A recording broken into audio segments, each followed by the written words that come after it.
Humanity's Great Sage, Chapter 294, The Jade Tablet.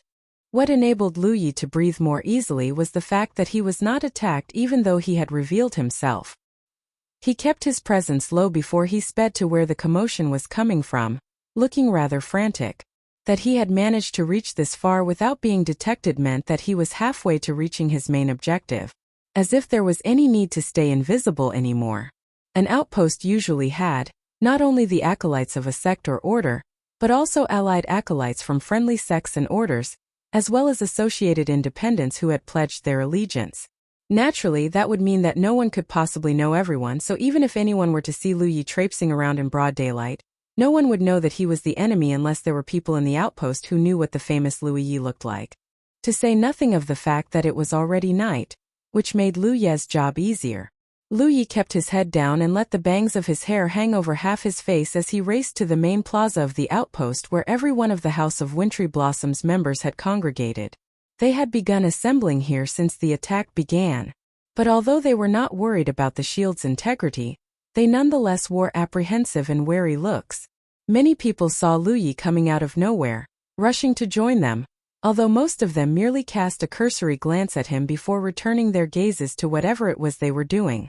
Clearly, no one anticipated an infiltration when the defensive ward was operating at full blast, and the shield was still holding. If anything, most of them only thought that he looked unfamiliar. But no one dwelt on the matter long enough to realize anything yet. After all, strangers were often common at outposts, cultivators who were acolytes of friendly sects and orders seeking temporary refuge or associated independents proclaiming their allegiance. Acolytes could sometimes spend up to months or even years in solitary meditation, and by the time they emerged, they would find many unfamiliar faces in their midst. Outside the shield, Gu Kanyang saw with his own eyes how Lu Yi was joining the mob of defenders. The corners of his eyes twitched with amazement. Deep within him, Gu Kanyang made a mental note to remember to install some simple magical wards all around the Hidden Light Sanctuary outpost. After seeing Lu Ye's plan working smoothly so far, he knew that the outpost would need some sensing wards to raise the alarm in the case of any clandestine infiltration lest any enemies replicate Lu Ye's feat in the future. While he was still busy thinking about what to do, Lu Yi got to a 15-meter distance from Yume. Lu Yi had seen her even before he slipped through the defensive ward. Information supplied by Gu Kanyang indicated that this body-hugging robes-clad woman was the legate in charge of the House of Wintry Blossom's outpost. And Lu Yi immediately recognized what she was. A spell cultivator. He used to hate spell cultivators so much. Luoji and Dong Shai had never failed in making life hell for Lu Yi back when he was still a low-tier cultivator. But as he gradually grew stronger and more powerful, he found he rather liked fighting against spell cultivators. The great speed afforded by the activation of Glyph Windwalk allowed him to close distances and evade spells quickly and easily. For those that he could not avoid, there was always Glyph protection to prevent any heavy damage. Spell cultivators rarely did well once combat cultivators like Lu Yi were able to close the distance and turn the fight into a close combat situation. Hence, one could argue that no spell cultivator of similar rank, or even those higher by 1 or 2 ranks, could ever pose a threat to Lu Yi anymore. Legate of the House of Wintry Blossoms, Yume was a 9th order spell cultivator very close to reaching ascension to the next rank. Her original intent was to make Chu Qing her successor before picking another acolyte to be the latter's future deputy. But Chu Qing and even the designated future prolgate were killed during their foray into the lost city of Xianyuan.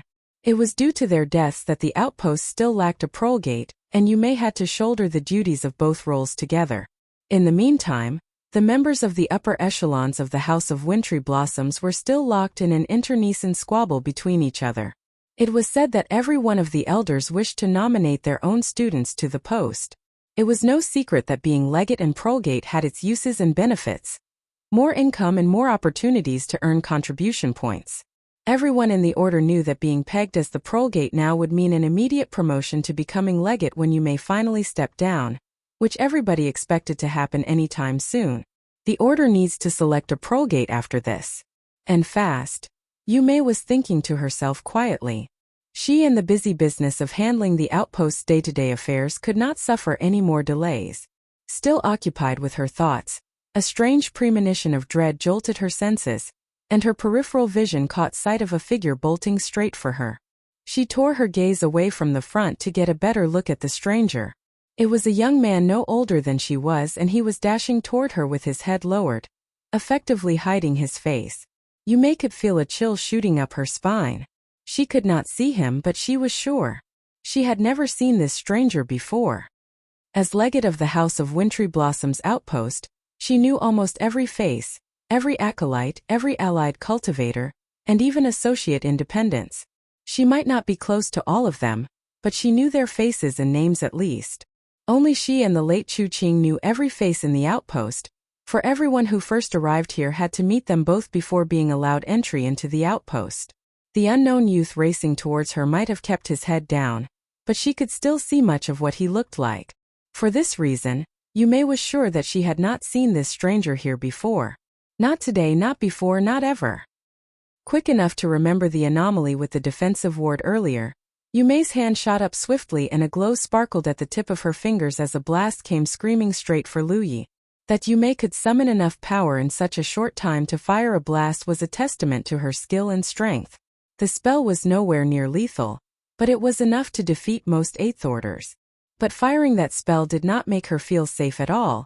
Luyi was hardly one of most 8th Orders. Instead, panic engulfed her.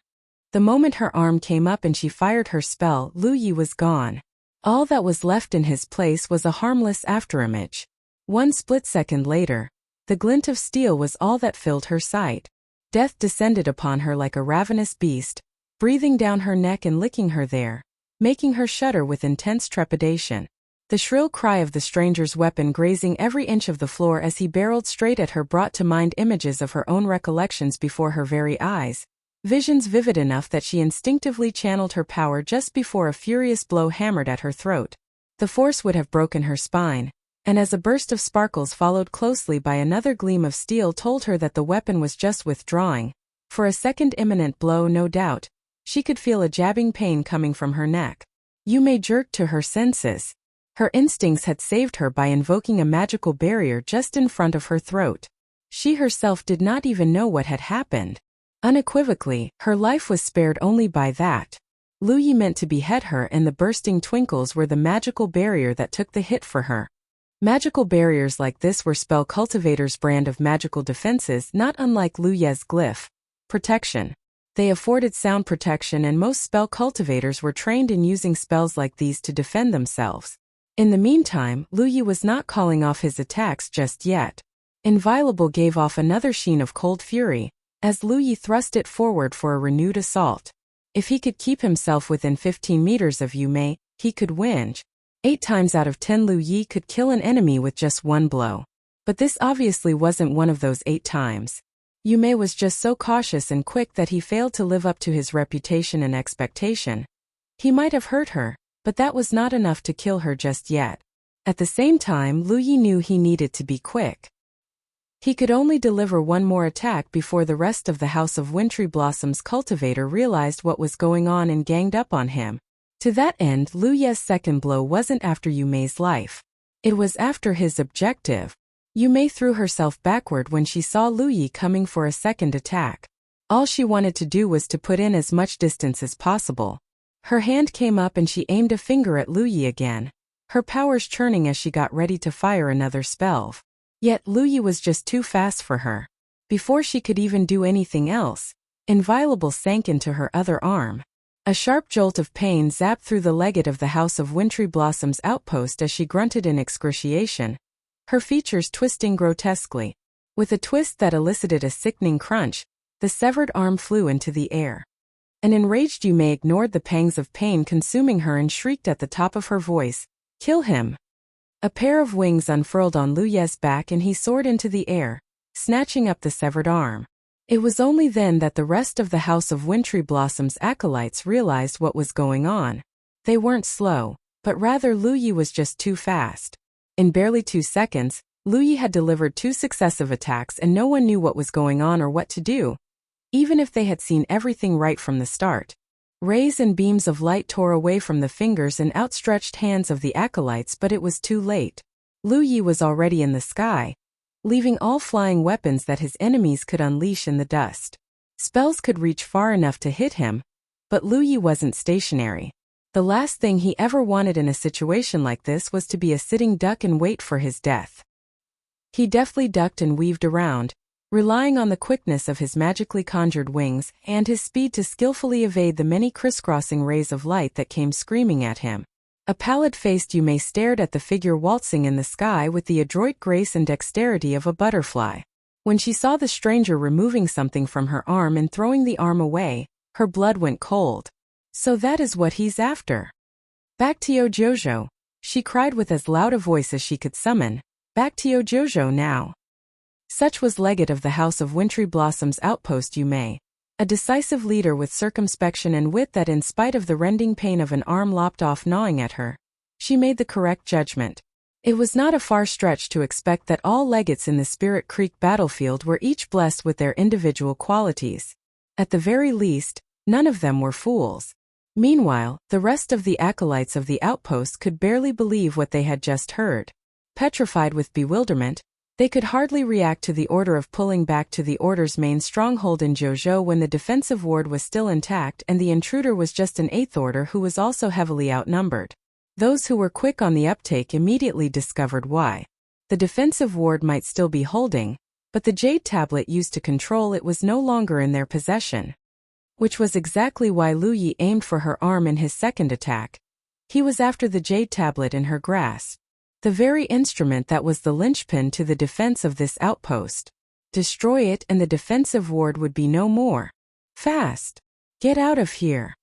Yume cried hoarsely, leading her fellow sisters-in-arms in a breakneck charge for dear life towards the Sanctum of Providence.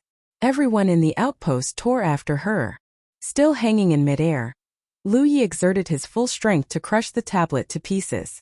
Oddly enough, it was so hard that it felt like an incredibly hard piece of rock. It looked like an ornate object hewn from jade, but he did not know what it was actually made of. But owing to the need for haste, there was no time to think. He tossed the tablet into the air and drove inviolable through it, skewering the object with a double glyph. Sharp edge activated. Humanity's Great Sage, Chapter 295, Defeating the House of Wintry Blossoms. The Jade Tablet shattered with a crashing din. The defensive ward of the House of Wintry Blossoms outpost gave off a sonorous groan, a deafening death rattle that portended its inevitable passing as the shield of light ceased its ripples. The shield was still standing as staunchly as it was helpless with all sustenance cut off from it. All 800 cultivators of the Hidden Light Sanctuary and Lofty Plume Court delivered one concerted attack, smashing the shield at last. The barrier of light burst into thousands of glittering shards of energy dregs, standing out in the night sky like millions of tiny fireflies that gradually dissolved into nothing. Charge! Gu Kanyang bellowed a fierce one-syllable battle cry. Leading at the front, men in their hundreds peeled after him, pouring into the entrances of the House of Wintry Blossoms outpost. But in the meantime, the defenders of the outpost had barely made it far. Most of them did not even make the 200-yard line. The House of Wintry Blossoms acolytes jerked their heads around at the commotion. To their horror, the invaders had reached the inner alcoves of the outpost. There was no need for any more spurring. All of them bolted ever faster as if they were being chased by a pack of bloodthirsty hyenas. Most of them were females, but none of them would dare to wait around and bet that their enemies were in a merciful and forgiving mood. The entire mob of desperate-looking escapees swarmed into the Sanctum of Providence. The Divine Opportunity Column was their only hope of salvation if any one of them hoped to return safely to the real world of Jojo. But the Divine Opportunity Column could only work so fast. To transport almost 400 people would require time which they did not have. By the time the invaders stormed the Sanctum of Providence, there were at least 100 House of Wintry Blossoms acolytes who did not manage to escape in time. The stranded escapees did all they could to resist the invaders, but there was little that they could do. Being so heavily outnumbered, it wasn't long before they were all cut down and left lying in morbid pools of slick red. The slaughter ended quickly. In less than a minute, dozens of dead bodies sprawled over the blood-mottled floors of the Sanctum of Providence, all of them House of Wintry Blossoms acolytes. The ones who were the slowest died the worst, showing how it's not only important to be faster than one's enemies during imminent peril, one needed to beat one's own friends and comrades in the race for dear life. That was great! Gu Kanyang exclaimed excitedly. Gu Kanyang and the rest of the Hidden Light Sanctuary acolytes had been enemies with the House of Wintry Blossoms for as long as they could remember. But without having anything to tip the scales, both sides have been at each other's throats without being able to do anything significant, until today. If there was anything to complain about, that would only be the fact that there were just too few enemies to engage. There was hardly any real fight up until now, and the few House of Wintry Blossoms that died here were just the ones who had failed to make it back to Jojo in time. Nevertheless, it was enough. A victory was still a victory. Defeating the House of Wintry Blossoms and capturing the outpost would mean that the blessings on the Divine Opportunity column, the legacy of the many generations of the House of Wintry Blossoms, here was theirs to plunder.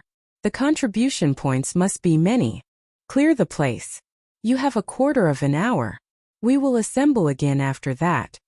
Zhou Pei bellowed, his face alight with anticipation of more triumph. Not without reason. Lu Ye's plan included Sunlit Mountain if conquering the House of Wintry Blossoms outpost was a success. As a neighbor and a rival of Lofty Plume Court, their animosity mirrored the feud Hidden Light Sanctuary, and the House of Wintry Blossoms shared in every way. The success of the plan hinged on two parts: whether Lu Ye's infiltration was a success and whether he was able to pull off securing the Jade Tablet that controlled the defensive ward of the enemy outpost. But this triumphant victory had proven that whatever reservations he formerly had about the chances of this working were unnecessary. Lu Yi of the Crimson Blood Sect has turned out to be more dependable than he had ever imagined. Acolytes from both orders busied themselves with the task at hand. Time was pressing and everyone hurried around looting and clearing the dead bodies. "Where's Brother Yi? Has anyone seen him?" Gu Kanyang cried loudly. "Here," Lu Yi responded curtly, stepping out of the sanctum of Providence with Yi beside him, meticulously going through every inch of him to make sure he was unhurt. Yi had gone into a deep slumber since coming back from the lost city of Xianyuan. She had experienced many changes since then, and now looked no different from anyone around her. Anyone could see her, and they would think she was just another living person, even Shui Yuan herself. Prior to the enrichment they experienced at the lost city, cultivators more powerful would have been able to tell the difference. That was the difference between the good that she and the rest enjoyed. What Yi enjoyed was 4 to 5 times better than what Lu Yi, Amber, and Zhu Jia had gotten from the pool of divine purification, for the pool itself doubled as the resting site of the horde of apparitions that resided in the lost city. That allowed spectral beings like Yi to attain greater advantage as juxtaposed against the others. In fact, her power and strength would have outstripped even Lu Yi, if not for the fact that she was a spirit attached to Amber. It was this bond with the tiger that prevented her from becoming stronger than him. "Come, Brother Yi." Gu Kanyang beamed at Lu Yi broadly, flourishing an arm magnanimously. They had succeeded in capturing the outpost. It was time to split the spoils as agreed. The blessings of the Divine Opportunity column were to be divided into 3 equal portions. There was no need to be coy. Lu Yi placed a hand on the Divine Opportunity column and channeled his power through his battlefield imprint. He should be familiar with the process by now, after what he had done at the Sky Pillar Sect outpost. The ambient spiritual qi that pervaded the atmosphere of the outpost's vicinity thinned at a noticeable pace, as layer after layer of blessings on the Divine Opportunity column were removed. But that was not all. Even the range of the emanation itself was shrinking. Once Lu Yi was done, Gu Kanyang stepped in, after which, he gave way to Zhou Pei for his turn. The quarter of an hour passed swiftly enough.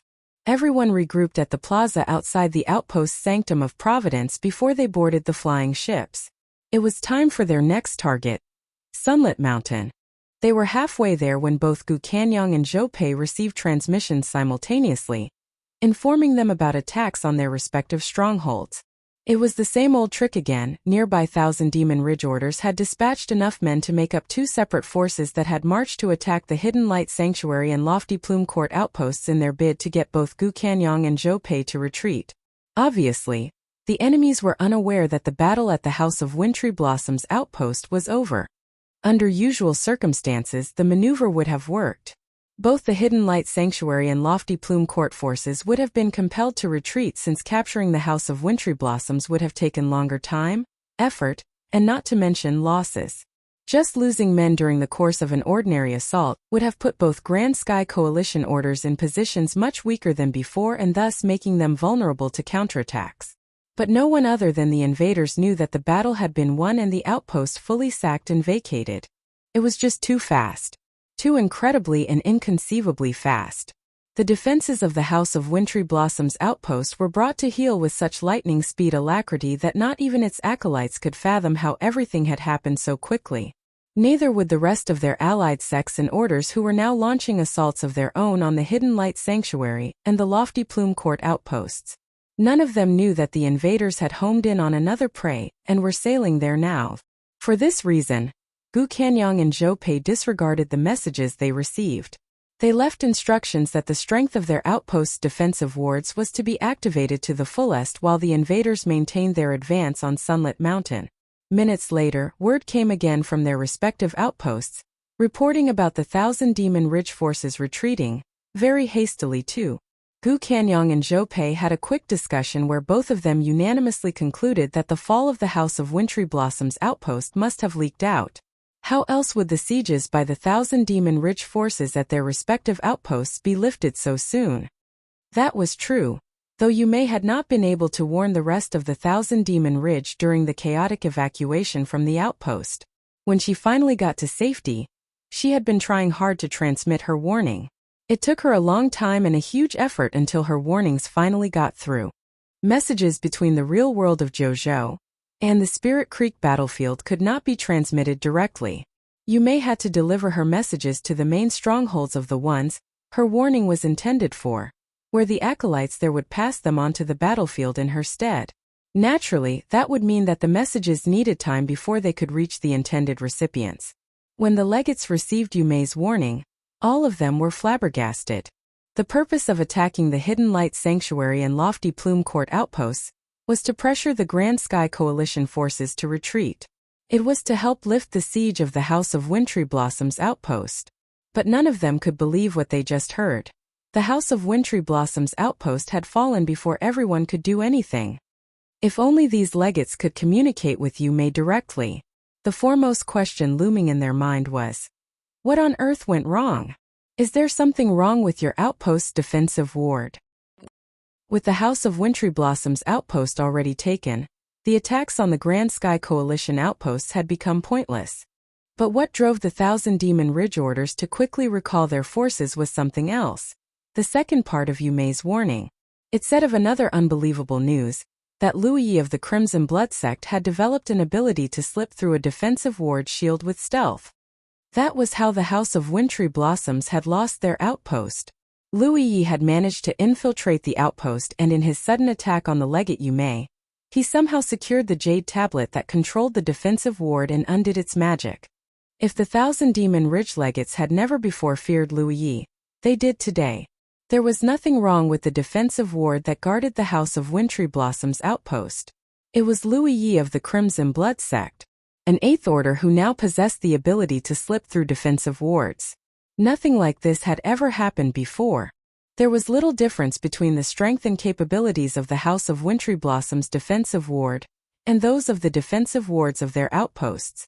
If Lu Yi could enter the house's outpost unimpeded, then they would surely have to expect that he would encounter little to no difficulty in getting through theirs. The legate of Sunlit Mountain was the one closest to panicking. He knew how his men had crossed Lu Yi during their exploration of the lost city of Xianyuan, a mistake that the House of Wintry Blossoms was guilty of as well. So if the house's outpost was sacked, something told him that his outpost would be next in line. Knowing that shoring up their defenses was now the pressing matter at hand, every Thousand Demon Ridge order recalled its members. They needed to prepare for the defense against another Grand Sky Coalition invasion, unless they wished to follow in the house's footsteps. The prolgate of Sunlit Mountain and his men were hurrying in the direction of their outpost when more news arrived. Hidden Light Sanctuary and Lofty Plume Court had come and they were launching fierce attacks on the shield of the Sunlit Mountain defensive ward. The prolgate was astonished to hear that. He ordered his men to pick up the pace, all the while muttering a long endless string of curses under his breath at how the legate of the outpost, and his senior brother too, had once again succumbed to the charms of another member of the opposite gender. As soon as he had received Yumei's message for help in the first place, the legate of Sunlit Mountain had made the ill-advised decision to dispatch a force of 300 men to assist. Sunlit Mountain outpost had about 400 men, but with more than 300 stranded outside, that left barely 100 men manning the defenses. If Lu Yi could undo the magic of the defensive ward and dispel its shield, the meager force won't be able to resist the collective might of the Hidden Light Sanctuary and Lofty Plume Court forces. Even from a distance, the Sunlit Mountain force could see many hued beams and rays bashing at the phosphorescent shield that guarded their outpost. They stood their ground and watched. None of them dared to press any closer. With just 300 men, stampeding straight into a force of more than twice their number was tantamount to suicide. They cowered and observed from their hidden positions, not wanting to attract any attention. The outside of the Sunlit Mountain outpost was pandemonium. The invaders fired and attacked relentlessly, trying to whittle down the shield's integrity by force. Inside the shield was wholly different altogether. The acolytes and associate independents of Sunlit Mountain were divided into smaller squads that patrolled the area non-stop, making sure that no one, not even Lu Yi, would slip through. The legate himself was surrounded by a ring of his own men who never stopped flinching at every little noise and bump, and that was only because of Yumei's warning about Lu Yi. He might be just an 8th order, but he displayed prowess far beyond anyone of his rank. The 2 blows that he delivered, the first nearly lopped off her head while the second severed an arm, which cost her the Jade Tablet. The current legate of Sunlit Mountain was formerly the deputy of his predecessor Qi Ming, who was killed in the lost city of Xianyuan. He had been in contact with Yumei before, after his promotion, and he knew how powerful she could be. So, if Yumei was defeated with just 2 blows, he knew he would fare no better himself, hence his caution in facing this crisis. Humanity's Great Sage, Chapter 296, Trials and Errors. The enemy response was proving most troublesome. At least that was the case with Lu Yi, who was hiding unseen in the shadows. He had spent some time observing. Deciding at last that he could not pull off the same trick he tried at the House of Wintry Blossom's outpost, he stepped out into the open. The acolytes of Sunlit Mountain were communicating too closely. They were clearly informed about his exploits during the defeat of the House of Wintry Blossom's outpost. Otherwise, Sunlit Mountain would not have come to such a deliberately meticulous arrangement. Lu Yi could only lament this outcome. Sneaking into enemy outposts to steal the Jade Tablet that controls an outpost's magical ward had officially become a one-time, only trick that he would not be able to use anymore. Acolytes of the Hidden Light Sanctuary and Lofty Plume Court were, with Gu Kanyong and Zhou Pei leading them, raining hell down on the shield of the Sunlit Mountain defensive ward. The incessant rumbles of the detonating blasts terrible and daunting. Lu Yi stepped out of the shadows and strode out into the open step by step. Zhou Pei's heart nearly burst out of his chest when he saw Lu Yi, and he hurried forward to meet him. "Brother Yi, what's wrong? You can't get in?" Lu Yi shook his head. He could get in, but it wouldn't do much good with just him inside. It was due to the element of surprise that he was able to snatch Yumei's Jade Tablet in the first place. No one at the House of Wintry Blossoms had seen him coming, and that was what allowed him to close the distance unimpeded. If Yumei had not been careful enough, she would have died by Lu Yi and his saber already. But this time the situation had completely changed. Sunlit Mountain had clearly been informed about his ability to slip through the energy shields of magical wards, and they ramped up their defenses. Even the legate himself was constantly surrounded by a ring of his best and most trusted men.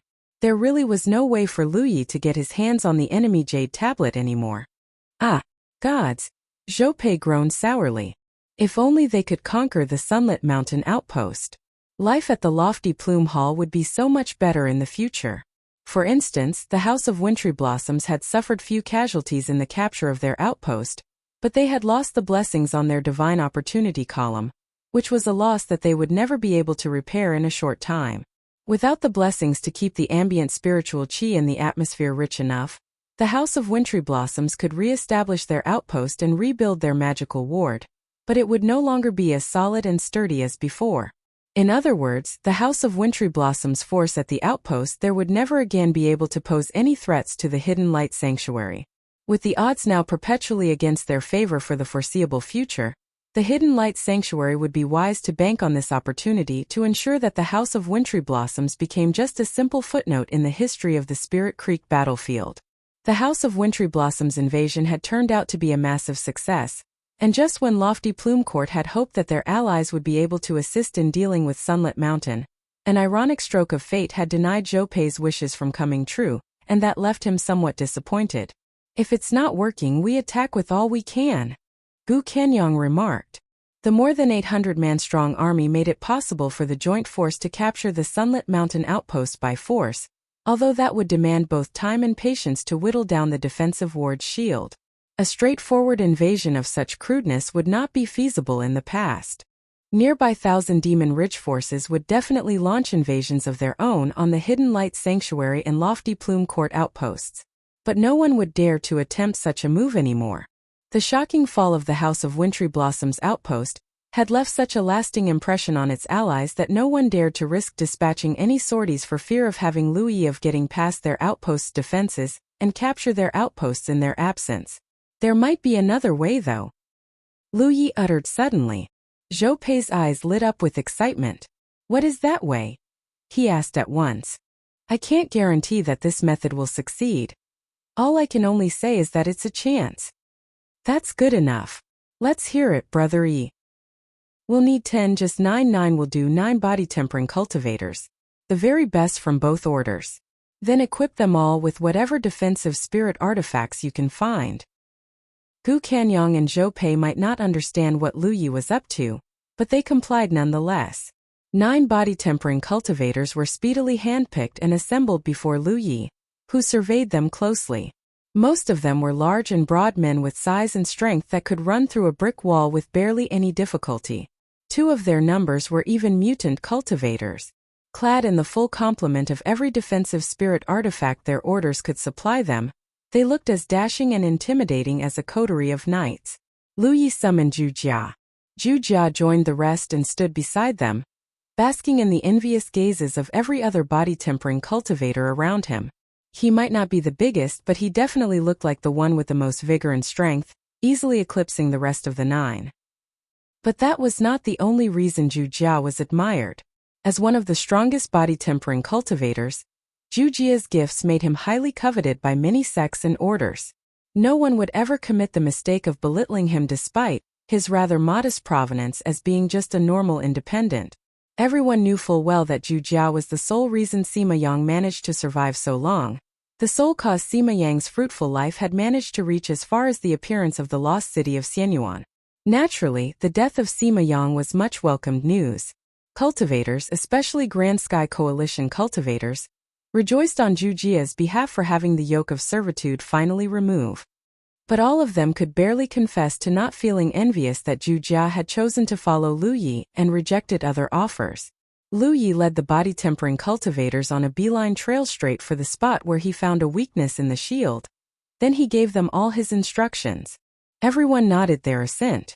Zhu Jia got to his position and prepared to charge, bending down and arching his back. Lu Yi gave him a look. He said nothing to Zhu Jia. Next, he raised a hand and swiped it at the dome-like shield. At the other side of the shield, the Sunlit Mountain acolytes who had been watching had not been idle. More than 80 cultivators were mobilized to this position at the legate's command when he heard Lu Yi was about to try something. The men channeled their powers and positioned themselves, making ready to attack while their spirit artifacts pulsed with energy. They looked as Lu Yi placed a hand on the surface of the glowing shield of light, a knot tying in their guts. Every single defender had been notified about Lu Yi's strange ability to slip through defensive ward shields. Hence seeing him up to something made everyone wonder if he was going to conjure that unknown witchery of his again. Yet despite the mounting apprehension, they were nonetheless curious and anxious to witness the feat itself. Without even blinking, they eyed him intently. 80 defenders facing 10 body-tempering cultivators, with just a shield of light separating them. In spite of the clamor of war still roaring at the other side of the shield, it was the relative silence and stillness here that made the atmosphere tenser and more uneasy. Lu Yi focused his spiritual power on both eyes. As glyph insight activated, his vision of the world transformed and the yin-yang elements swirling in the glowing wall right before him looked like a castle emerging from the mist. Power surged from his palms, centering right on a focal point as yin-yang elements materialized before him like massive jigsaw puzzle pieces locking into one another. The pieces grew to almost 10 meters wide as if Lu Yi was conjuring another layer over the shield of the defensive ward. The defenders could not help feeling worried. Deep within the taut, well-muscled torsos, the men thought, "Is this the devilry that Lu Yi is going to use to slip through the shields?" A trigger-happy acolyte even lost his cool and fired a blast on his own outpost ward shield inadvertently. That elicited a chain reaction as more than half of the 80 defenders that huddled at the spot sprang into action. Radiant ribbons of myriad colors zipped through the air, ending with floral explosions on the wall of light, and its surface rippled wildly at every blast. Lu Yi paused and withdrew his power. He stared at them blankly from the other side of the shield. The sunlit mountain acolytes who fired at their own shield stopped in their tracks, trading embarrassed looks. That marked the first failure. Lu Yi was not certain if this method would work, and that was the reason he could not promise Zhou Pei anything yet. This was him really trying to defeat the magic of a defensive ward and the original intent of his study, which was what he had been attempting at first before he got sidetracked, where he discovered a way to disguise his signature and slip through a defensive ward's shield. Compared to cracking the shell, infiltrating the shell without breaking it was obviously the easier method, although not the better one. Nevertheless, the premise of his study had not yet changed. The principles remained more or less similar. But to defeat the shield would require an ungodly amount of precision and skill. The elements on the shield changed all the time, especially when the magical ward was running at its fullest. At the moment, the Sunlit Mountain Outpost defensive ward had been activated to just that, the highest strength. That would mean that the arrangement of yin-yang elements on the shield shifted every 3 seconds. Hence, to defeat the defensive ward, Lu Yi would need to read the arrangements and construct the opposing elements to cancel the ones in the shield. All in 3 seconds. Being able to do that would break a hole in the shield and thus defeat it. But that was easier said than done. That would include reading more than hundreds or thousands of elements and constructing the same number of opposing ones. Even with Lu Ye's impeccable control of spiritual power and his gifts in studying glyphs, being able to do that would require a tremendous amount of luck. But all those advantages were nothing compared to glyph insight.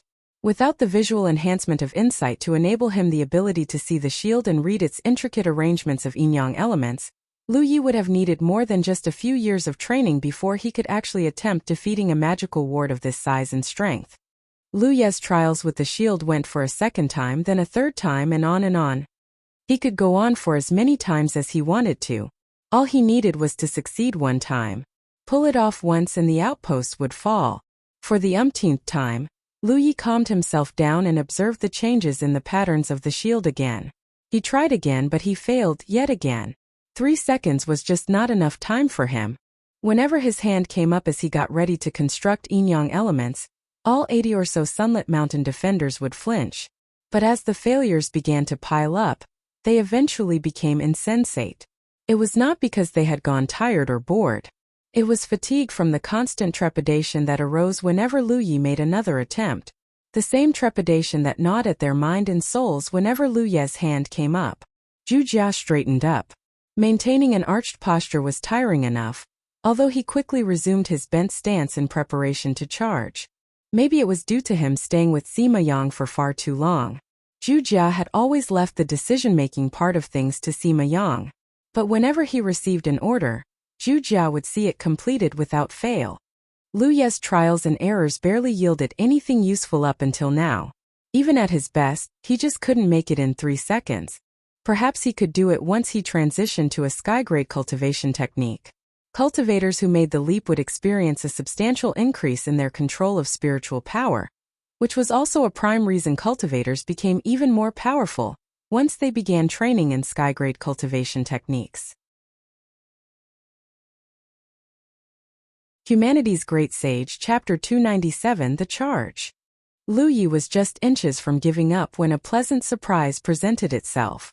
The arrangements of elements on the shield's surface changed once more, and this time, a portion of the patterns appeared to be oddly familiar.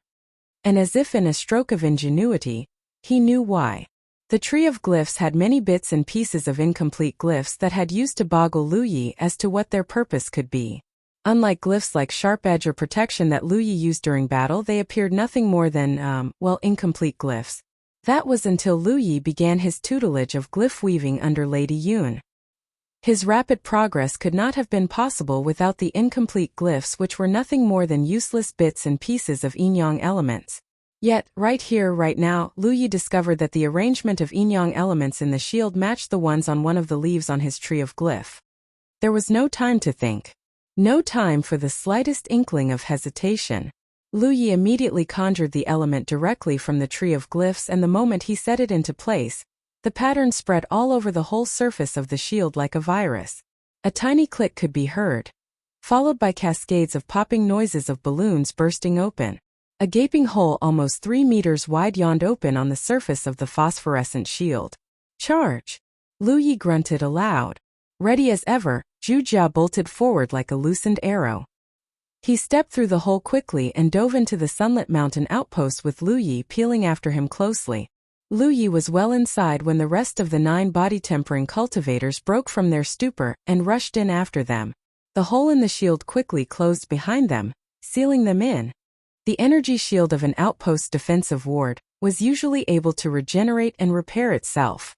A hole like the one Lu Yi created would close itself before too long unless the defensive ward had taken too much damage, and one that was barely just 3 to 4 meters was hardly crippling enough. Panicking, all 80 Sunlit Mountain defenders let loose their attacks on the invaders. The cultivators had been stricken with lethargic tedium and monotony when Lu Yi was still trying to figure out a way to defeat the shield. But as soon as the hole in the shield cracked open, the sensation of regret hit them like a sledgehammer, for they now had to contend with not only just Lu Yi but also a coterie of 10 heavily armored body-tempering cultivators that included Zhu Jia. The surface of the skin of the body-tempering cultivators, with Zhu Jia as then de facto leader, emanated a soft glowing crimson-gold aura like iron red-hot in the furnaces as they summoned their powers. Colorful strips of light belied how dangerous they were actually hit by the invaders, but the defensive aura that shrouded them reduced the spells to just harmless pops and sizzles. Those that managed to penetrate the aura too were, at the very least, greatly weakened. Zhu Jia lifted a shield spirit artifact. Like a raging bull, he fearlessly charged straight at the defenders. Lu Yi stayed close at his heels. Rummaging through his storage bag and finding what he wanted, he flung into the air 4 tiny sparkles of steel that zipped through the air as one. Like a flying scythe, they flew in front of Zhu Jia, cutting a path through the enemies for him, felling foes like shearing reed stalks. Since the spiritual enrichment he experienced at the lost city of Xianyuan had resulted in his control of spiritual power greatly enhanced, Lu Yi could now handle 4 flying weapons simultaneously. He could have used more than 4, but he did not want the strength and force to wane. The rest of the body-tempering cultivators quickly caught up. Forming up to Zhu Jia alongside his flanks, they charged together in an arrowhead formation with Lu Yi nestled safely in the middle. "Stop them!"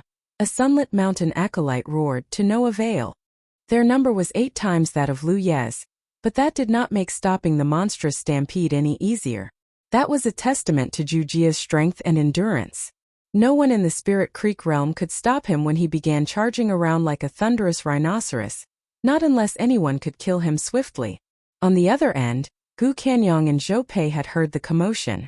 They soared up into the air to get a good look at the situation inside the Sunlit Mountain outpost, and there was the arrowhead formation plowing through the outpost, not unlike an insectoid stampede that could make any witness quake with trepidation. "They've done it," Gu Canyong murmured with some degree of disbelief.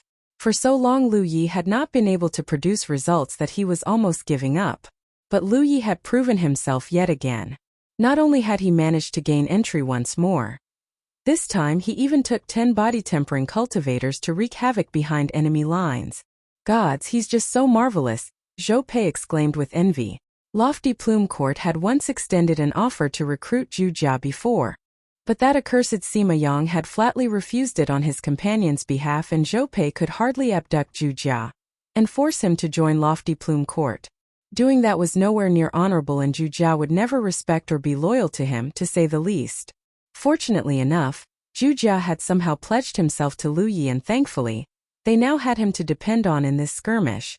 Breaking through the Sunlit Mountain outpost was only the beginning. The true test awaited. The hole in the outpost's defensive ward meant that Lu Yi and the others were trapped inside without help and reinforcements. With Zhu Jia spearheading the charge, they might be in control of the initiative temporarily, but the unfavorable odds of more than 10 enemies to one of them remained their biggest disadvantage. For this reason, Lu Yi knew that he needed to secure the defensive ward Jade Tablet as soon as possible so that he could deactivate the ward and let the rest of the invaders in. That was why the Arrowhead formation did not stop to fight the 80 or so defenders. It kept pressing deeper into the outpost. Sunlit Mountain acolytes rushed here in their dozens to try to thwart the invaders' advance, but few could stop them. In barely 10 seconds, they cleaved through the defenses like a hot knife through butter, trampling through all defensive lines and marching forward rapidly and unhindered. Sunlit Mountain acolytes who crashed to the ground quickly recollected themselves and gave chase, attacking the charging formation from behind and filling the air with the din of steel-on-steel clangor and explosions amid their enraged snarls and roars. The defensive gear that the body-tempering cultivators had put on earlier had been instrumental.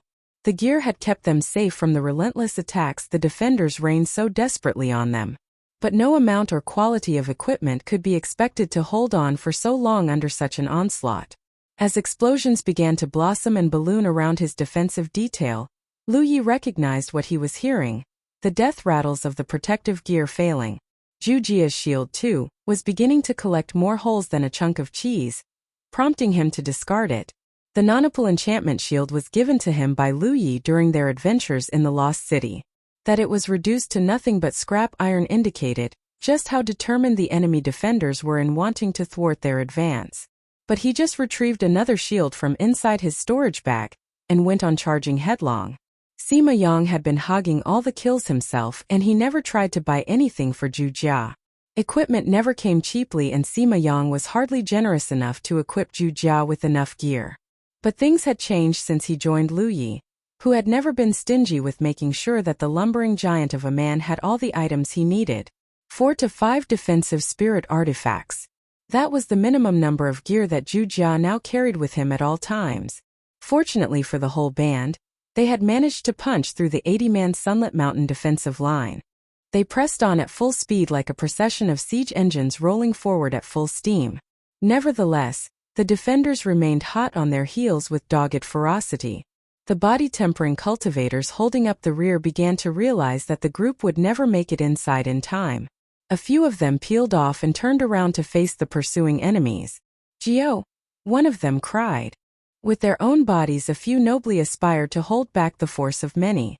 Not many could proudly claim to have the same courage. Yet their resolve wasn't enough to bridge the gap between the huge numbers.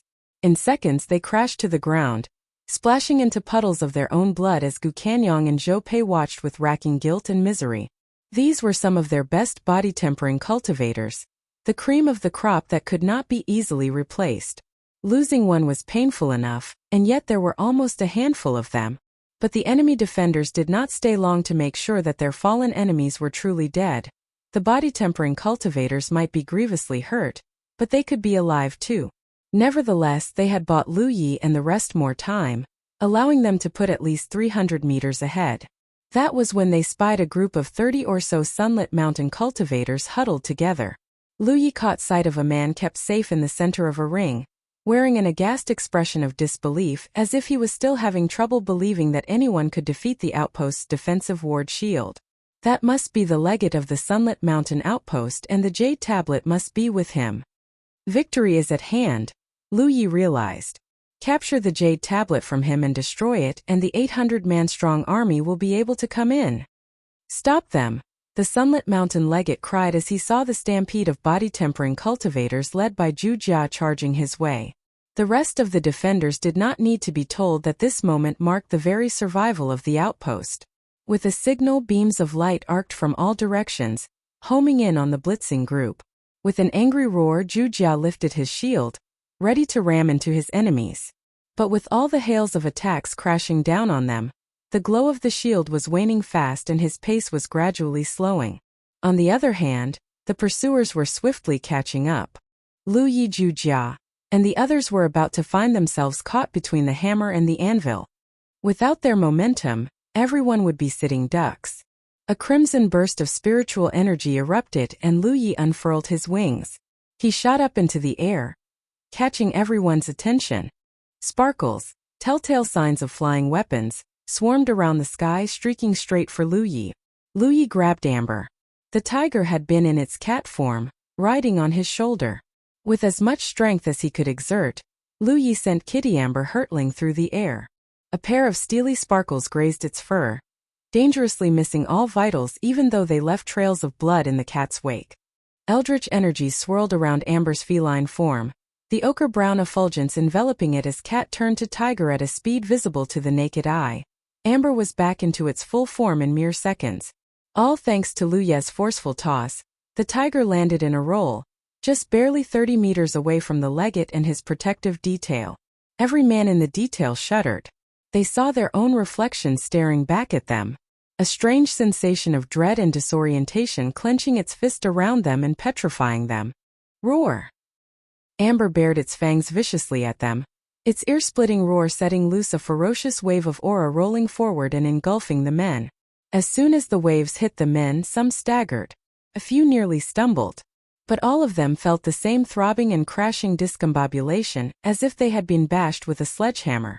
For a long time, Lu Yi knew that there had been something unusual about Amber's roar. Every time it roared, he would experience some form of an unknown force. But being a low-tier cultivator back then, he was not sure if the unknown force ever existed, let alone what manner of power it was. But as his rank of cultivation heightened and his knowledge increased, he began to understand that his hypothesis was true. Amber's roar did have some form of power to stun enemies, spiritually. Humanity's Great Sage, Chapter 298, Defeating Sunlit Mountain. Which should have been nothing surprising. Amber had some degree of sway over spectral entities, which explains how its roars could have some manner of spiritual effect on the human mind. One could call this an ability or just simply a gift. Lu Yi, Zhu Jia, and Yi had all enjoyed the benefits of entering the pool of divine purification, making it perfectly logical to expect that even Amber, too, must have derived some good from being in the pool with them. One of them was how powerful its roars had become. The Sunlit Mountain acolytes were thrown into disarray at Amber's thunderous roars. That greatly weakened the strength of whatever attacks they were launching. Even flying weapons were falling out of the skies like flies. Yi materialized. Raising her arms above her head, a large disc-like mass of energy coagulated over her hands. Intricately detailed runes ran all over the disc. Without warning, the glowing mass of energy spewed out swarms of projectiles, raining the enemies below with a deluge of scythes. Gu Kanyang and Zhou Pei could only watch from outside in disbelieving bewilderment. Even from the other side of the shield, they could feel the tremors from the onslaught Yi was hammering into the enemy defenders. The emanation from her use of spiritual power told them what they needed to know about her strength, but they could not understand how she was able to use such a wide area of effects spell. Spells of such potency and magnitude could only be used by spell cultivators who had transitioned to a heaven-grade cultivation discipline. Only they had the precise control and the prerequisite amount of spiritual power required for such complex magic. That should not have been happening right here, right now, was taking place right before their very eyes and they were having trouble believing it. The two-pronged attack by Yi and Amber was a highly synergistic one. Amber's roar had first stunned the enemies both mentally and spiritually, rendering them all paralyzed and helpless. Before they could even recover, Yi was ready to rain hell down on them. The first volley immediately claimed several casualties, and the rest did enough to annihilate the others. Lu Yi did not remain idle. He flapped his wings and swooped down on the Sunlit Mountain legate in a streaking jet of flames that zipped down from the air. For deadly sparkles flitted amongst the defenders like wasps, weaving and crisscrossing incessantly while eliciting more shrieks and screams of agony amid the veritable purgatory that was Yi's handiwork. But the din was hardly the only byproduct of the dance of Lu Ye's own metallic bumblebees. Men fell to the ground dead and bloodied. Flying weaponry was known for its extreme speed. A flying weapon imbued with glyph. Windwalk would be even faster, so fast that the naked eye would not be able to catch up. While Lu Yi might lack what was needed to further imbue his flying weapons with more windwalk glyphs, the weapons in their current state were already deadly enough to deal with cultivators in the inner regions of the battlefield. Nevertheless, using glyphs on flying weapons came with its caveat. It reduced the flight duration of the weapon since flying weapons had a limited spiritual power reserve capacity, which was still enough to deal with his current enemies. By the time Lu Yi reached his prey, the legate's retinue of more than 30 men had dropped dead to the ground. Lu Yi drew inviolable. With the momentum of his descent and every ounce of strength behind it, he brought it down hard on the enemy legate. The latter had been fortunate. Amber's earlier roars had affected him too, but the tireless sacrifice of his men to keep him safe, plus some amount of luck, had spared him from the death that Yi's spell was bringing down on both men and earth beneath her. The enemy legate did all he could to defend himself. He seized his weapon and swung it up to meet Lu Yi, only for it to be knocked out of his grasp. Recoiling at the throbbing jolt of pain that shot up his arm, the legate dropped to his knees. His strength was nowhere near Lu Ye's in the first place, let alone withstanding a blow augmented by the momentum of his fall. That he tried to attack Lu Yi in retaliation was what saved him, for now.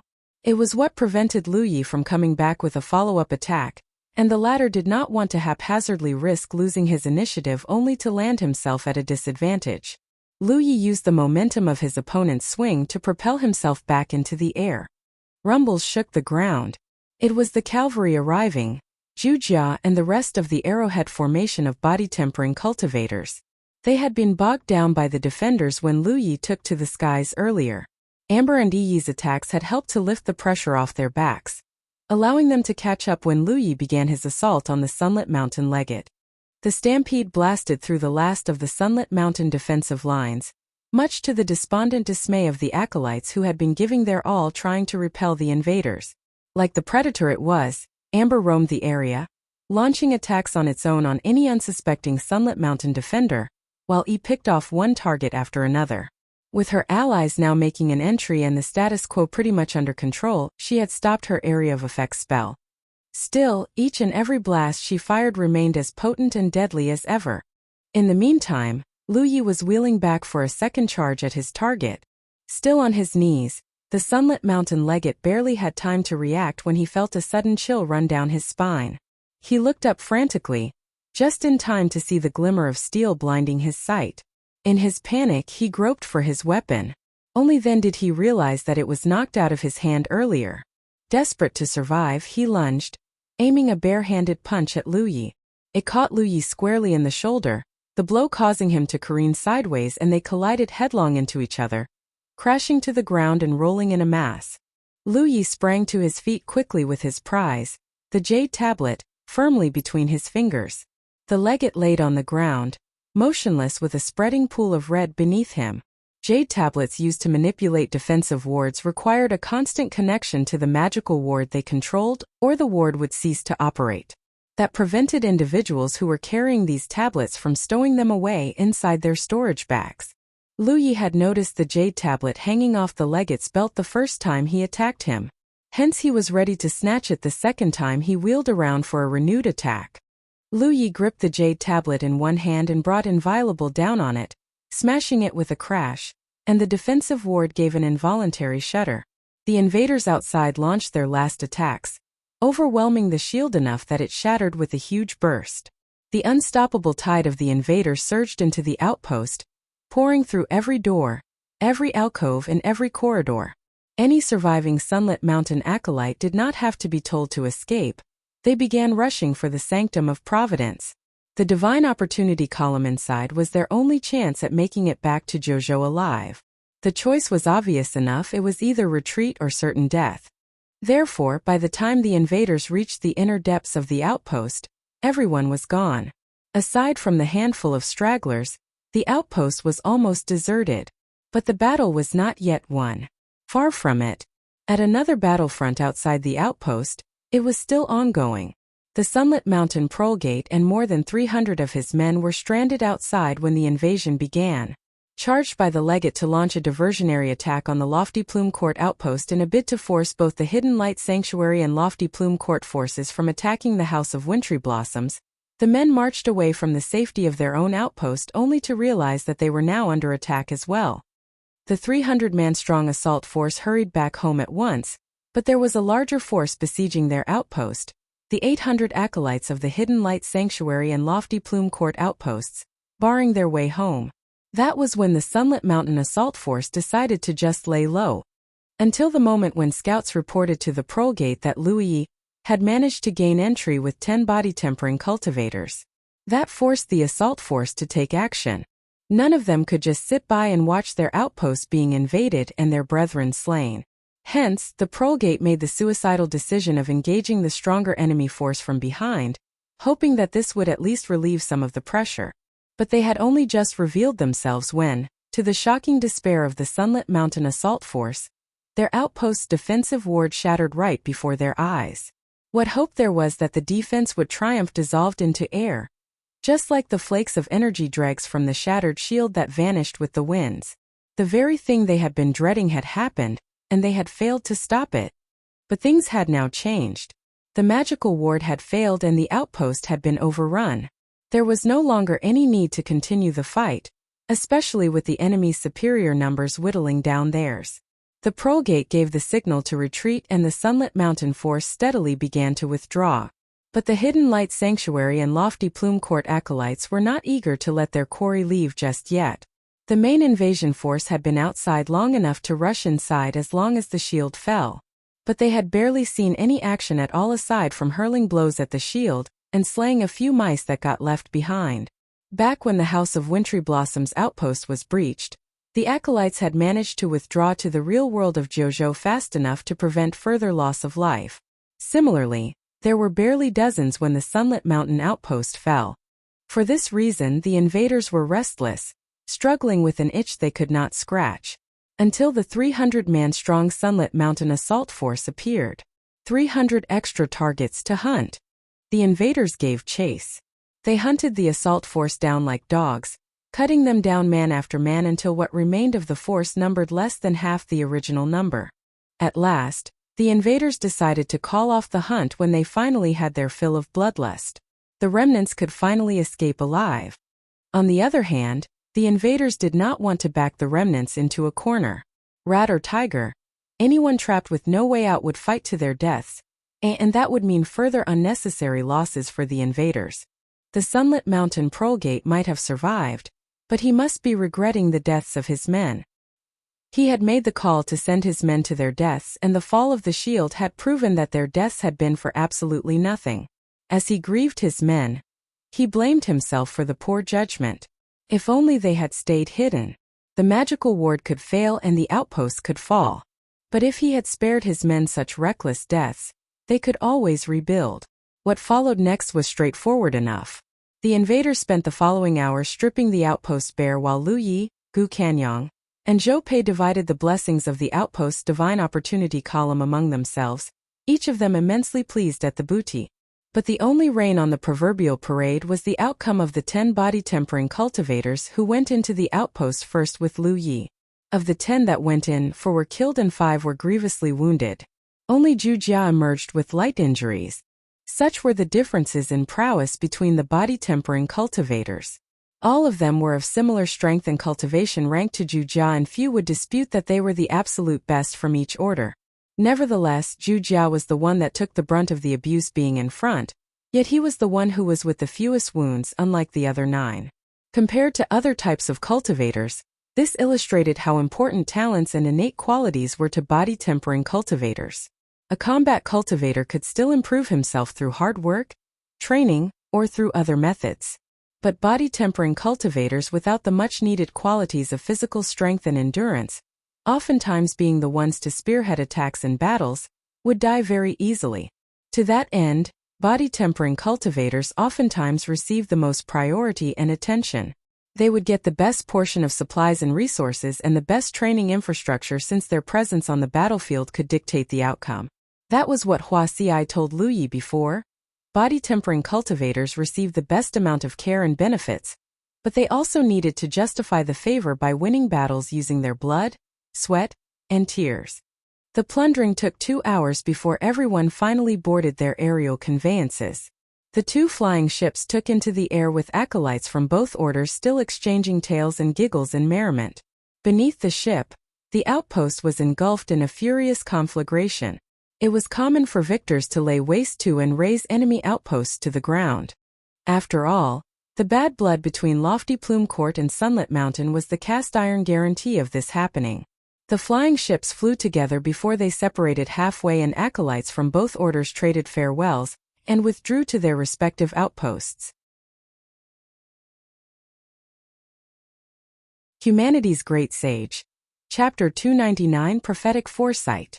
After 9 months, the name Luyi of the Crimson Blood Sect had once again become a household name. Unlike the Battle of Golden Tip, Luyi's notoriety this time had stirred up a never-before-seen ruckus. The Battle of Golden Tip started all because of the impending assessment of all sects and orders in the real world of Jojo, where the Crimson Blood Sect was in danger of becoming defunct, something many in the Thousand Demon Ridge would have given anything to see. The situation ultimately boiled up into complete anarchy, where cultivators from the central and inner rings regions of the battlefield congregated in the outer ring area to hunt Luyi down. It was through the tireless assistance of the Crimson Blood Sect's allies that Luyi managed to escape death again and again before he was finally trapped at the top of Golden Tip. Therefore, to resolve a stalemate that would unequivocally end with everyone's death, he challenged representatives of the Thousand Demon Ridge to single combat with every champion, Thousand Demon Ridge and Grand Sky Coalition alike, and Heaven acting as witnesses. 43 rounds of single combat. Luyi won every single round, making the whole debacle a humiliating affair for the Thousand Demon Ridge side. No one could dispute his deadliness after that. A Fifth Order who had killed enemies more powerful than him. The display of his prowess and his acumen was enough to impress the whole world. Nevertheless, the real champions could hardly care about the outcome of the Battle of Golden Tip. Unless Luyi grew any closer to threatening them, none of them would ever bat an eyelid at him. The world had seen enough of prodigies, and few ever live long enough to reach old age. But this time, Luyi's name once again reached everyone's notice, not because of his prowess in battle, but rather because of his quaint ability, which was a very potent security threat to literally every enemy outpost in the Spirit Creek battlefield. The first report of this came from the House of Wintry Blossoms. Eyewitness reports claimed that Luyi of the Crimson Blood Sect was able to infiltrate their outpost using some unknown trick to slip through the outpost's defensive ward. After entering the outpost, he had managed to seize control of their Jade Tablet and wrested control of the outpost's defenses. That was what caused the outpost to fall. That sent the whole battlefield, plus the real world of Jojo, into another bout of unrest. Every single cultivator, strong or weak, powerful or ordinary, all gawked with disbelief when they heard the story. A Spirit Creek realm cultivator who could penetrate the defenses of an outpost's magical ward. While the feat wasn't unheard of, no one could believe that a lowly cultivator had managed to replicate what others far more skilled and powerful than him in the mastery of glyphs could do. Many at first thought that the House of Wintry Blossom survivors were exaggerating.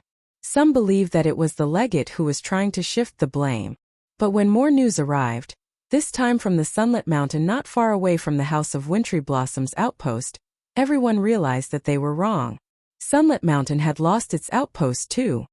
And that was not even a day after the House of Wintry Blossom outpost was captured. A Sunlit Mountain survivor testified that Luyi had a strange and unknown method that allowed him to open a hole in the shield of a fully operating magical shield. That was also what allowed Luyi to storm into the outpost with 10 body-tempering cultivators, culminating in the death of the Sunlit Mountain legate and the Jade Tablet being taken. One account claimed that Luyi could infiltrate an outpost's defenses unnoticed, while the other argued that Luyi practically blasted a hole right through their shield. Yet despite the discrepancies, one thing was clear and undisputed. Despite being just an 8th Order, Luyi either possessed great mastery in the magic of glyphs or he was immensely skilled at defeating ward magic. On account of him alone, 2,000 Demon Ridge orders had lost their outposts.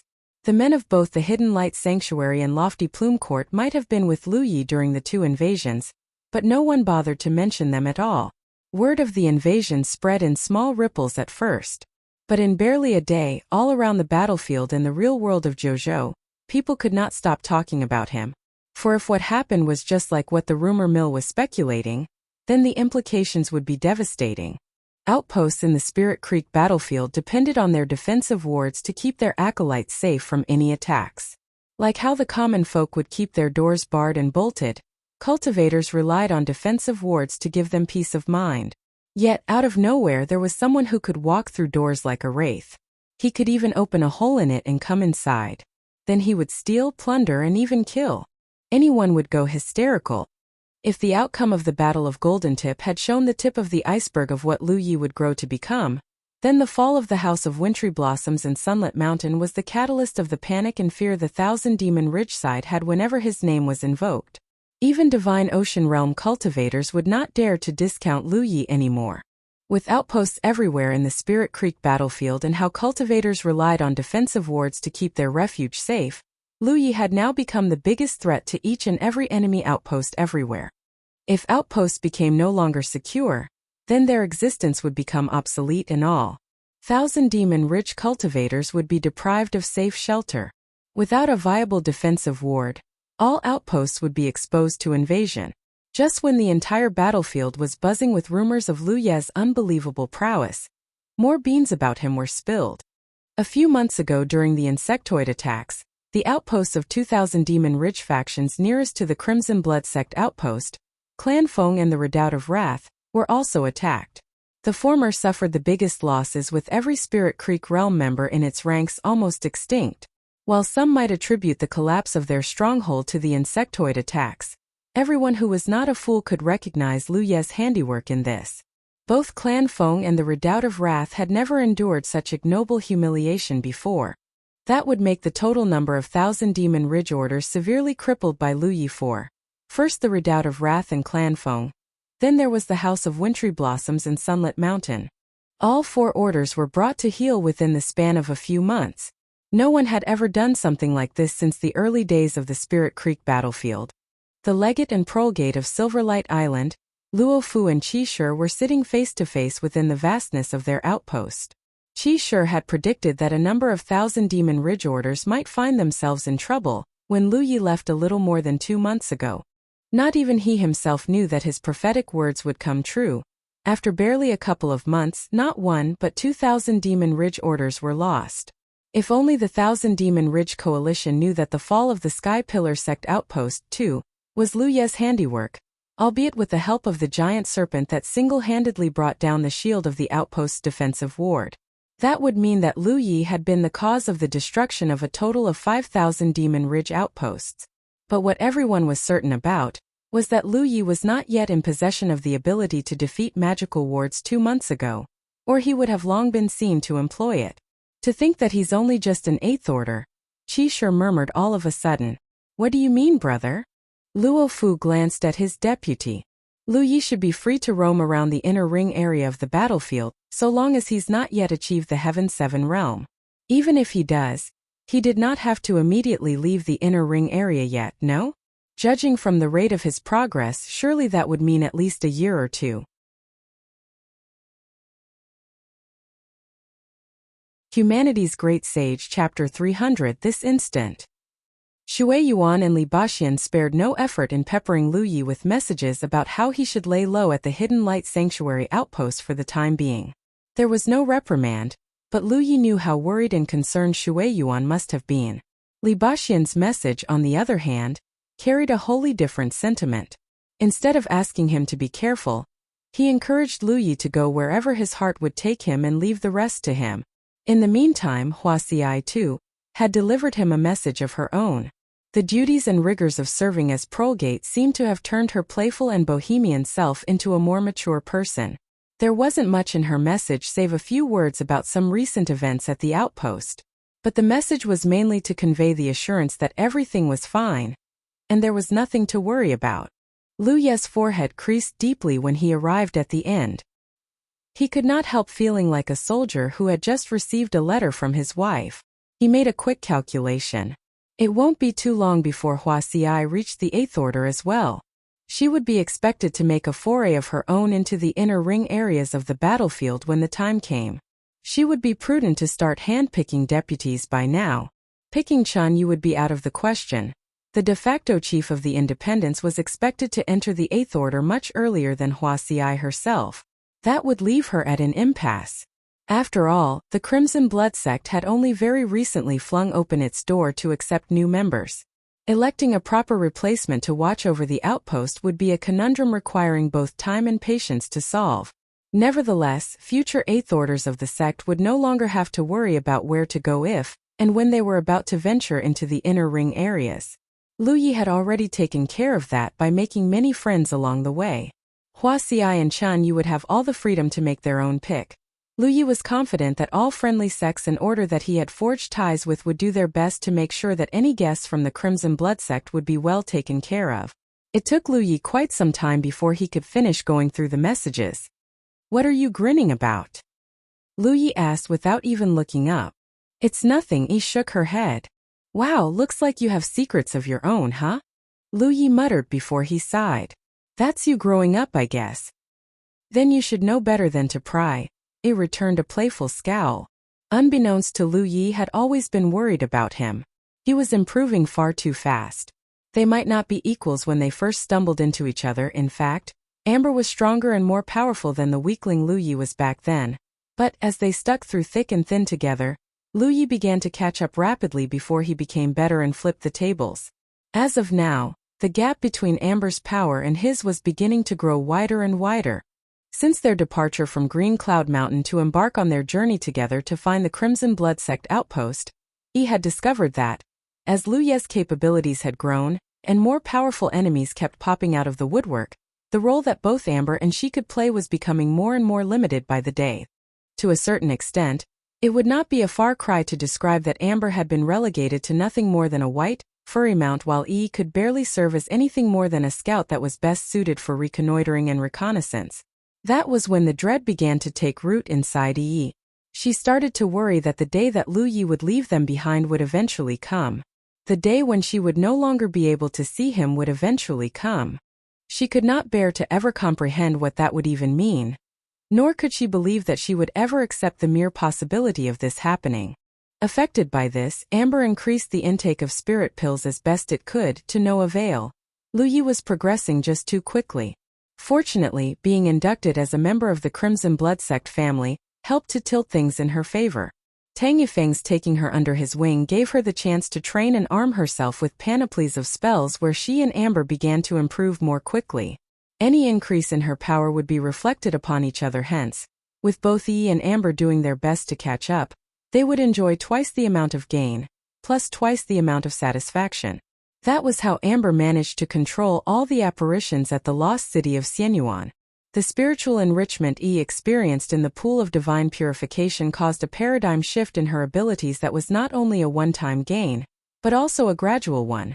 The more she grew in the future, the greater the boon of the enrichment she would enjoy.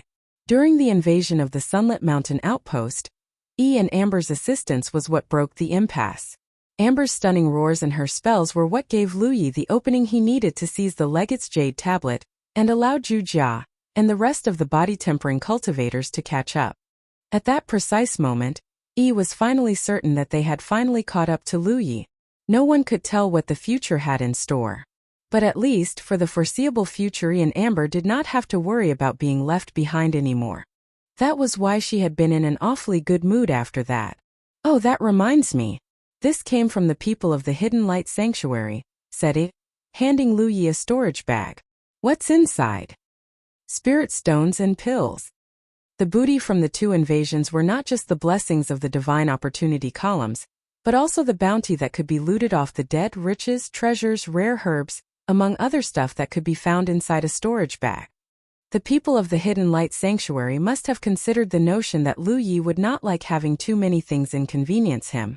That prompted them to just convert everything to spirit stones and pills.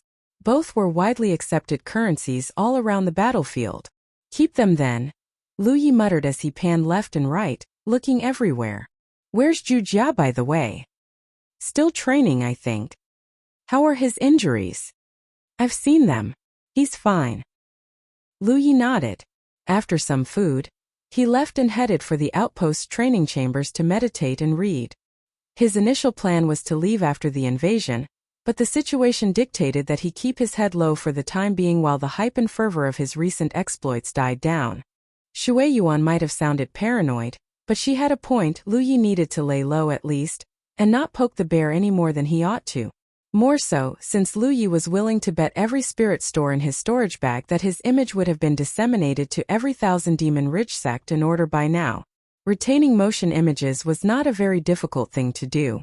Lu Yi knew that a glyph by the name of record image existed for exactly this function. Another glyph known as record sound function to retain the imprint of sounds and voices.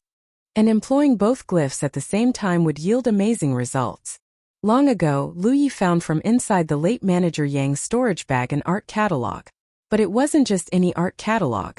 One could inject spiritual power into it, and the images in the catalog would not only come alive, they could even perform the most unbelievable and marvelous actions while emitting strange noises. The art catalog itself was a manifestation of both the glyph's record image and record sounds, although Lu Yi did not know about its true worth back then. Even as he did now, it was no good. The catalog had been confiscated by the Grand Master and his mentor Tang Yifeng. Apparently, it was no ordinary art catalog. It was a manual for sexual methods of cultivation. Lu Yi did not believe it back then. He dismissed what Tang Yifeng said as mere piffle. But now that he knew better, Lu Yi understood how wrong he had been. Tang Yifeng was right all along.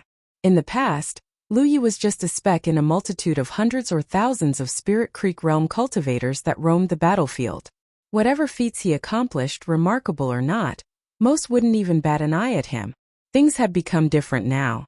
With the fall of 2,000 Demon Ridge outposts attributed directly to him, Lu Yi of the Crimson Blood Sect had just become the enemy faction's public enemy number one. Any sighting of him being near another 1,000 Demon Ridge outpost could send the entire battlefield into panic and disarray. To that end, Lu Yi thought of purchasing something that could change his appearance from the Vault of Providence. Something like that wouldn't be cheap, but he could get it easily from the vault and it would help to change his face. Even so, getting his appearance changed would not help one bit. Anyone would instantly recognize Amber and Jujia right off the bat. Wherever they went, they would remain conspicuously identifiable.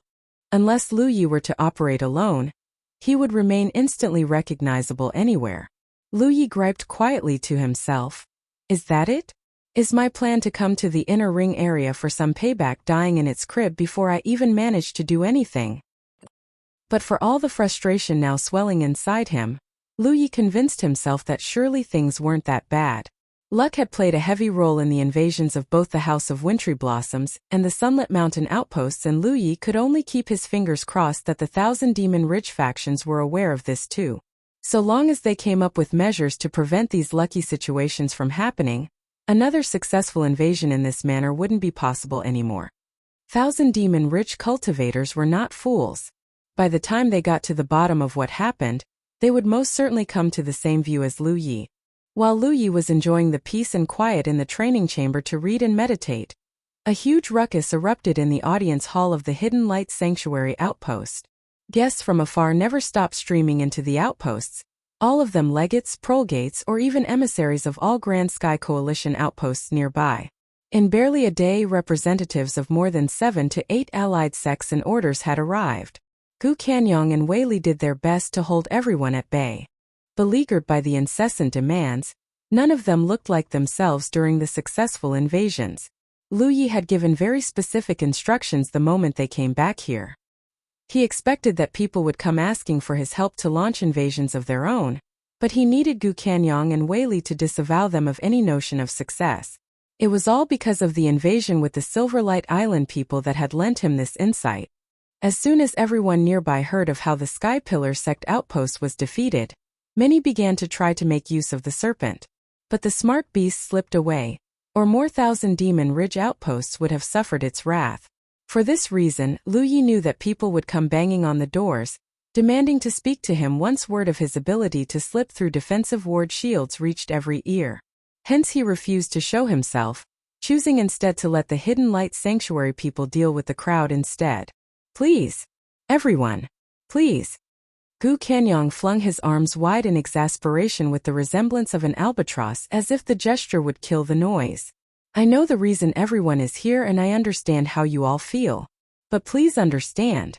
We're not trying to keep Lu Yi to ourselves. This is his request and he has specifically confessed that the invasions were only successful because we're lucky. They can't be replicated. Not ever again. That's unfriendly, Gu. Both the Hidden Light Sanctuary and Lofty Plume Court enjoyed the ride with Lu Yi. And we're just asking for a fair and equal chance of the same. If Lu Yi could defeat their defensive wards, then he could defeat anyone. Why can't he do it again if he's done so twice? That's right. We've known each other for so long, Gu, and I've been nothing but good to you. Now get Lu Yi out here or I'm gonna tell everyone your dirty little secret. Gu Kanyong could feel the corners of his eyelids throbbing. What dirty little secret about me could you possibly know? But he was not in the mood to find out, not in public. Caught between the anvil and the hammer, he begged feebly, please, my friend. Please. Listen to reason. Then get Lu Yi out here this instant. This instant. In the audience hall, repetitive peals of sonorous chants threatened to bring the roof down. Even those who just arrived joined in, much to Gu Kanyong and Wei Li's annoyance and exasperation. Humanity's Great Sage. Chapter 301 Zhao Li. Never in history had a Spirit Creek Realm cultivator so praised. No one had ever been able to do what Lu Yi did at the 8th Order of the Spirit Creek Realm either. One might say that Lu Yi had become the new idol of all sects after the occupation of the House of Wintry Blossoms and Sunlit Mountain. Was there anyone who didn't dream of breaching their hostile neighbor's grand ward and wipe the floor with them? The answer was no. However, no one had found a method that was even remotely viable until now. It was no wonder that the sects of Grand Sky Coalition had scrambled after the young man like worshippers after their idol. Gu Kanyong did another palm-down gesture and said, please calm down and listen to me, everyone. After drawing everyone's attention, the legate began. It would be remiss of me not to give you all a proper explanation after you have traveled all the way to my outpost, so I will. I wasn't lying when I said that the element of luck has played a huge factor in the occupation of the House of Wintry Blossoms and Sunlit Mountain's outpost. Let's start with the House of Wintry Blossoms first. You may not be aware of this, but the main reason we were able to occupy their outpost is because you may did not know it was possible for someone to slip past a grand ward completely undetected. The legates and prolegates slowly calmed down as Gu Kanyong launched into his explanation. Wei Li seized the opportunity to order the servants to serve them some tea.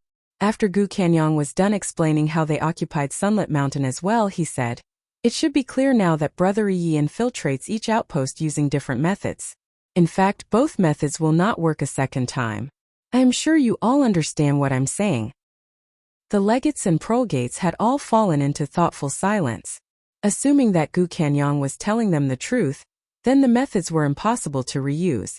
The House of Wintry Blossoms had lost their outpost because Yume was too careless, was what they wanted to say, but that would be too unfair. No one could have done better in her place because no one had ever managed to slip past a grand ward undetected, much less snatch the control gem from a legate like Yume.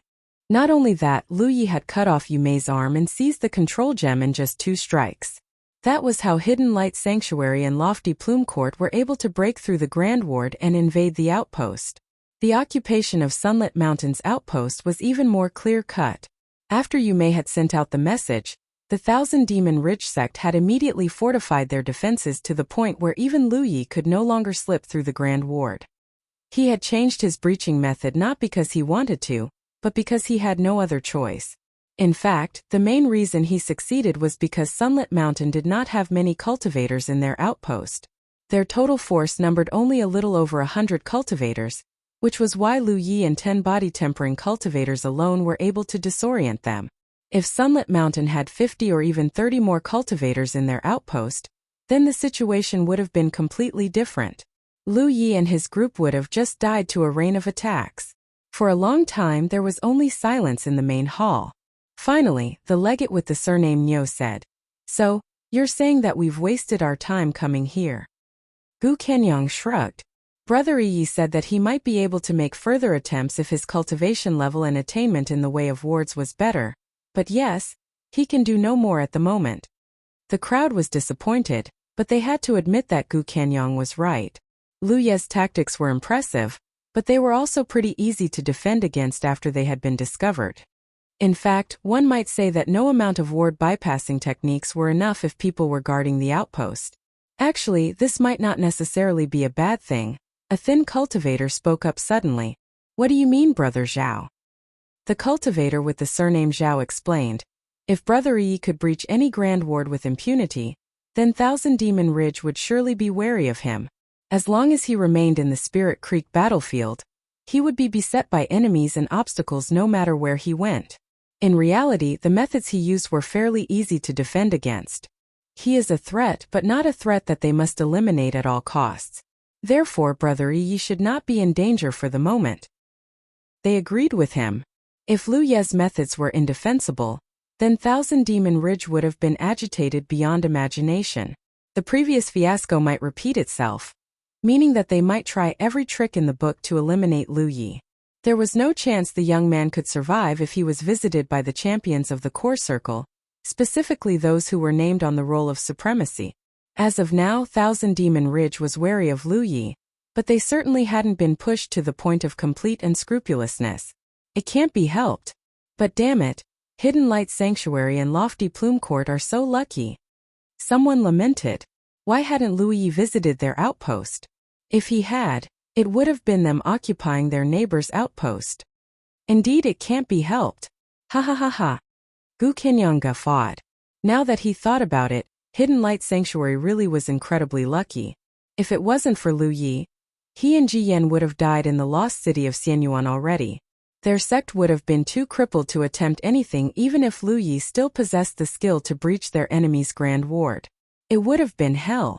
Since Lu Yi could not repeat his feat, there was no point in staying any longer.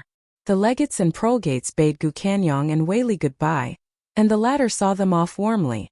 Gu Kanyang let out a small sigh of relief when the guests were finally gone. Then he returned to the hall, sat down on the opposite side of Wei Li, and discussed the follow-up matters with him. Around 300 House of Wintry Blossoms cultivators and 200 Sunlit Mountain cultivators had survived the occupation of their outpost. They were going to rebuild their outposts as a matter of course, but Hidden Light Sanctuary and Lofty Plume Court weren't going to make it easy for them. It was impossible to wipe out their enemies completely, but they certainly could oppress the shit out of them and lengthen their period of recovery. With luck, it would be years before either Thousand Demon Ridge factions recovered their strength. Moreover, both Hidden Light Sanctuary and Lofty Plume Court enjoyed a lot more freedom of choice than before. They could even lend some reinforcements to nearby allies and assist them in attacking more Thousand Demon Ridge forces. Of course, they would have to spend a good amount of time planning and discussing their future direction. Such things could not be rushed. The duo were still in the middle of discussions when suddenly, Gu Kanyang felt something and checked his battlefield imprint. He then sent out a message. Zhao Li has returned, Gu Kanyang said while looking at Wei Li. Has he not given up yet? Zhao Li was one of the legates who departed the outpost a while ago. For whatever reason, the guy had chosen to return. Wei Li pondered this for a second before answering. Brother Zhao is a thoughtful man, and we have said everything we should have said. I do not think he will come back just to pressure us on the same feudal issue. If that's true, then why did he come back? Have you forgotten about the roots of the heavenly derivative sect, senior brother? Gu Kanyang mulled over this for a moment before exclaiming in realization, I see what you mean. What a cunning fellow he is, this Zhao Li. He waited until everyone was gone before sneaking his way back. He must be plotting to monopolize all the benefits. Wei Li chuckled. That isn't necessarily true, but yes, I agree that Brother Yi may not turn him down. He stopped talking after that. It was because he could sense Zhao Li's presence. Brother Gu, Brother Wei.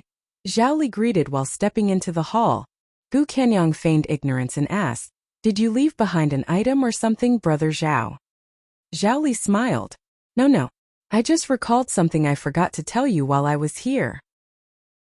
He then turned serious and said earlier, I said that Brother Yi should be relatively safe after the Thousand Demon Ridge figured out the whole truth, but now that I think about it, that isn't necessarily the case. What do you mean? I'm saying that Thousand Demon Ridge may yet abandon all dignity and attack Brother Yi with everything they got. Zhao Li said seriously, Brother Yi is just an 8th order cultivator, but he has already pulled off the impossible multiple times. For now, his methods are easy to defend against once you've figured out the trick behind them, but who is to say he wouldn't come up with new, harder to defend tricks after his cultivation and attainment in the way of wards improves? Just as we hope he would be able to repeat the feat in the future, there is a good chance Thousand Demon Ridge might want to nip him in the bud. Assuming the worst, even your outpost would not be safe, Brother Gu. Gu Kanyang was surprised to say the least. How did his outpost get dragged into this? It is no secret that Brother Yi is staying in your outpost right now. If Thousand Demon Ridge wishes to nip Brother Yi in the bud even at the cost of their face, then they would already be plotting with all nearby Thousand Demon Ridge outposts and mobilizing their forces to attack you. Worst case scenario, your outpost would be under siege in a matter of days. Gu Kanyang's expression gradually turned solemn. Do you really think your prediction will come true, Brother Zhao? Zhao Li slowly shook his head. I'm not sure. As I said, it is just a possibility. This is why I've chosen to come back. If you don't mind, I would like to stay at your outpost for the moment and observe the situation. Assuming that Thousand Demon Ridge is plotting something big, then the Heavenly Derivative Sect would be able to respond in time. Of course, it would be best if my fears are just fears and nothing happens. Thank you, Brother Zhao. You are more than welcome in our outpost. But of course, that said, I think you should inform Lofty Plume Court and all allied sects to be ready to reinforce the outpost as soon as possible. They are closer after all. That makes sense. Gu Kanyang nodded seriously. If there is nothing else, then I would like to go to my temporary accommodation now. My apologies for the trouble, Zhao Li said while clasping his hands together. It is no trouble at all. Brother Wei, please take him to his room, Gu Kanyang said while looking at Wei Li. Wei Li nodded and took Zhao Li to the guest area. After he returned, he saw Gu Kanyang still sitting on his chair and thinking about something. Wei Li returned to his own seat and poured himself a cup of tea before asking, "What are you thinking, senior brother?" "Oh, I'm just thinking how Zhao Li almost fooled me with his circuitous talk." Huh. Wei Li looked at him in puzzlement. Gu Kanyang smiled. Before that, Brother Zhao asked to be assigned next to Brother Ye's accommodation, didn't he? The guest area was fairly huge and filled with detached pavilions. Right now, only Lu Yi and Zhu Jiao were using the facilities. While Wei Li could assign Zhao Li to any pavilion he wanted, he certainly wasn't going to refuse his guest's request if possible. Yes, Wei Li responded. Brother Zhao asked where Brother Yi lived before choosing the neighboring pavilion to stay in. Gu Kanyang grimaced. I knew it. I don't understand, senior brother. I'm saying that he's here for Lu Yi. Wei Li wasn't stupid. He was just feeling a little slow after all the work he had done today. He immediately realized Gu Kanyang's meaning and asked, "Are you saying that Brother Zhao was just distracting us with some alarmist talk?"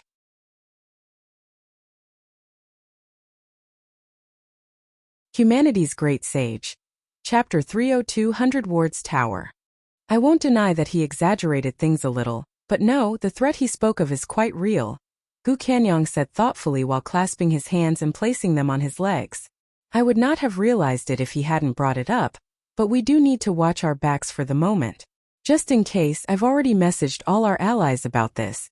That said, it is very unlikely that Thousand Demon Ridge would actually attack our outpost. Even if they somehow succeeded, we could just escape by teleporting away through the Divine Opportunity column or breaking through their encirclement. In any case, it is impossible for them to lay a finger on Brother Yi by attacking the outpost. A bitter smile cracked on Wei Li's face. Brother Zhao even claimed that he's staying here so he could respond to the threat in time. I know, right? That was the point where I realized that something was amiss. The Heavenly Derivative Sect's outpost is a long distance away from ours. Unless Brother Zhao could see into the future, there's no way his allies would show up in time to aid us. Sure, he arrived pretty early during today's meetup, but that's only because he happened to be in the area. If the Thousand Demon Ridge did decide to attack us, the battle would be over long before his people could reach us. Oh, Brother Zhao. I don't understand why he would go about this issue in such a roundabout way. He could have just told us his request directly. Like I said, he's here for Brother Yi. He doesn't know if Brother Yi is training under our sect right now. If he is, it would have been rather impolite to make a request directly. It's a different story if he spoke with Brother Yi in private though. Knowing that silver-tongued bastard, I doubt Brother Yi would be able to escape his clutches. Seriously, Wei Li didn't know whether to cry or laugh. I've heard of his reputation a long time ago, and as far as I can tell it's more than justified.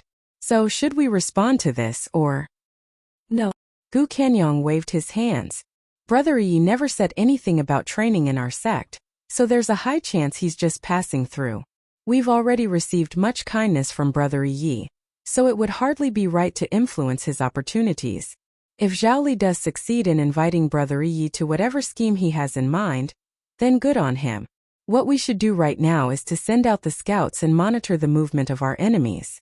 Every second is precious if Thousand Demon Ridge really does the unthinkable. Yes. Oh. Recently Zhu Jia had found a great place to cultivate in. It was the training chamber of Hidden Light Sanctuary.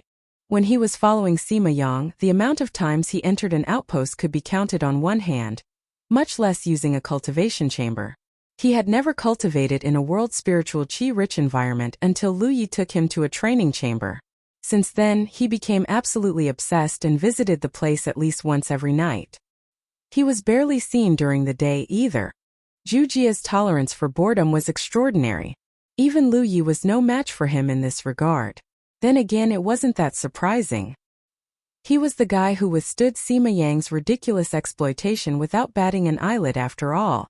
Zhu Jia was grateful to Sima Yang for putting him on the path of cultivation. That was why he never complained a word, no matter how much abuse he received from the spell cultivator.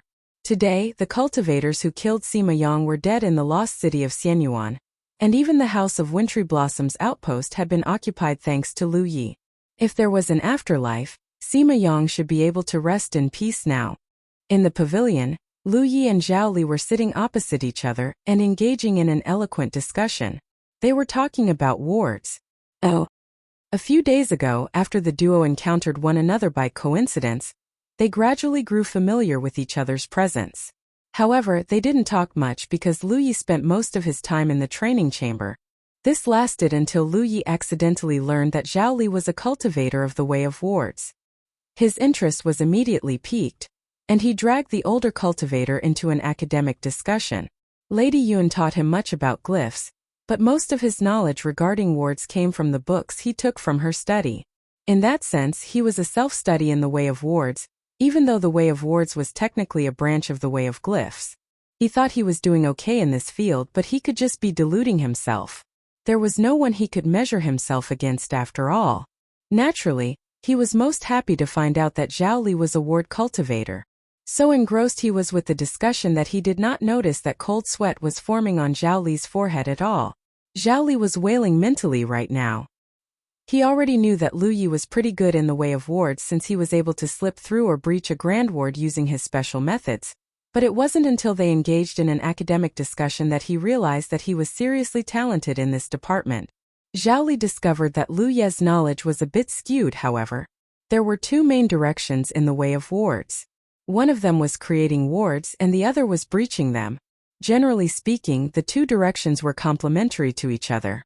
Someone who knew how to create wards must know how to breach wards, and vice versa. However, that wasn't the case for Lu Yi. His knowledge was impeccable when it came to breaching wards, but he almost felt like a novice when it came to creating wards. The duo weren't just exchanging words.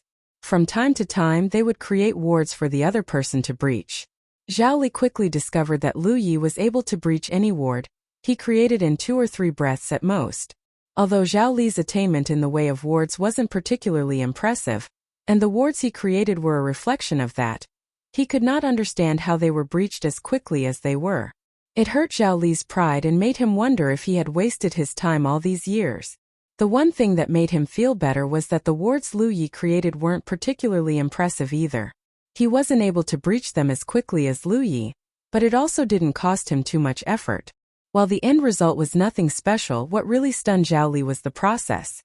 Lu Yi had created his ward in an extremely short time by directly channeling his spiritual power. He did not use any ward creating tools in the process. His great elder was the only one he knew who could create a ward with a single thought. However, their cultivation levels were night and day, to put it mildly. Generally speaking, it was incredibly difficult for a Spirit Creek Realm cultivator to create a ward without using some tools. Some common examples were small ward flags or ward keystones. Moreover, each item possessed a unique characteristic of its own. Only by using them together in certain ways could a Spirit Creek Realm cultivator create a ward. Zhao Li wanted to confirm one thing no matter what. Who did you learn the way of wards from, Brother Yi? Lu Yi immediately thought of Lady Yun. Technically speaking, Lady Yun only taught him the way of glyphs. However, the way of wards was a branch of the way of glyphs, so it wouldn't be a mistake to say that she was his teacher in the way of wards either. He could not tell Zhao Li the honest truth though. Lady Yun had specifically told him to keep her identity a secret. So, he said, the Crimson Blood sect owns some books on the way of wards, and you should know that I've received the inheritance of a glyph weaver, right? Glyph weavers and the way of wards are kinda related to each other, so sometimes I would read those books to further my knowledge. You're saying that you're self-taught, Brother Yi? Zhao Li's eyes twitched once. If Lu Yi managed to come this far via self-study, just how much further would he go if he had a proper teacher? He could not even begin to imagine. In the past, the seniors in his sect often lamented that there were unparalleled geniuses in the world that ordinary people like them could never hope to stand with as equals. He never really took their words seriously because he thought that these so-called unparalleled geniuses might exist, but they could not be that much better than him. It was because he was a genius himself. But now he realized that he was just being arrogant and foolish. This also explained why Lu Ye's attainment in the way of wards was so unusual. He could breach most wards with ease, but the wards he created were rather shoddy. However, the process of that creation were paradoxically quite impressive. Even more stunning was the fact that a self-study had somehow managed to breach a grand ward not once, but twice using his own special methods. Have you ever heard of the 100 Wards Tower, Brother Yi? No. What is that? Lu Yi raised his eyebrows. He had never heard of it, but it obviously had something to do with wards. You could say that it was a treasure of the previous era. By that, he meant the era before the Spirit Creek battlefield came to be. Lu Yi was no longer completely ignorant about the state of Jiuzhou. Naturally, he was privy to the era theory. Previously, he thought that a world like Jiuzhou, one filled with countless sects and champions, would possess a long and deep history. In reality, things were a little more complicated than he thought. To put it simply, there were no written records of Jiuzhou before the Spirit Creek battlefield came to be. All the history books only recorded events after the formation of the Spirit Creek battlefield, and the battlefield was 2,000 or 3,000 years old at best. Not long after that, the two cultivation factions, Grand Sky Coalition and Thousand Demon Ridge, came to existence as well. One thing was certain. The old Jiuzhou must have been an incredibly prosperous and powerful cultivation world. They knew this because there were a lot of relics that clearly did not belong to the current Jiuzhou scattered across the continent. From time to time, ancient ruins and inheritances would pop up on the Spirit Creek battlefield as well. Unfortunately, no one was ever able to find any written record regarding the old Jiuzhou. That was why they simply addressed them as relics of the previous era. It made no sense that their history spanned only 2,000 to 3,000 years considering the average lifespan of a cultivator. To make a comparison, a Divine Sea Realm cultivator had a lifespan of 1,000 years or so, a True Lake Realm cultivator around 500 years, and a Cloud River Realm cultivator around 200 years. As for Spirit Creek Realm, they were like garlic chives that kept growing back no matter how many times they were harvested. Of course, these were just theoretical numbers. All cultivators led a life of violence. Even if someone managed to live to old age, something like invisible damage or worse would definitely impact their lifespan. The most popular theory to date was that a catastrophic disaster had struck the previous Jiuzhou and reset their cultivation world altogether. It was the only explanation as to why their written history only spanned 2,000 to 3,000 years. The 100 Wards Tower Zhao Li mentioned was probably one such relic. There are 100 floors in the 100 Wards Tower, and each floor contains a different kind of ward, with the floors getting progressively harder, and the challengers who successfully clear a floor are rewarded by the heavens. Naturally, the rewards are all related to the way of wards in some way. There is a saying among ward cultivators, and that is that a ward cultivator who hasn't challenged the 100 Wards Tower is not a true ward cultivator. According to the current standards, someone who cleared the first 10 floors is considered a novice in the way of wards, 20 floors an elite, 33 floors a master and 66 floors a grandmaster. What about 100? No one has ever cleared 100 floors, but not because they are all wanting. A bit of pity entered Zhao Li's eyes at this moment. It is because the 100 wards tower itself is incomplete. It only has 66 floors.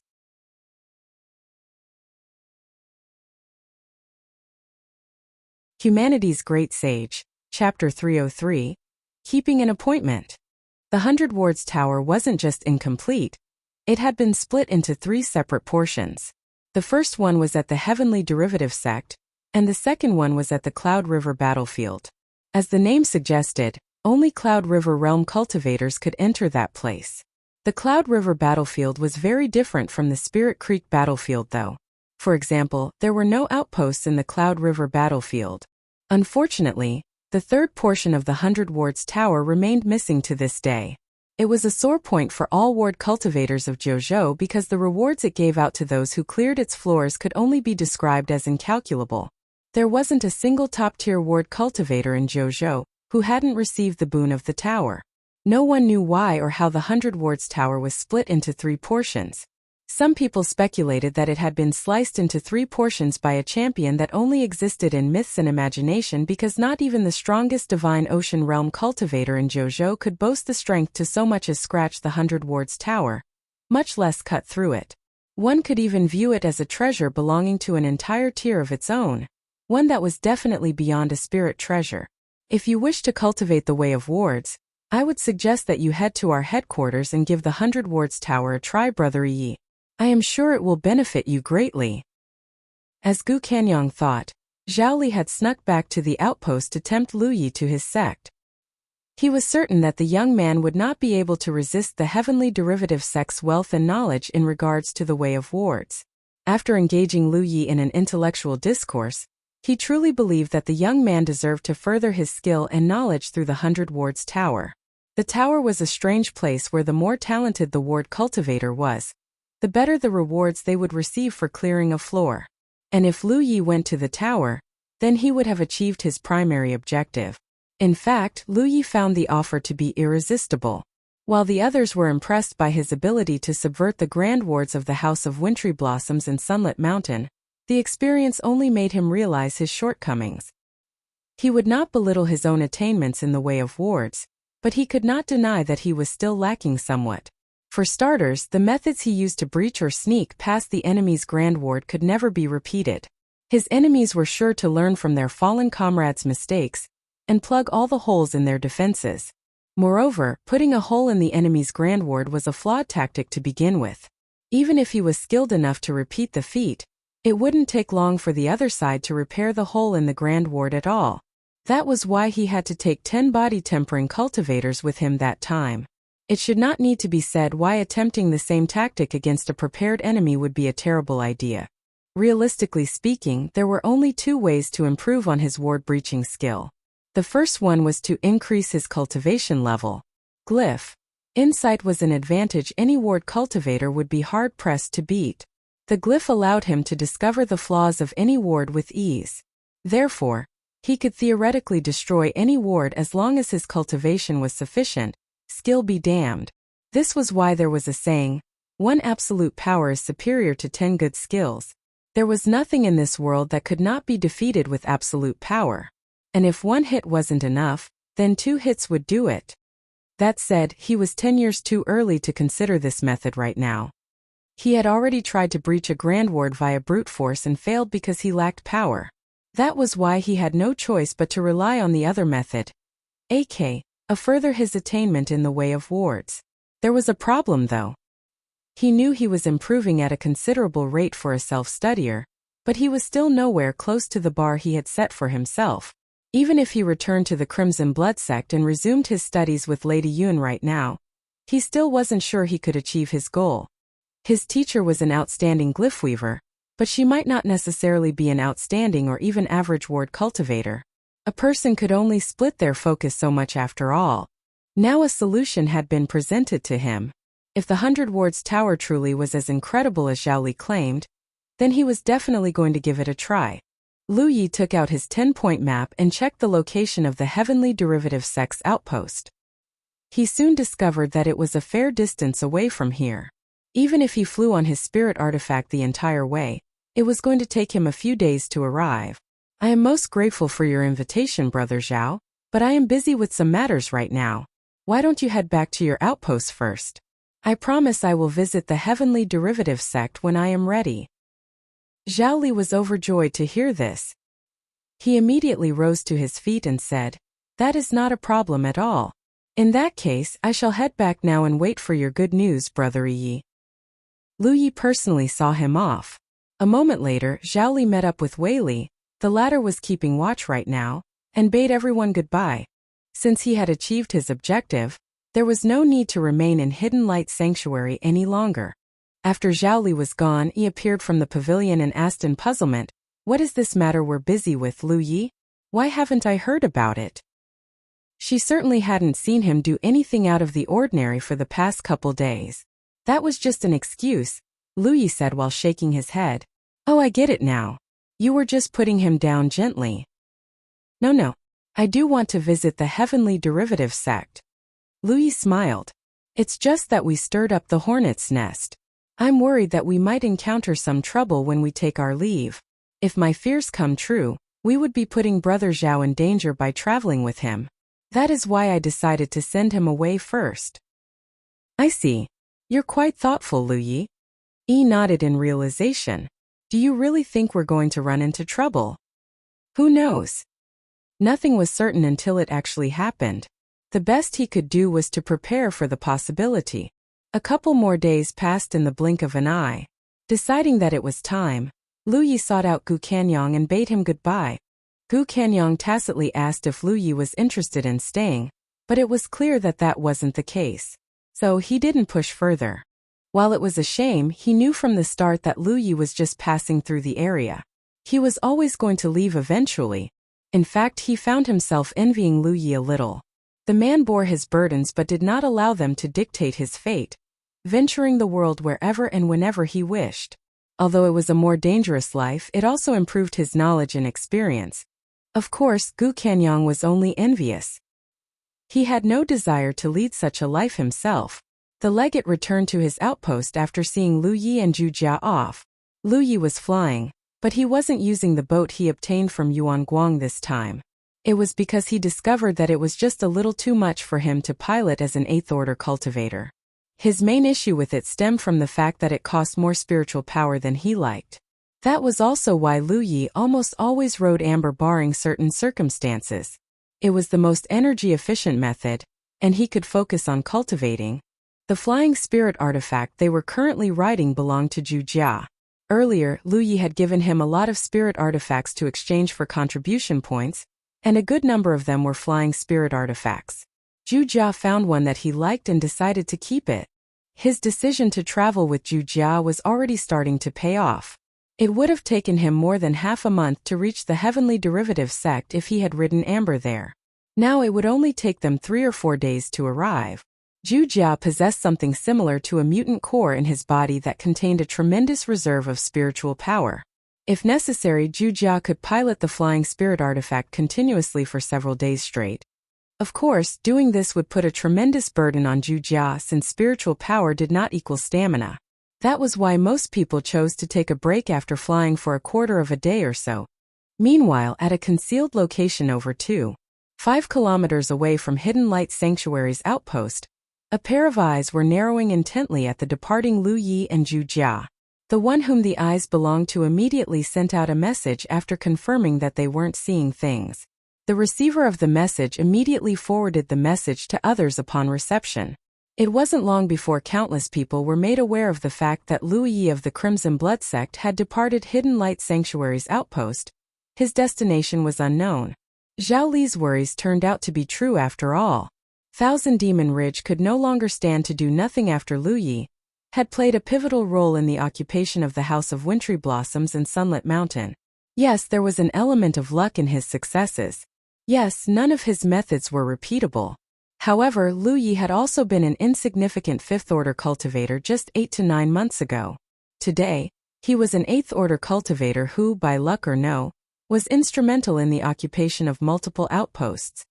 He was growing at a tremendous rate, and he would only grow harder and harder to handle as time passed. However, even their worry regarding his combat strength was secondary to their worry regarding his attainment in the way of wards. If the young man could already come up with these unexpected, never-before-seen methods at his current skill level, what would happen when he became a true expert? At this rate, not even an outpost would be a safe place for them anymore. That was why many thousand demon rich sects had arrived at the consensus to dispose of Lu Yi of the Crimson Blood sect as soon as possible. It was better to be safe than sorry. To this end, they even distributed Lu Ye's picture to all relevant personnel and instructed them to memorize his features. The entire cultivation faction came alive after Lu Yi came out, but they made sure to keep their movement as stealthy as possible.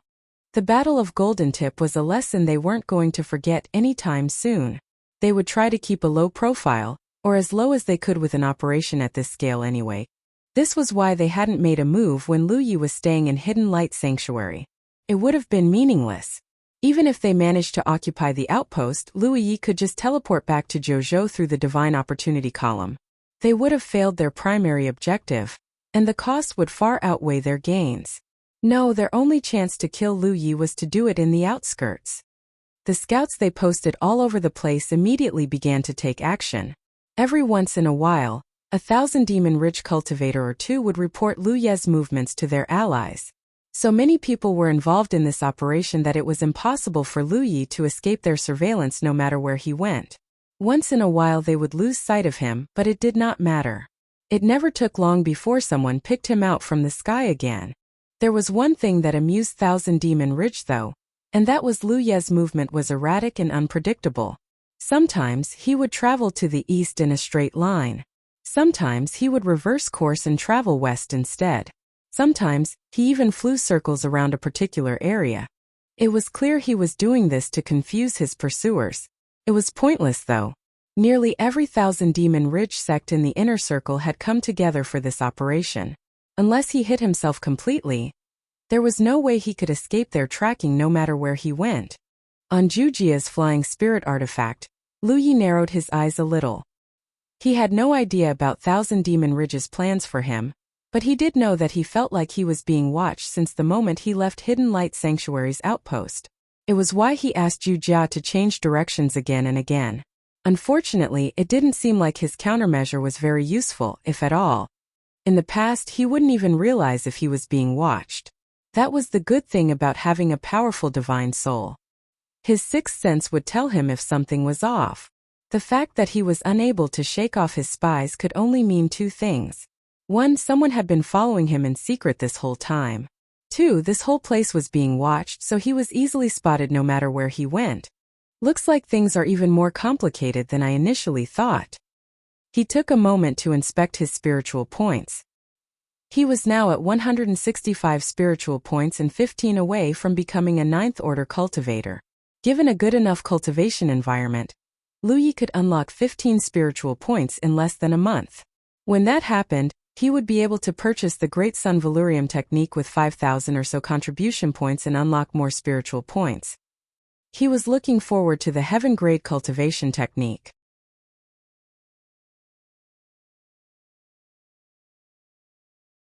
Humanity's Great Sage, Chapter 304, Old School 9th Order Cultivator. Previously, Lu Yi was planning to ascend to the 9th Order first before leaving Hidden Light Sanctuary's outpost. He was hoping to lie low until the danger had passed, or lessened to a certain extent. Unfortunately, the 100 Wards Tower Zhaoli mention was just too attractive. Before he knew it, he was already heading toward the Heavenly Derivative sect.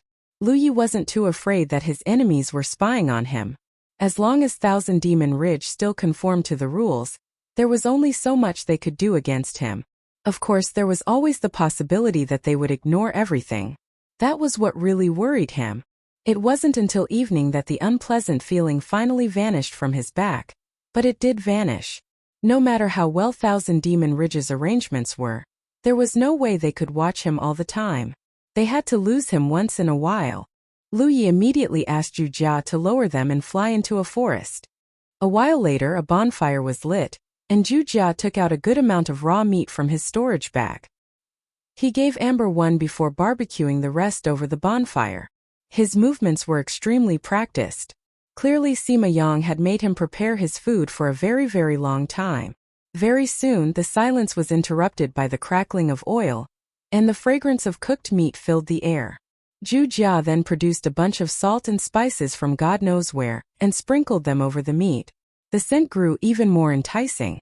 Zhu Jia did not wait until the meat was fully cooked before chowing down earnestly, though he did not forget to offer Lu Yi one of the meat before doing so. Lu Yi accepted it without hesitation and happily dug into his meal, unwittingly winning Zhu Jia's affection with his gluttonous display. In fact, the big man had become much closer to him for the past few days. Realization struck Lu Yi in the middle of his meal. He discovered that everyone in his party except Yi was a glutton. It should not need to be said that he and Amber were both big eaters. They chugged down at least 40 to 50 spirit pills every day like addicts. Zhu Jia wasn't a big eater of spirit pill in the past because Sima Yang never gave him any. He cultivated his power purely through inhaling spiritual qi.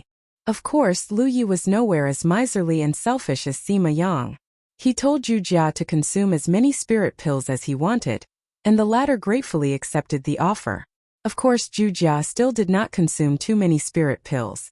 It was because consuming too much spirit pills would affect the purity of his spiritual power. 2 men and 1 tiger burped out in satisfaction after the fulfilling meal. Next, Lu Yi produced the dragon scale from his storage bag and inhaled a wisp of blood qi. He then offered Amber and Zhu Jia 1 wisp each. In the past, he wouldn't dare to do such a thing. His usual practice was to place it in a circle of boon before absorbing and refining the nebulized blood qi bit by bit. Now that his cultivation and divine soul were stronger, he could inhale the blood qi directly. It was the same for Amber. Since it came back from the lost city of Xianyuan, it no longer dropped like a sack of rocks after inhaling the blood qi in the dragon scale. Improving one's divine soul definitely brought more benefits than he initially expected. In fact, Lu Yi reckoned that entering and exiting the Rift of Illusion should be less of a headache now. Literally. In the past, he would be beset by a painful migraine every time he died and exited the Rift of Illusions. He hadn't confirmed this yet because he was engrossed with the Way of Wards as of late. After extinguishing the bonfire, Zhu Jia adopted a meditative stance and began cultivating as usual. Lu Yi took out a book and began reading under the moonlight. As for Amber, the tiger was already lying next to the young man and snoring out loud. 300 meters away, a slightly built figure was stealthily making his way toward the group. His body blended almost perfectly with the environment, making him nigh invisible as he traversed the terrain. Even his aura and life force were fully concealed by some sort of unspeakable power. His footsteps were unnaturally light, making no sound even when he was stepping on leaves.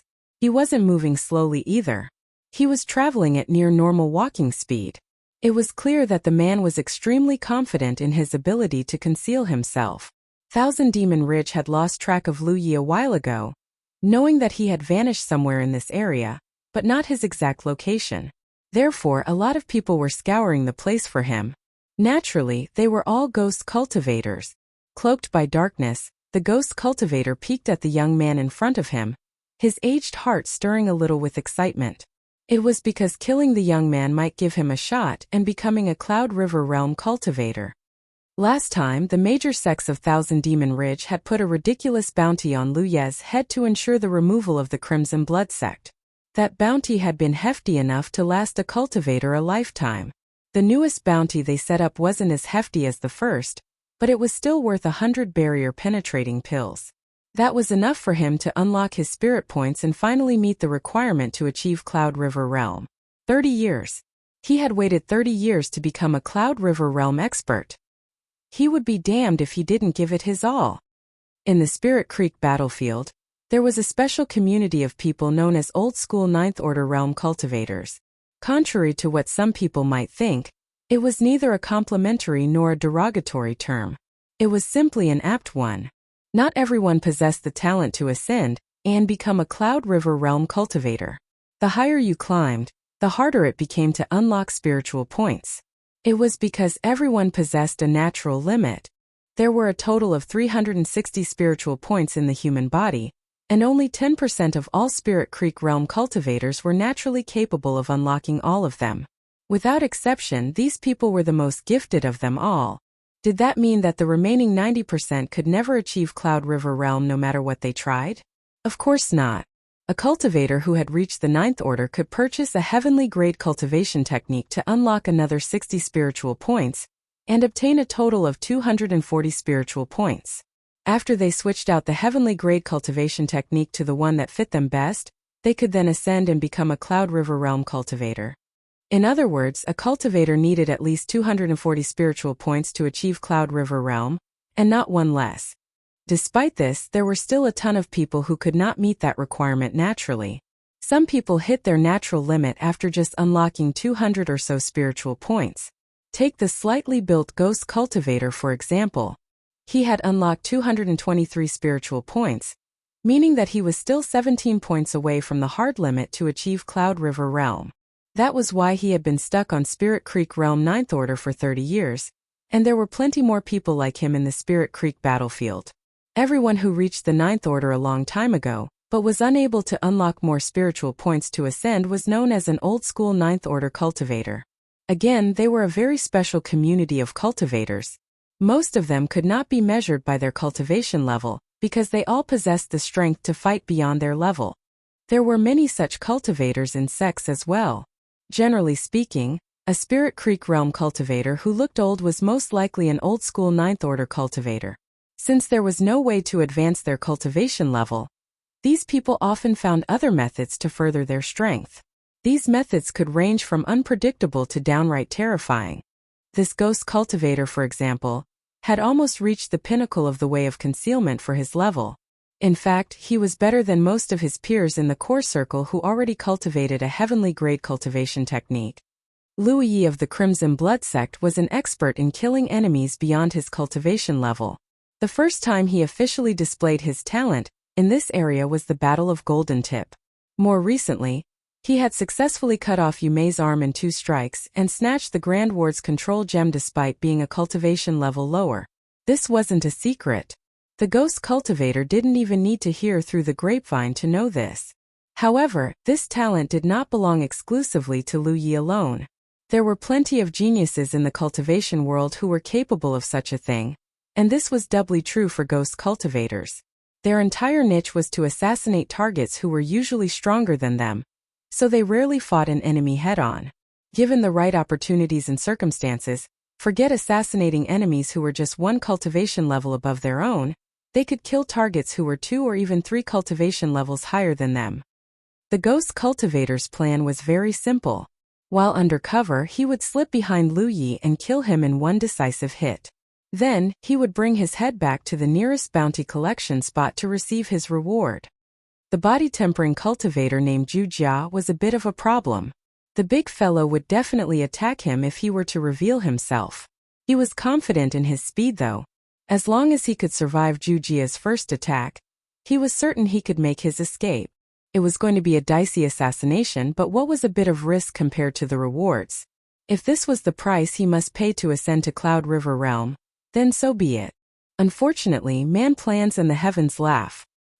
He was about 10 meters away from Lu Yi when he suddenly froze in his tracks. It was because Lu Yi had abruptly closed his book, turned in his direction, and stared him directly in the eye. In that moment he felt an icy chill shooting from his foot all the way to his head. Did he see me? But that's impossible. How can a mere 8th Order combat cultivator possibly see through my concealment? The Ghost Cultivator had absolute confidence in his concealment abilities, and for good reason. Once, he had snuck up to a heaven-grade 7th Order cultivator, and took off their head right in front of them. He would never forget the look of shock and disbelief on their face before the light winked out of their eyes. If even a heaven-grade 7th Order cultivator could not see through his concealment, then how could an 8th Order possibly do the impossible? Yeah, there's no way he saw me. Something behind me probably drew his attention or something. It can't be me. The reason he thought this was because Lu Yi wasn't the only one who was staring at him. The body-tempering cultivator Wuxia was too. Even the spirit beasts sleeping next to Lu Yi had opened their eyes to stare in his direction as well. He would not deny that there was an instant he had felt like pissing his pants. That said, he was an old-school 9th Order cultivator. A youngster might have succumbed to the pressure and broken their concealment already, but he had survived long enough to turn his nerves into steel. That was why he remained calm and, while withdrawing his aura and pushing his concealment abilities to the limits, slowly took a step to the right. He was wrong. His entire scalp tingled when all 3 pairs of eyes followed his figure like glue. Lu Yi was even laying his chin on one hand and tapping the inviolable rhythmically with the other, smirking as if he could see him as plain as day. This turn of events was completely beyond the ghost cultivator's expectations. He could believe that Lu Yi was talented enough to see through his concealment, but Zhu Jia, a simpleton who only knew how to flex his muscles? A spirit beast even? Had he been deluding himself all this time? Was the concealment technique he honed for decades really worth nothing at all? The bonfire in the makeshift camp crackled once. It was because the flames hadn't died out completely. It was at that moment the ghost cultivator rushed forward and attempted to kill Lu Yi. Unfortunately for him, he was immediately met by a bright flash of steel. Blood flew everywhere as a deep wound erupted across the ghost cultivator's chest. The attack had nearly split him in half. Without hesitation, he began running away from the party. Any ghost cultivator worth their salt would know that staying after a failed assassination was folly.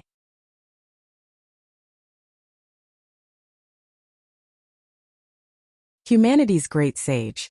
Chapter 305 Intercepted. Oh! Lu Yi was surprised by the fact that he had failed to kill the ghost cultivator in one hit. Then he saw the other person's wizened, weather-beaten face and realized what was going on. His opponent was probably what they called an old-school Ninth-Order cultivator, and it showed. There was no chance an ordinary Ninth-Order cultivator could have withstood his charged attack. They might be unable to grow their cultivation level, but they definitely found other ways to expand their strength. Suddenly, there was a strong disturbance of energy behind the ghost cultivator. Next, a shining rope descended from the sky and hit the ghost cultivator dead on. It was Yi emerging from her hiding spot, shooting a spirit shackling rope at the old ghost cultivator. It wasn't the sect master who taught Yi the spell. She wasn't capable of mastering the spell at the time. Yi had learned how to cast it herself after watching the Xianyuan City Watch throwing them again and again. It was because she thought that the spell was incredibly suited for immobilizing or catching enemies. Caught completely off guard, the ghost cultivator was fully bound by the time he tried to react. He struggled with all his might in an attempt to break free, but discovered that it was firmer than he imagined. He still could break out, but it was going to cost him a bit of time he didn't have. A beam of light pierced through an eye socket and exited from the back of his skull, killing the old ghost cultivator instantly. When he cancelled the spell, he collapsed on the ground with a loud thud. "Let's go." Lu Yi beckoned as he grabbed the ghost cultivator's storage bag. Amber leaped onto his shoulder, and Zhu Jia summoned his flying spirit artifact. A moment later, a beam of light soared into the sky. It was incredibly conspicuous in the dead of the night. At the same time, several beams of light also shot out of the forest and gave chase. They clearly belonged to Thousand Demon Rich cultivators who were scouring the area for Lu Yi. "Knock him off!" someone yelled. Generally speaking, cultivators refrained from fighting when flying telekinetically because their spiritual power control was lacking. It was dangerous enough that they could be knocked off their spirit artifact even if they were stronger than the other party. It was more or less a death sentence if they fell from a height of tens of meters, and they had no way to reduce their fall speed. For Thousand Demon Rich cultivators had shown up to intercept Lu Yi. Although they absolutely outnumbered their prey, they still didn't dare to engage Lu Yi in aerial combat. It was rumored that Lu Yi of the Crimson Blood sect possessed a tattoo-type glyph called wings that gave him the ability to fly. If it was true, then fighting him in the air would be one of the stupidest things they could do. That was why they were attempting to knock him down with their flying weapons instead. The shouter had barely finished his shout when the flying weapons got close to Lu Yi in an instant. At the forefront, Zhu Jia made the flying spirit artifact dance like a butterfly and successfully dodged all of the attacks. Not one flying weapon managed to touch even a hair on their bodies. Forget the Thousand Demon Rich cultivators, even Lu Yi was surprised by this. The body-tempering cultivator was the perfect example of the idiom, "Don't judge a book by its cover." He might look like a careless person, but his control of his flying spirit artifact was so fine that even Lu Yi believed himself to be inferior to the big guy. Zhu Jia then moved the flying spirit artifact closer toward their attackers, causing those at the forefront to turn fearful. Although they tried everything they could to resummon their spirit artifact, they were of course too late. Lu Yi stuck his hand into his storage bag and threw 4 spirit artifacts at his attackers. Each and every one was empowered by a glyph, Windwalk. Blood-curdling screams cut through the air. 2 of the 4,000 demon-rich cultivators were skewered and knocked off their flying spirit artifacts. From the looks of it, the fall was going to kill them. The other 2 were also wounded by the flying weapons, but they did not fall off their spirit artifacts. However, they didn't even get to breathe out a sigh of relief before 4 beams of light shot toward them once more. A pair of blood-curdling screams broke out, and the rest was history. If the quartet had fought him on the ground as a group, it would have taken Lu Yi some effort to kill them all. But in the air, it was considerably easier to kill them. With that done, Zhu Jia shot toward the horizon with almost no pause in between. The flying spirit artifact left behind a brilliant ribbon of light in the night sky. From time to time, the 1,000 demon-rich cultivators who caught wind of their movement would attempt to intercept them, but this was very different from the time he had to escape on Amber's back. Although the tiger wasn't slow, it wasn't quick either. His enemies had had a much easier time blocking his way and chasing him down. This time they were flying with Zhu Jia at the helm. They were so much more mobile it wasn't even a comparison. Add to the fact that Thousand Demon Ridge did not dare to escalate things so much that Grand Sky Coalition would have the excuse to retaliate. All the attackers were 8th to 9th order cultivators. As a result, Thousand Demon Ridge was unable to form an effective blockade on a large scale. Not only that, almost none of the group of 3s, 4s or 5s they sent to intercept Lu Yi was able to escape alive. The attackers dared not act recklessly after they lost a couple of groups like this. As the Thousand Demon Ridge cultivators kept each other updated in real time, they gradually managed to deduce Lu Ye's next destination. Although they weren't sure if it was his final destination, they had already assembled an ambush force in that direction. They were just waiting for him to fall into their encirclement now. A day later, while Zhu Jia was flying across a big, winding river that looked like a living dragon from the sky, 20 beams of light suddenly rose into the sky and flew straight toward him. That wasn't all. Another 20 figures suddenly appeared from behind his back and cut off their retreat. In just the blink of an eye, their way forward and back had been cut off by the enemy. Lu Yi would have told Zhu Jia to change directions, but the big guy was wise enough to change directions immediately. However, he didn't manage to go far before another dozen beams of light flew out of the hill in front of him. He had to admit that Thousand Demon Ridge's plan this time was well thought out and well executed. They had accurately deduced where he would go and set up an ambush along his path. It was too late to back out of the encirclement now, and it was folly to land on the ground. Losing their aerial mobility now was akin to committing suicide. Lu Yi narrowed his eyes slightly and produced 4 flying weapons from his storage bag. He silently channeled his spiritual power and made them float beside him. Yi had also shown herself and stood protectively behind Lu Yi. Spiritual power circulated throughout Zhu Jia's body, as they suddenly accelerated. Right now, the only way they could survive was to choose one direction and attack that part of the encirclement with all their might. It would also minimize the amount of pressure they would receive. If Zhu Jia could move fast enough, the 2 groups of Thousand Demon Ridge cultivators who showed themselves at the very beginning would not even be able to touch them. They would only have to defeat the enemies in front of them.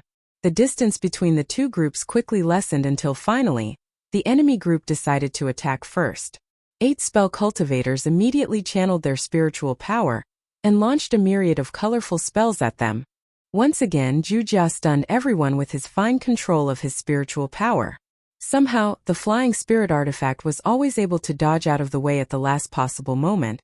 They had never seen someone who could fly a flying spirit artifact so well. Zhu Jia's control over his spiritual power impressed everyone. As the distance between them shortened, the frequency of the spell cultivator's attacks started increasing as well.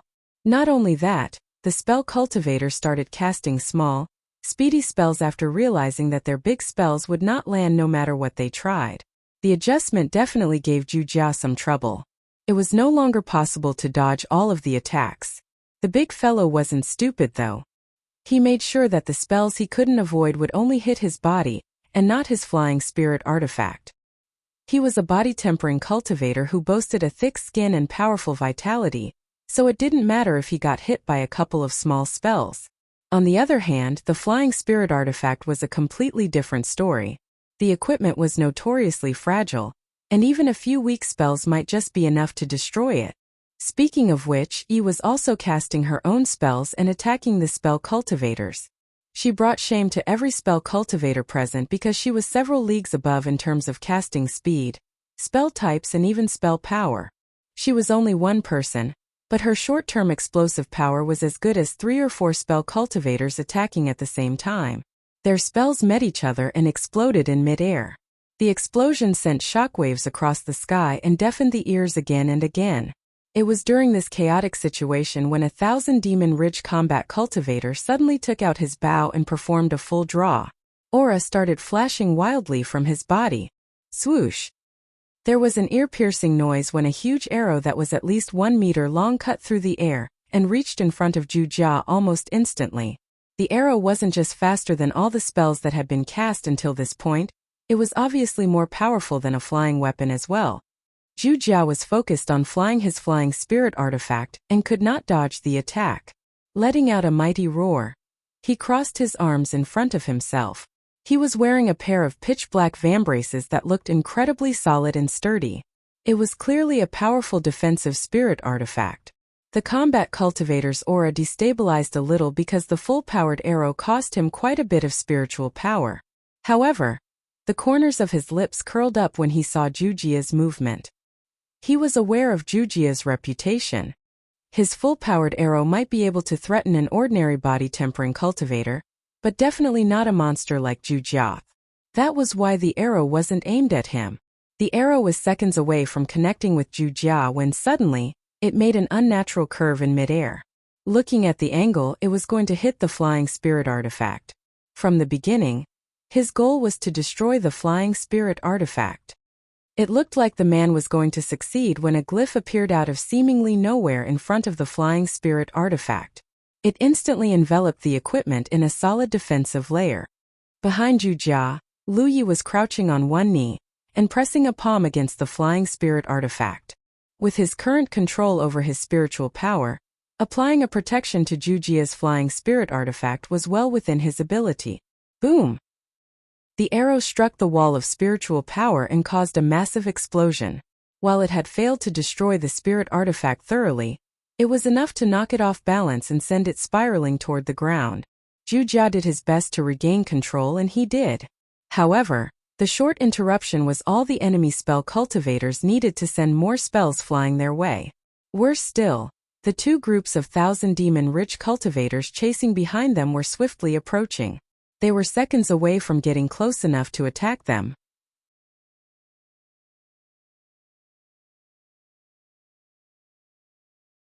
Humanity's Great Sage, Chapter 306. It's bad. Ram them. Lu Yi growled while applying a windwalk to the flying spirit artifact underneath his feet. There was a flash of light, and the stabilized equipment immediately shot toward the enemy like an arrow. At the same time, Lu Yi fired all 4 of his flying weapons to intercept the enemy's attacks. Yi was doing the same thing with her spells. The 1,000 Demon Ridge cultivator directly on a collision course with Lu Ye's group turned frightful.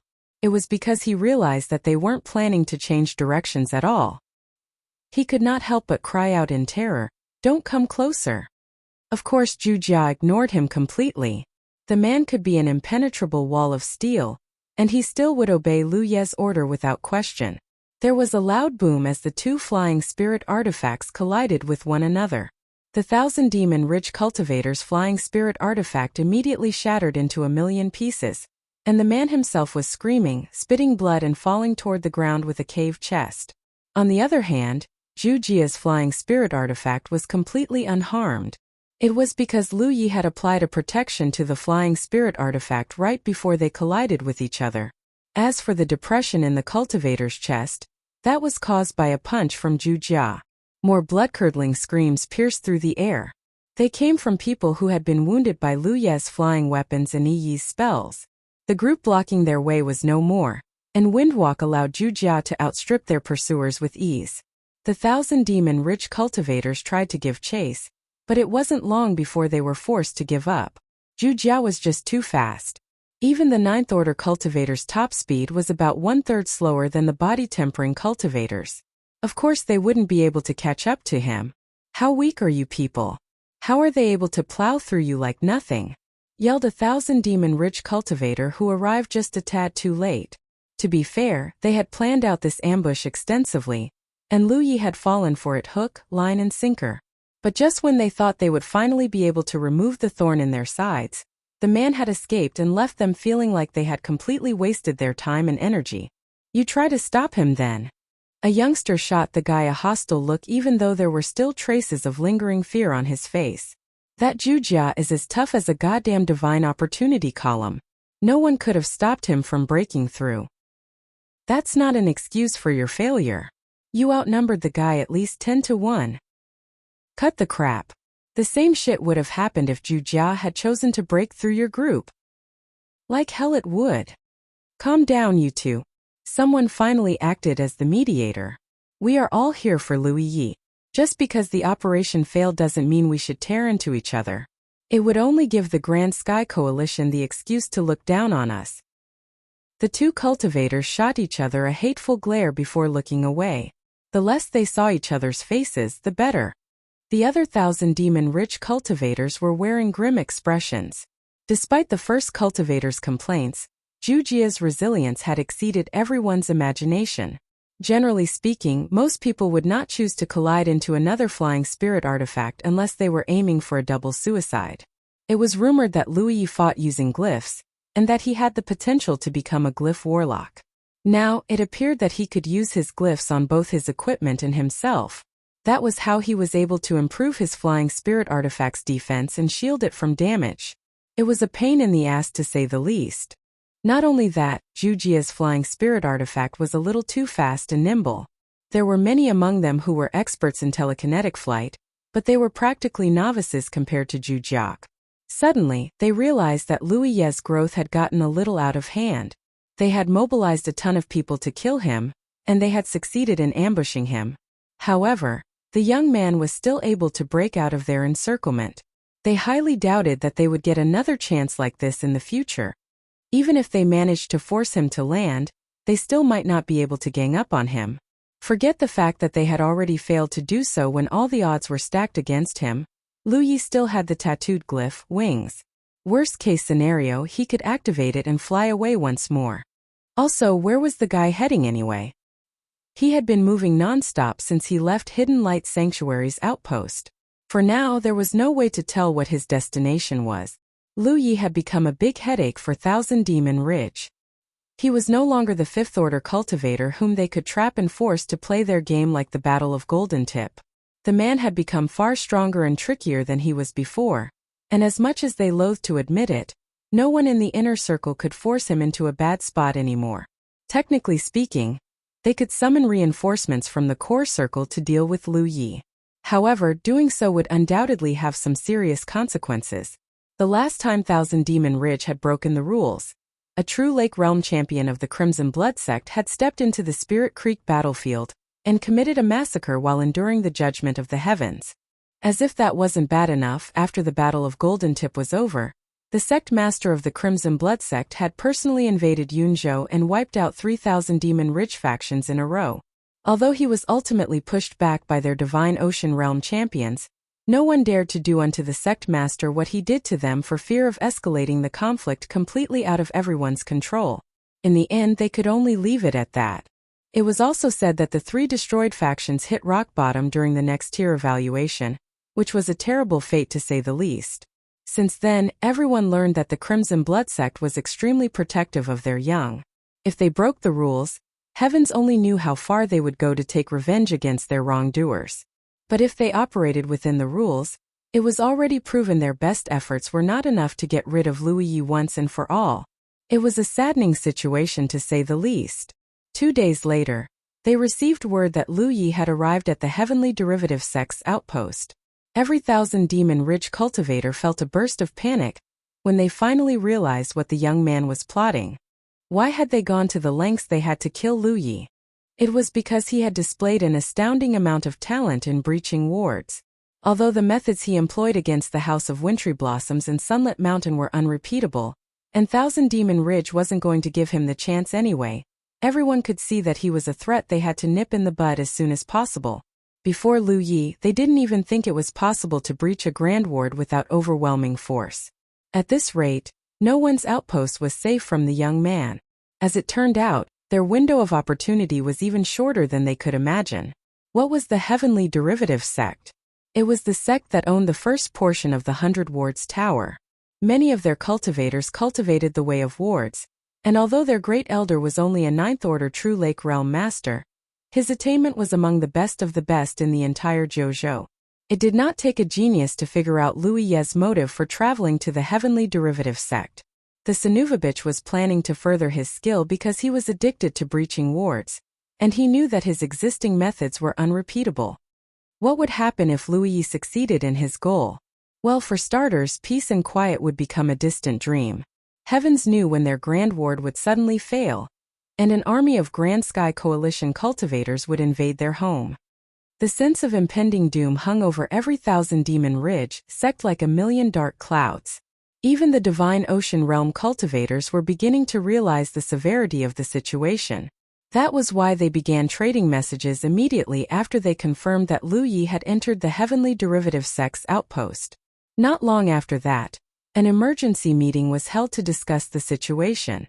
This was the first time an insignificant 8th Order Spirit Creek Realm cultivator had spurred the entire Jojo into action. Even better, he wasn't even doing it on purpose. Funnily enough, the one who started it all, Lu Yi, had no clue about the brewing storm he just caused.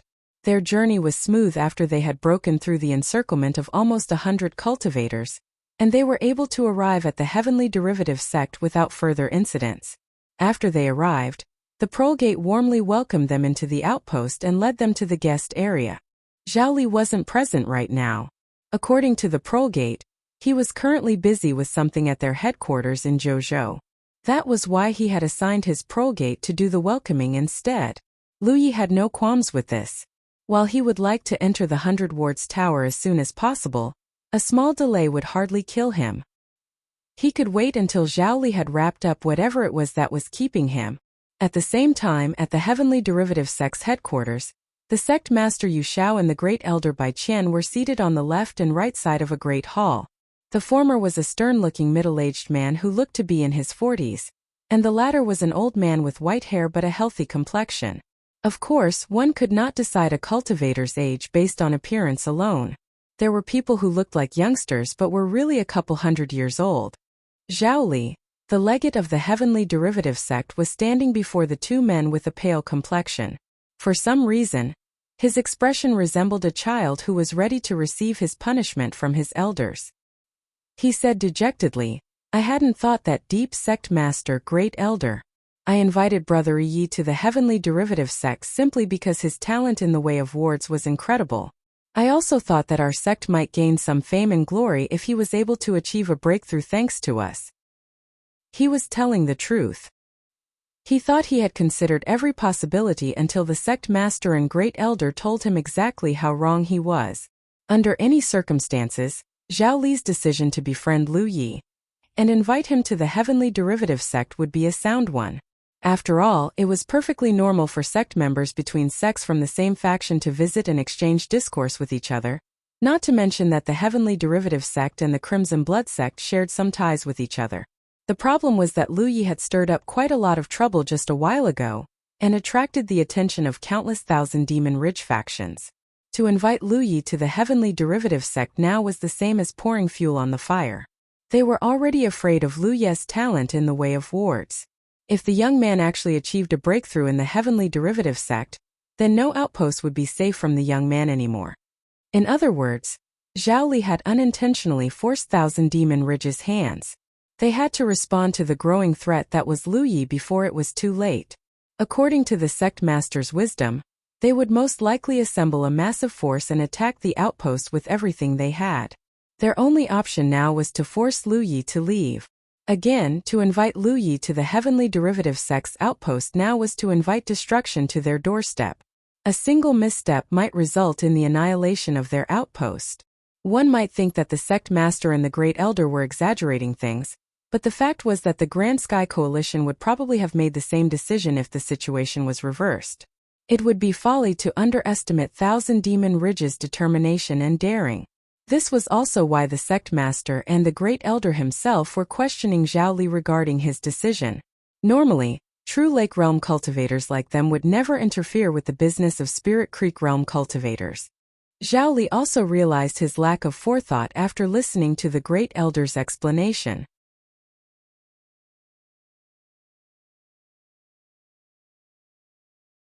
Humanity's Great Sage.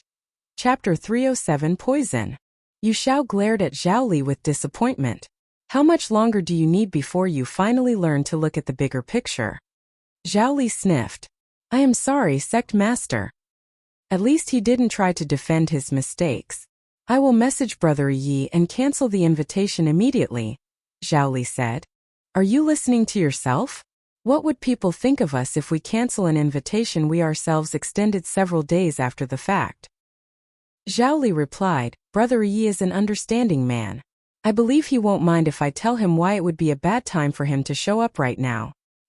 He can visit us after this danger has passed. Perhaps, but you're far too late. He's already at the outpost. Yu Xiao waved. A disciple had just messaged him saying the Lui Yi of the Crimson Blood Sect had been received by the outpost and assigned to the guest area. It's fine. I can speak with him right now. Zhao Li immediately turned around and tried to take his leave. Get back here. Yu Xiao raised his voice. At the same time, Bai Qian stretched out his leg and blocked Zhao Li's path, nearly tripping the surprised legate in the process. The young man hurriedly turned around and stood still once more. As a disciple of the Heavenly Derivative Sect, your promises are like spilled water. To take back your word is the same as breaking the trust others have in you. In any case, it really is too late. Thousand Demon Ridge should already know that Lui Yi is with us, and they're probably taking the appropriate measures. We must be prepared to lose the outpost. Sect Master. The harshness in Yu Xiao's gaze lessened slightly. I know you're just worried for the sect. Our outpost is surrounded by Thousand Demon Ridge on 3 sides, and we have been doing rather poorly for the past couple years. I don't mind that you are ambitious. I'm just saying that you should always think thrice before you act. Yes, Sect Master. One more thing. You do not know this, but our sect actually shares some ties with the Crimson Blood Sect. Back in the day, many of our champions used to serve under that man, and we would not have become a Tier 5 sect without his support. Zhao Li did not know who his sect master was referring to, but he understood that his sect master was trying to lessen the guilt in his heart. He was saying that the Heavenly Derivative Sect was always going to accept Lui Yi because of the old favor. A tribulation may soon fall upon us. You may return to the outpost and make the necessary preparations now, Yu Xiao said with a wave. Zhao Li bowed and left immediately. Yu Xiao waited until the legate was out of hearing range before letting out a sigh. He was determined to protect Lui Yi, but that didn't mean his heart wasn't aching from the loss. Assuming that the events went exactly as he predicted, they were going to lose their outpost for sure. Is it that bad? Bai Qian asked. I heard some things, yes. Yu Xiao nodded before asking suddenly, how do you consider Lui Yi's talent in the way of wards, Elder Bai? Bai Qian thought for a moment before answering. Judging from Zhao Li's explanation alone, the little fellow is both extraordinarily talented and very creative. That said, there is one thing about his story that I still cannot figure out even now. What is it? He's only an 8th Order Spirit Creek cultivator, so how on earth did he manage to identify the nodes of a Grand Ward? All the methods he employed could only be effective if he targeted the nodes, or it would be impossible even if he had the talent of the heavens themselves. It is so strange. Perhaps you can ask him directly, Elder Bai. That's exactly what I'm thinking. Do remember to bring him to me when he visits the headquarters. Back at the Heavenly Derivative Sect's outpost, Lui Yi was resting at a pavilion when Zhao Li finally paid him a visit. The legate apologized deeply for his tardiness before instructing the disciples to prepare a small feast immediately, wanting to receive Lui Yi the proper way. Lui Yi wanted to visit the 100 Wards Tower as soon as possible, but he could not see a way to turn Zhao Li down without seeming rude. So he had no choice but to accept the offer. It wasn't long before the feast was ready. Lu Yi and Zhu Jia took their seats while Zhao Li served them dutifully. As an apology for his tardiness, Zhao Li punished himself with 3 glasses of wine before toasting Lu Yi.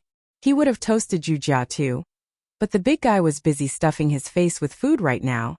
Did you have a peaceful journey, Brother Yi? Zhao Li asked while drinking his wine. It's not bad, but... Lu Yi suddenly cut himself off and scrunched his eyebrows. It was because he suddenly felt an odd sensation inside his body. He hurriedly focused his mind and looked inward. He immediately noticed the leaves of the tree of glyphs rooted in his sore spiritual point were burning, and gray energy was being ejected non-stop.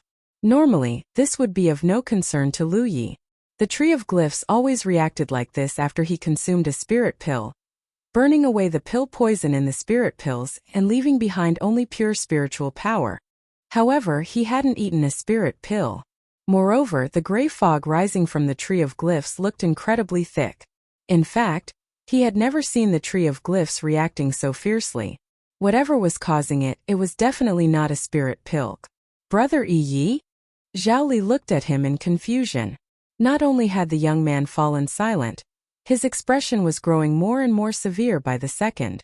Lu Yi abruptly grabbed Zhu Jia's chopsticks. A quick analysis and a moment of hesitation later, he declared darkly, "The wine is poisoned."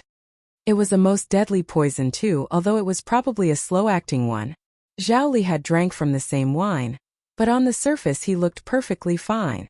Of course there was a chance Zhao Li was fine because he was the poisoner, but it was a very low chance. This was the heavenly derivative sex outpost, and Zhao Li was its legate. It would be an understatement to say that there would be severe consequences if he poisoned Lu Yi, which was why Lu Yi had decided to speak frankly. And if Zhao Li was the poisoner, the sudden reveal might be enough to make his mask slip. It didn't look like that was the case though. A few seconds of stunned silence later, Zhao Li asked weakly and disbelievingly, "You're joking, right?" Lu Yi didn't say a word. But I'm not feeling anything."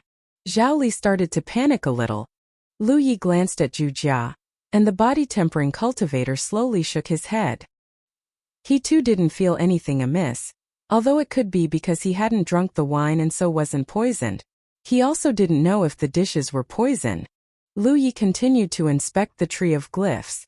The thick fog had become much thinner, indicating that the poison had almost been fully purged. He had no idea that the tree of glyphs had such a miraculous ability, although in hindsight he should have made the connection sooner. If the tree of glyphs could burn up something as obscure as pill poison, then of course it could purge other poisons as well. A dozen or so breaths later, no more fog emerged from the tree of glyphs. Uncertainty began growing in Lu Ye's mind.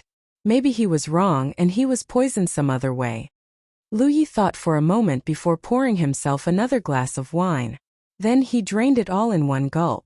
Zhao Li continued to stare at the young man with a flabbergasted look on his face. Brother Yi.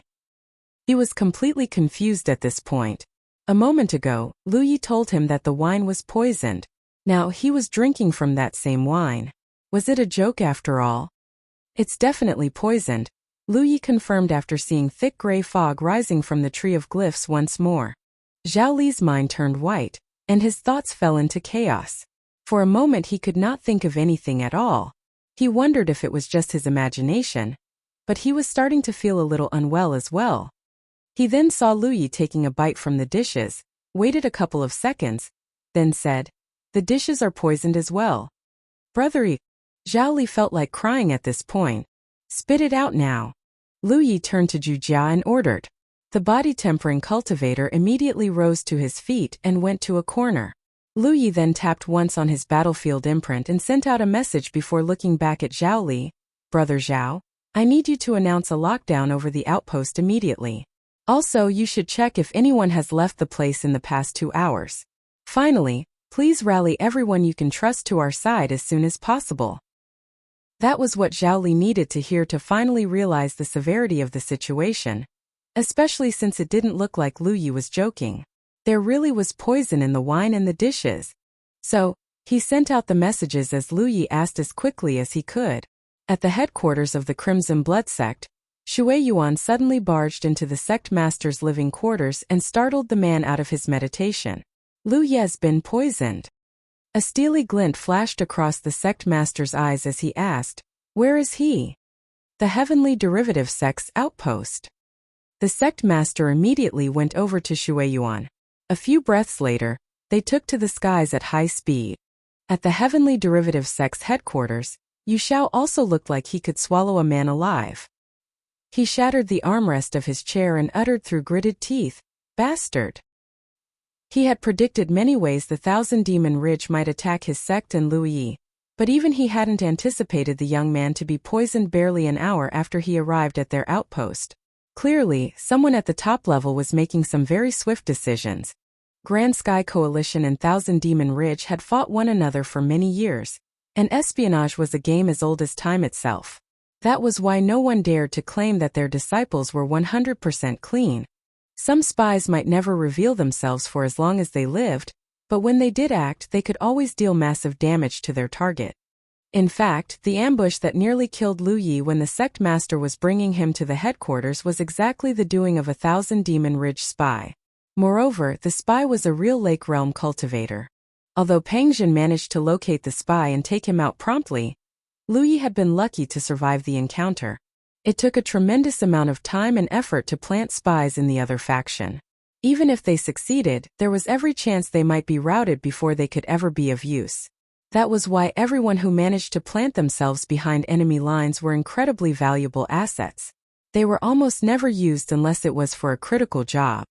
This time, though, it was clear that Thousand Demon Ridge was desperate. They were willing to trade a spy just to kill an 8th Order Spirit Creek Realm cultivator. Very soon, the Great Elder Bai Qian returned to the main hall with a stern expression. "What's the current situation?" "They're definitely poisoned. We're still searching for the poisoner, but we've narrowed it down to several possible culprits.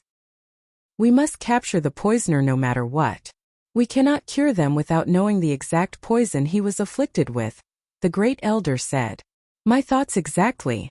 The good news is that Zhao Li had taken the appropriate measures immediately on Lu Ye's advice." "That is a surprisingly calm and rational decision from someone so young," Bai Qian exclaimed in surprise. "How are they doing right now?" "Zhao Li says that the symptoms are incredibly mild. He describes it as a nigh undetectable poison that is extremely toxic." "What? Mild symptoms but extremely toxic?" Bai Qian frowned. That made no sense. If a poison was very toxic, then the symptoms should be very obvious. The two characteristics should be mutually exclusive.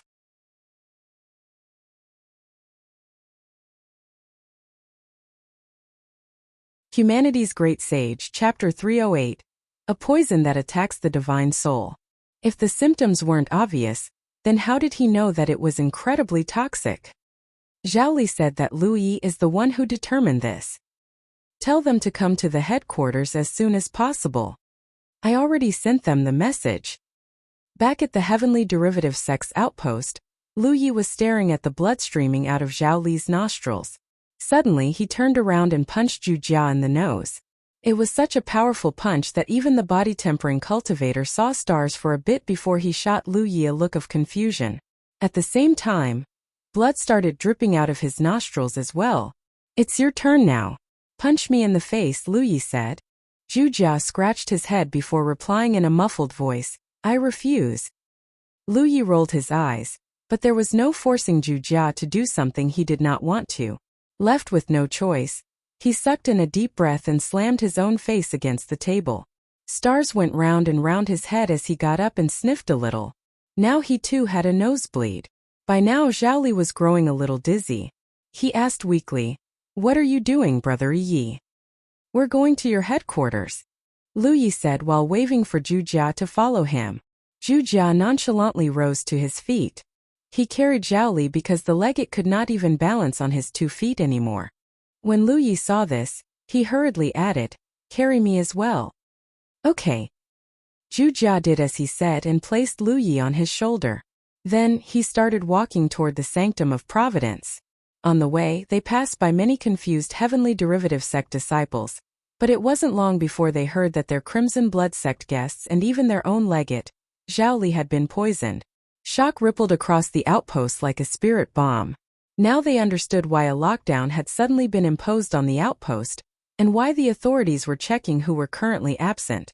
Lu Yi had been poisoned not long after he reached the Heavenly Derivative Sect's outpost, so it could only have been done by a disciple. Not only that, they were important enough that they could make contact with the food preparers. Due to the circumstances surrounding the poisoning, it was quite easy to identify who the poisoner was. Therefore, the only way the poisoner might live was to leave the outpost as soon as possible. In other words, the disciple who could make contact with the food preparers and had left the outpost within the past 2 hours must be the poisoner. If Lu Yi was anyone else, the assassination would have been a total success. However, his tree of glyphs was capable of burning any harmful substance such as poison, so he was able to notice and take the appropriate measures at first notice. The poisoner could not have known that they would be exposed so quickly either. If the Heavenly Derivative Sect acted fast enough, there was still a chance they might be able to capture the poisoner before they escaped. Lu Yi was really glad that Amber only ate raw meat. Otherwise, it would have been poisoned as well. Judging from Zhao Li and Zhu Jia's reactions, the symptoms were more obvious the weaker the person's constitution was. That was why Zhu Jia still looked as healthy as an ox on the surface. There was no telling if he would survive if he erupted in full force though. Lu Yi did not think he would. It was highly unlikely Thousand Demon Ridge would commit such a rookie mistake after sacrificing so much to kill them. Lu Yi and Zhao Li had made an alliance pact with each other a while ago, and the former had recruited Zhu Jia as an initiate of the Crimson Blood sect earlier. That was why they were able to teleport to the headquarters through the Divine Opportunity column, even though they weren't Heavenly Derivative Sect disciples. The high-level members in the Heavenly Derivative Sect were already waiting for them when they teleported to the sect. Yu Xiao and everyone else looked so grim one would think that the apocalypse was upon them. While no one could have prevented the poisoning from happening, it did not change the fact that the disciples of Crimson Blood sect had been harmed on their territory. Therefore, the responsibility was theirs to bear. Heavens only knew how they were going to make it up with the Crimson Blood sect if Lu Yi really did perish from this. The medicine cultivators were already waiting for their patients. The moment the trio showed up, they were immediately brought to a room and tended to by a medicine cultivator each. By now Zhao Li was doing very poorly. He looked horribly weakened, and he kept throwing up liquid with blood mixed in it. The medicine cultivator tending to him had a hell of a hard time trying to keep the legate alive. Zhu Jia was starting to display some symptoms as well, although he was still considerably healthier than Zhao Li. As for Lu Yi, he had blacked out the moment he arrived at the headquarters. The medicine cultivator tending to him raised her eyebrows after inspecting his condition carefully. It was because she discovered that things were not what they seemed to be. After inspecting Lu Yi a second time to confirm that she wasn't mistaken, she went to Yu Xiao and said something softly. Surprise flashed across Yu Xiao's features as he asked in an equally low tone, "Are you sure?" The female medicine cultivator, a third-order Real Lake Realm Master, nodded. "I am." Yu Xiao's trust was somewhat tested after this ludicrous incident, but he was quite confident in the medicine cultivator's skills. In fact, she was the best medicine cultivator in the Heavenly Derivative Sect. That they sent their best medicine cultivator to tend to Lu Yi, and not their legate, showed how sincere they were at making amends. "Very well then. Please tend to Zhao Li now," Yu Xiao instructed before sighing deeply. His relief lasted only an instant before he worried for Zhao Li's life though. Yu Xiao was the sect master of the Heavenly Derivative Sect. After he figured out what Lu Yi was planning, he wisely kept silent and did not expose the fact that the young man was, in fact, perfectly fine. Time passed quickly, and Zhao Li gradually stabilized thanks to the medicine cultivator's ministration. As for Zhu Jia, his symptoms subsided even quicker than Zhao Li's because he wasn't too affected to begin with. When dawn came, Zhao Li's aura had fully stabilized, a sign that his life was no longer in danger. There was a problem though. The legate hadn't awakened after he fell unconscious last night. Not only that, Zhu Jia had fallen into an unwakeable slumber as well. The female medicine cultivator who treated Lu Yi before went to Yu Xiao and reported, "Sect Master, we have successfully purged all the poison in the patient's physical body." "So they're fine now?" Yu Xiao let out a sigh of relief. Zhao Li was chosen to be the legate of the Heavenly Derivative Sect, because he was both talented and intelligent. It would be a huge loss to the sect to lose him. The medicine cultivator replied, "Normally I would say yes, but judging from their latest symptom, I suspect that." "Go on." "I suspect that the poison doesn't just affect the physical body, but also the divine soul. In fact, I'm pretty sure that the one affecting the physical body is just a misdirection." She did not think they would be able to purge the physical poison so easily otherwise. Yu Zhao's expression immediately turned serious. "Are you sure about this?" The medicine cultivator shot Zhao Li and Zhu Jia a glance before nodding. "I'm at least 70% sure." "You worked hard." A poison that affects the divine soul was incredibly difficult to cure. The situation wouldn't be so dire if the afflicted was a divine ocean realm cultivator, because they were powerful enough to express the power of their divine soul directly, which made it much easier to cure such a poison. Furthermore, a divine ocean realm cultivator would not be so easily poisoned in the first place. Zhao Li and Zhu Jia were only Spirit Creek realm cultivators. They both possessed a divine soul of their own, but it was just their innate untrained power. Because their cultivation level was insufficient, they were unable to manipulate their divine soul and cooperate with the medicine cultivators to purge the poison, not to mention that they were both unconscious right now. Clearly, Thousand Demon Ridge hadn't held back anything when they decided to assassinate Lu Yi. Not only had they activated one of their spies, the poison they used was one that no one in the Heavenly Derivative sect was capable of curing. "We need to find a solution quickly, Sect Master. At this rate, both of them are going to die in their sleep. That Zhu Jia might live for another 10 to 15 days, but Zhao Li would probably die in 2 days at most." The medicine cultivator could not have put it clearer. She was saying that they were incapable of curing Zhao Li and Zhu Jia. Why is it that Zhu Jia can live for another half a month, but Zhao Li only has 2 days? They're both ninth-order cultivators, aren't they? Yu Xiao asked with a frown. It was impossible not to notice the gap between the duo. The medicine cultivator shook her head. "I'm not sure. However, I can tell you that Zhu Jia's symptoms are a lot milder compared to Zhao Li's. He is a special one. Perhaps he is born with a greater divine soul than most." She could not help but shoot Lu Yi a glance when she said this, though. She could explain Zhu Jia's condition as a result of good birth, but what about Lu Yi? When they were treating Zhao Li, the legate had told them that the young man had drunk the poisoned wine and ate the poisoned dishes. He should have been poisoned just like the rest of them, and yet. "Elder Bai," Yu Xiao looked at his great elder. "Please set up a soul-nurturing ward and move them inside as quickly as you can." If a powerful divine soul could slow the poison's effects, then the best thing they could do right now was to strengthen it. Although it cost a lot of resources to create a soul-nurturing ward, and the ward couldn't do much in just 2 days' time, it was still better than nothing. "As you command." Bai Qian left immediately. "Do you know anyone in Wuzhou who is capable of treating this poison?" Yu Xiao asked his medicine cultivator. She thought for a moment before shaking her head dejectedly. "I know a couple of people whose skills are greater than mine, but none of them are good enough to cure such a poison. Perhaps. Have you forgotten, Sect Master? The Crimson Blood Sect has a first-rate medicine cultivator." Yu Xiao blanked out for a second before exclaiming in realization, "You're right. I shall contact Elder Tang immediately." He was so flustered by the incident that he had forgotten the obvious answer. In fact, he should have contacted Elder Tang the moment he found out that a member of the Crimson Blood Sect was poisoned. To his surprise, he received a reply almost immediately after he sent out a message. As it turned out, Elder Tang was already on his way, and he was accompanied by none other than the first-rate medicine cultivator his medicine cultivator had spoken of, Shui Yuan. Yu Xiao shot Lu Yi another glance. It must be the young man's handiwork, because there was no way those two would be on their way already otherwise. Suddenly, the sect master motioned for everyone to leave the room. Soon he was the only one left. He then called out quietly, "Are you awake, my young friend?" The young man, who had been unconscious since the moment he came to the headquarters of the Heavenly Derivative sect, opened his eyes and rose to his feet. He gave the sect master a bow and said, "Sect master, you." His act might be good enough to deceive most people, but there was no way he could deceive the female medicine cultivator who inspected his body. He was also aware that the medicine cultivator would inform Yu Xiao about his condition. Anyway, Yu Xiao clearly wanted to discuss something with him, since he had purposely cleared out the room beforehand.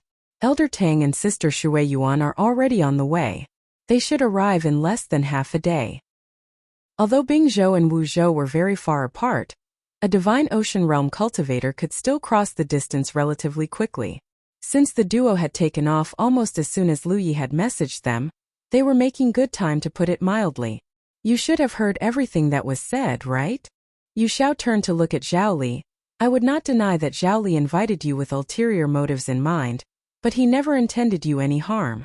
We certainly hadn't expected Thousand Demon Ridge to go so far as to activate a spy in our midst to kill you. Regardless, we are deeply sorry that you and your friend, Zhu Jia, are caught up in this, and we... Lu Yi raised his hand and stopped him.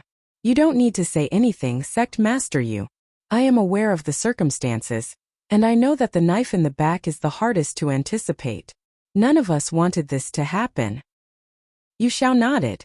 Thank you for understanding, young friend. If you don't mind, can I ask you a favor? Don't worry. I promise that Sister Shui Yuan will not blame the Heavenly Derivative sect for this. Also, my impression of Brother Zhao is pretty good, so of course I will ask Sister Shui Yuan to treat him.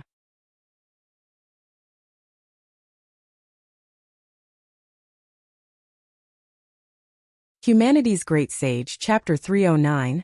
I'm born exceptional. Lu Yi had known immediately what Yu Xiao was referring to when he said he wanted to ask a favor from him. Just now, Heavenly Derivative Sect's best medicine cultivator had admitted that she was incapable of treating the poison. It was why Yu Xiao had wanted to ask for help from other medicine cultivators in Wuzhou, until the woman had enlightened him. Since Sister Shui Yuan was already on her way, there was no need to invite anyone else. There were some medicine cultivators whose medical expertise were greater than Shui Yuan's, but they were all divine ocean realm masters. Not only were they scattered across the entire Jiuzhou, they were all the trump cards of Tier 1 sections.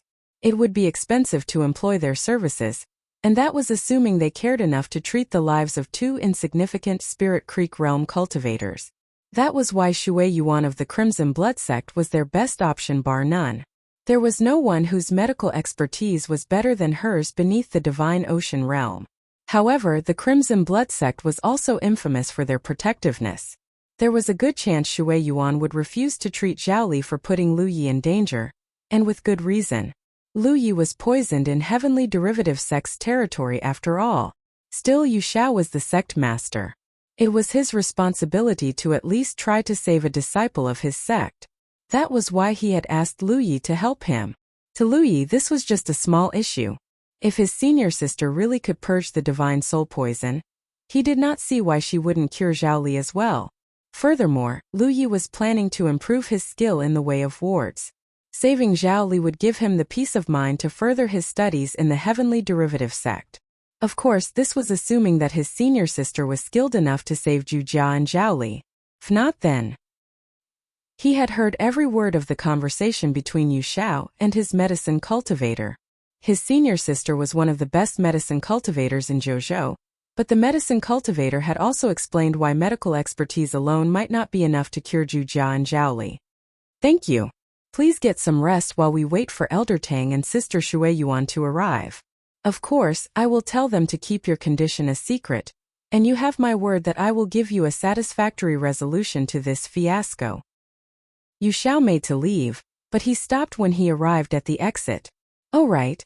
There is one more thing I'd like to ask you about if you don't mind. Lu Yi simply looked at him and waited.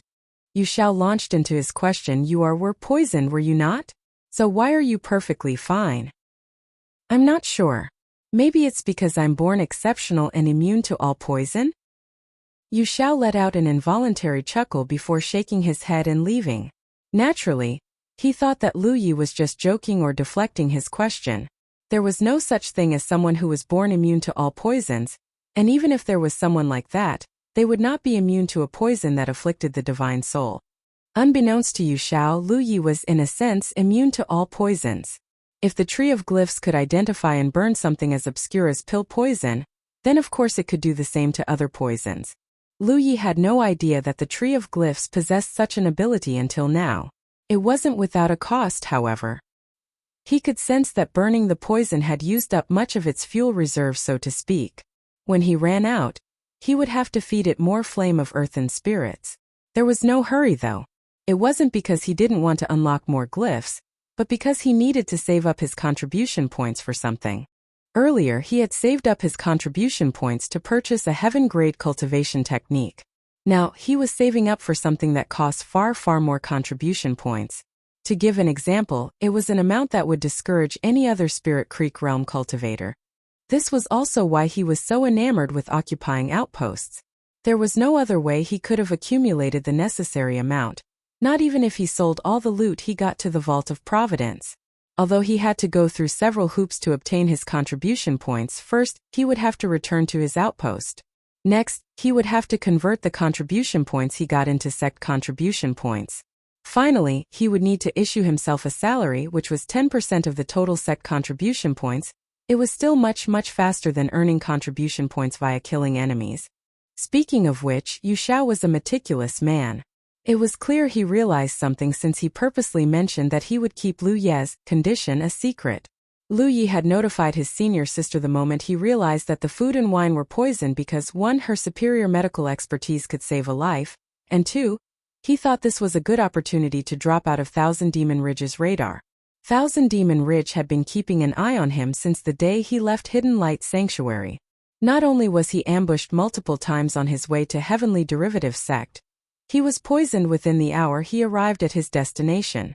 As if that wasn't bad enough, the poison was untreatable even by the best medicine cultivator of the Heavenly Derivative Sect.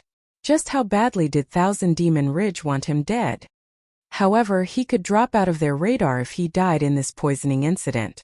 It wouldn't fool them for long, but it was certainly better than if they knew he still lived. Of course, Thousand Demon Ridge might not be fooled if only the Heavenly Derivative Sect announced that Lu Yi was dead. That was why he wanted Sister Shui Yuan to come over.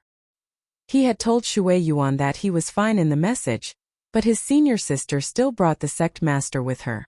It made Lu Yi feel warm on the inside. The smile on his face flattened when he looked at the sleeping Zhu Jia, though. He was safe thanks to the Tree of Glyphs, but the same could not be said for Zhu Jia. He could only pray that his senior sister was skilled enough to save him. Zhu Jia had bathed in the pool of divine purification just like him, but even he was still unable to resist this unknown poison. It showed just how toxic it was. On a related note, the Heavenly Derivative Sect had already captured the culprit thanks to Lu Ye's quick reaction after realizing that the food and wine were poisoned. The poisoner clearly wasn't expecting his deed to be exposed so soon and was captured before he managed to go far. It should not need to be said, but the Heavenly Derivative Sect showed no mercy to the traitor. They quickly tortured the information they needed out of the man and obtained residues of the poison from his hands. After a careful inspection, the female medicine cultivator was able to confirm that the poison was indeed more targeted at the divine soul than the body. That was why Zhu Jia's and Zhao Li's physical bodies were fine now. However, they would still die if the poison eating away at their divine soul wasn't treated soon. According to the spy, he hadn't prepared the poison specifically to kill Lu Yi. It was just in case he needed it to use it one day. Then Lu Yi came to the Heavenly Derivative Sect, and he received the order to assassinate the young man. The rest was history. That wasn't all that had happened during this time. While they were interrogating the spy, groups of cultivators belonging to different Thousand Demon Ridge sects had shown up outside the Heavenly Derivative Sect's outpost. At first, their numbers weren't that threatening. They were members of the 3,000 Demon Ridge sects bordering the outpost, and each sect had dispatched about 200 people or so. However, their numbers exceeded 1,000 just half a day later. Everyone in the headquarters was shaken when they received the news. Although Zhao Li had heeded Yu Zhao's advice and made the necessary preparations beforehand, there was only so much they could do against this many invaders. Not even the toughest Grand Ward could hold for long against hundreds and hundreds of attackers, not to mention that their total force had long since surpassed the Heavenly Derivative Sect's ability to withstand. As if that wasn't bad enough, Thousand Demon Ridge's reinforcements showed no signs of stopping. Each group was only 100 or 200 cultivators strong. It was basically the expected number of people a sect normally dispatched to assist in an operation, but a lot of sects were participating in the operation, even those whose outpost was pretty far away from the Heavenly Derivative sect.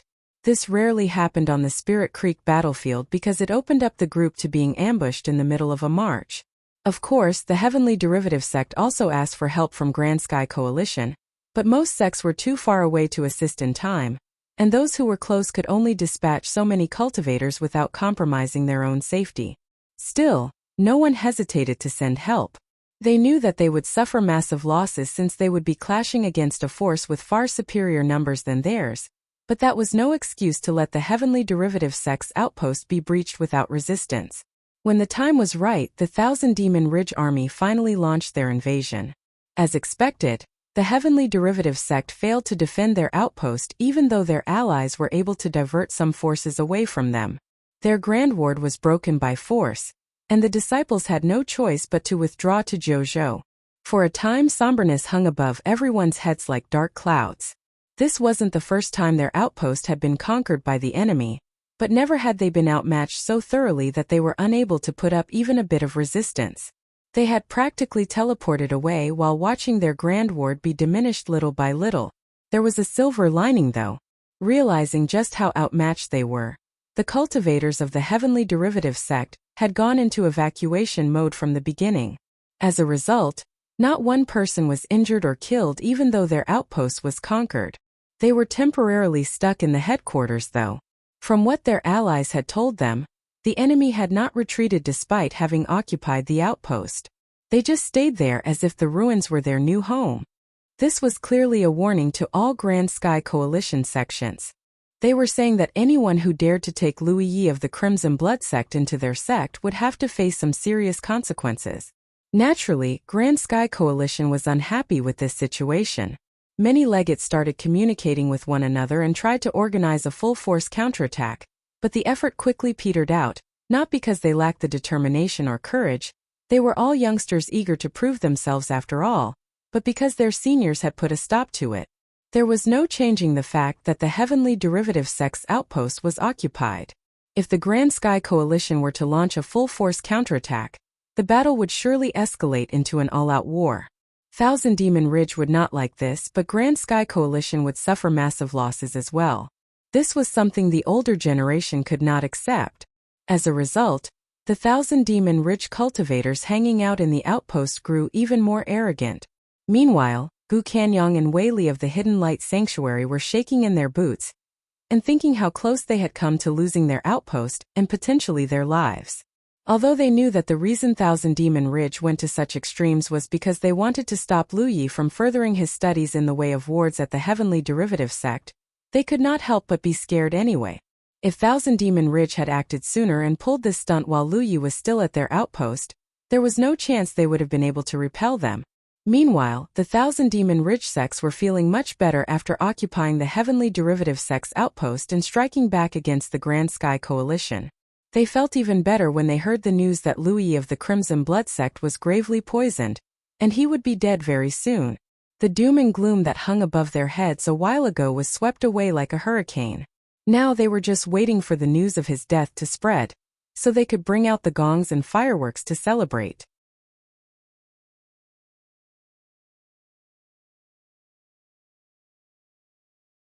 Humanity's Great Sage, Chapter 310. Will it help? Oh! Without exaggeration, Lu Yi was the first person ever to make Thousand Demon Ridge fear him so much at the meager cultivation level of 8th Order Spirit Creek realm. While the entire Heavenly Derivative sect was wrapped in a somber mood, two very special guests finally arrived at their headquarters. They were none other than the sect master and keeper of seal of the Crimson Blood sect, Tang Yifeng and Shui Yuan. Inside a hall, two people were lying inside a functioning soul-nurturing ward. The ward itself wasn't particularly complicated, but individually it was completely useless. It only nurtured the soul if some soul-nurturing treasures were placed within the ward. All treasures that could nurture the soul were incredibly valuable, and even an old sect like the Heavenly Derivative sect only had a handful of them. They weren't even particularly potent. Even so, it was the only effective way to alleviate Zhao Li and Zhu Jia's symptoms. Lu Yi was sitting at the side and watching Zhu Jia worriedly.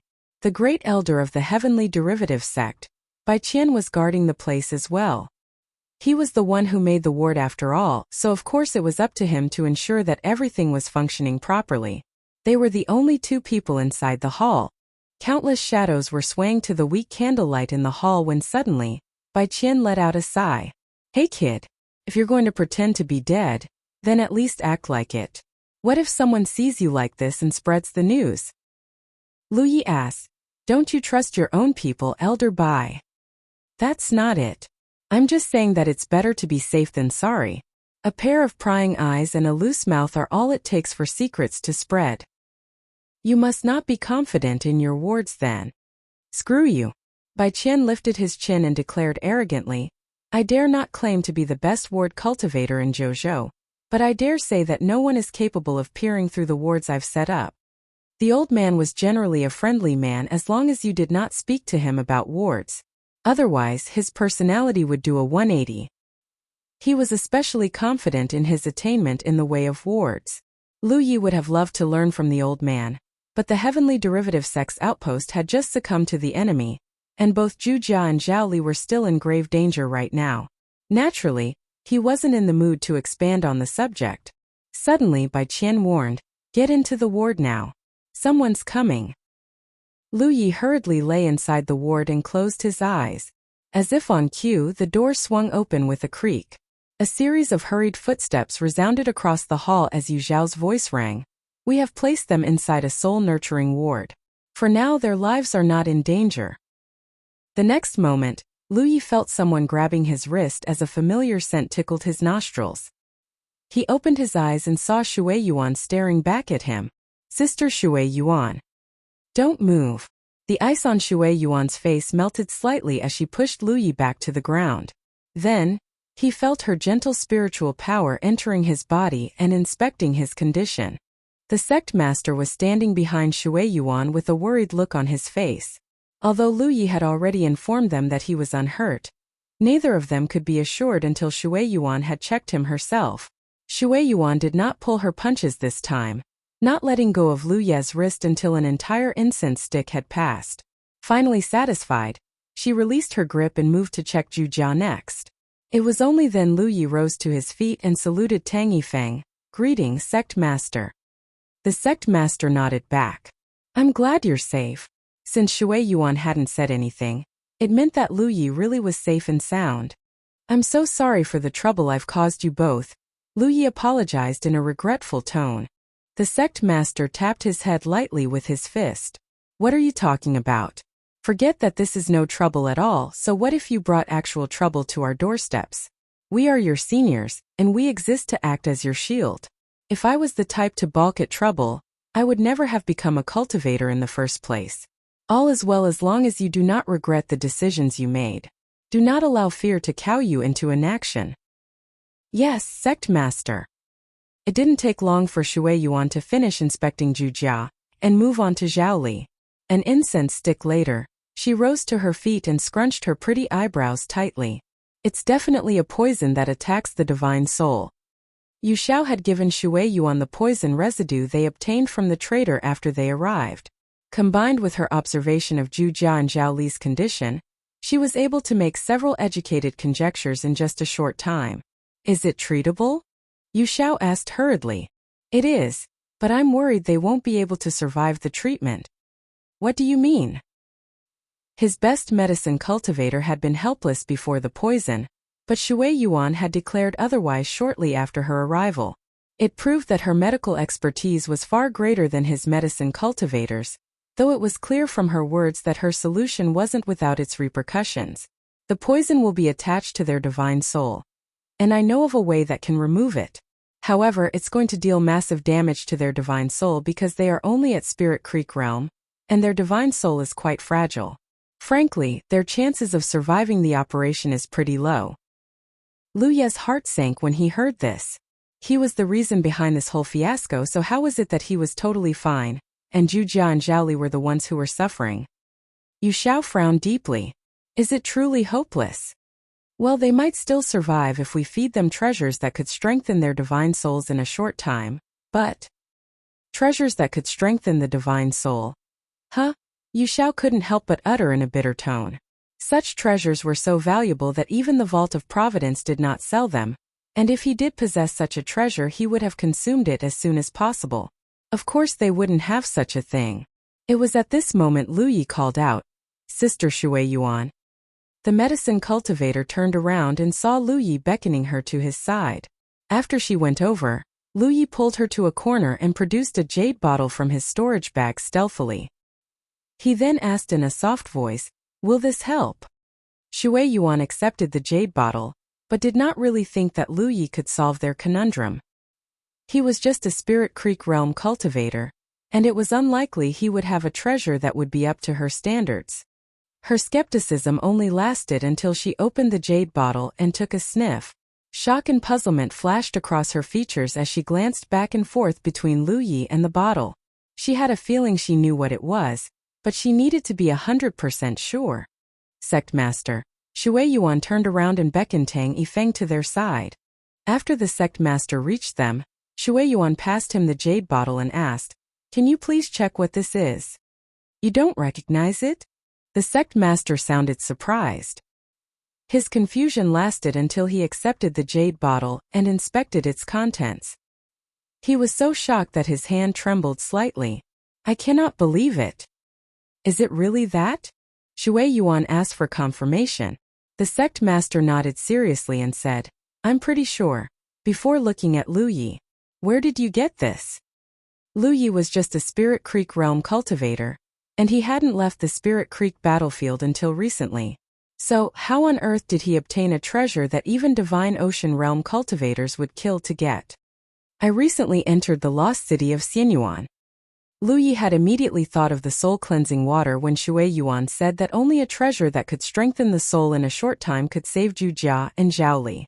As someone who had bathed in the pool of soul purification before, he was well aware of the effects of the soul mist.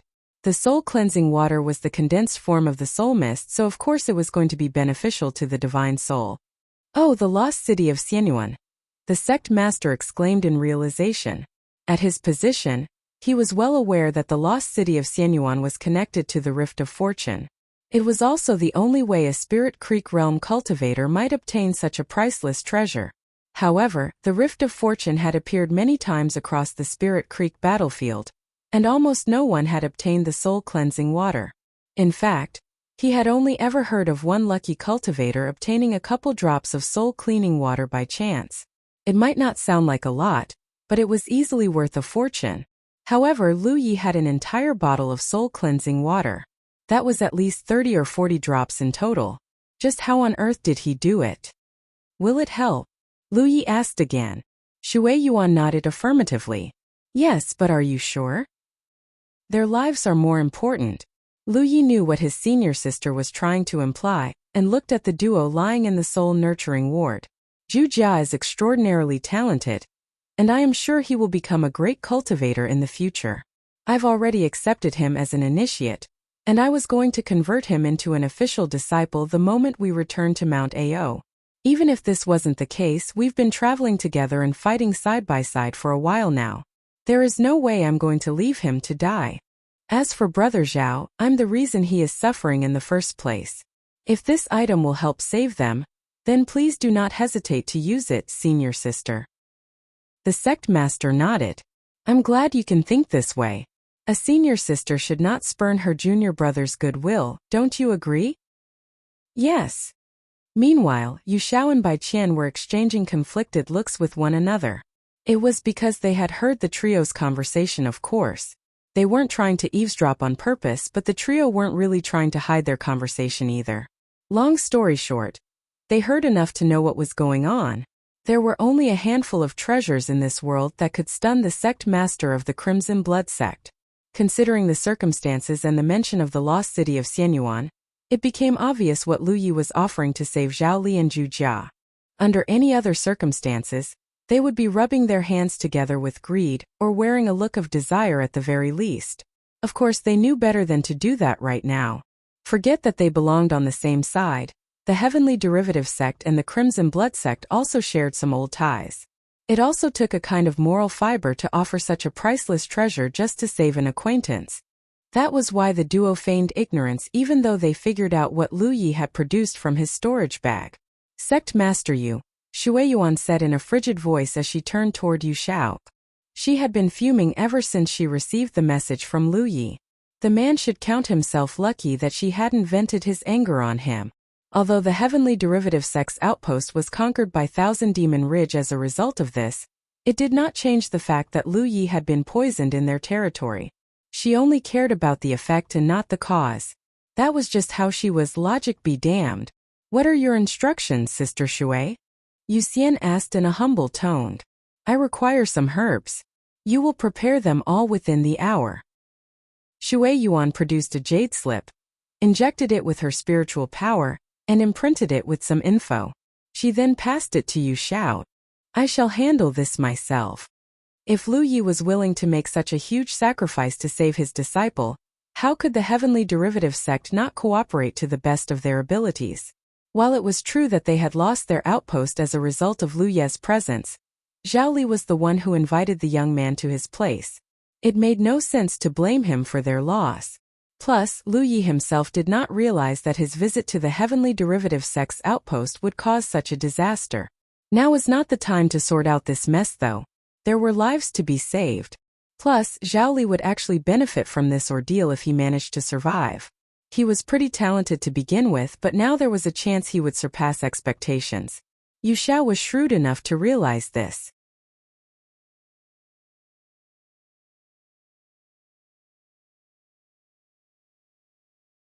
Humanity's Great Sage, Chapter 311. Give me back my junior brother. After Yu Shao left, Shui Yuan took out a small medicine cauldron and a bunch of precious herbs from her storage bag. She then mixed them up until they transformed into some sort of aquamarine medicinal liquid. Lu Yi acted as her assistant and helped her whenever he could. He might not know much about medicine, but he could do simple stuff like measuring dosages, carrying stuff, or literally lending her an extra hand when two weren't enough. When I'm done here, you should return with me to the headquarters and lay low until the danger has passed. When Lu Yi did not respond, Shui Yuan abruptly paused her movement and stared at him unblinkingly. His senior sister was a wonderful woman. During his time at the Crimson Blood Sect, she had doted on him like a caring older sister. Unfortunately, it meant that she was twice as scary when she was angry. Lu Yi could not help but panic a little despite anticipating her disapproval. Explain, she demanded. Knowing there was no getting out of this, Lu Yi chose his words carefully before starting. Thousand Demon Ridge is determined to kill me, and I don't think lying low is going to help me much unless I swear off the Spirit Creek battlefield completely or hide permanently in my outpost. However, I'm already an 8th Order cultivator. It would be against the rules for me to stay in the outer circle for too long. That's why I'm telling you to come back with me to the headquarters. It's like this. Lu Yi moved closer before spilling his entire plan in a small voice. At first, Shui Yuan was irritated that her junior brother was refusing to listen to her.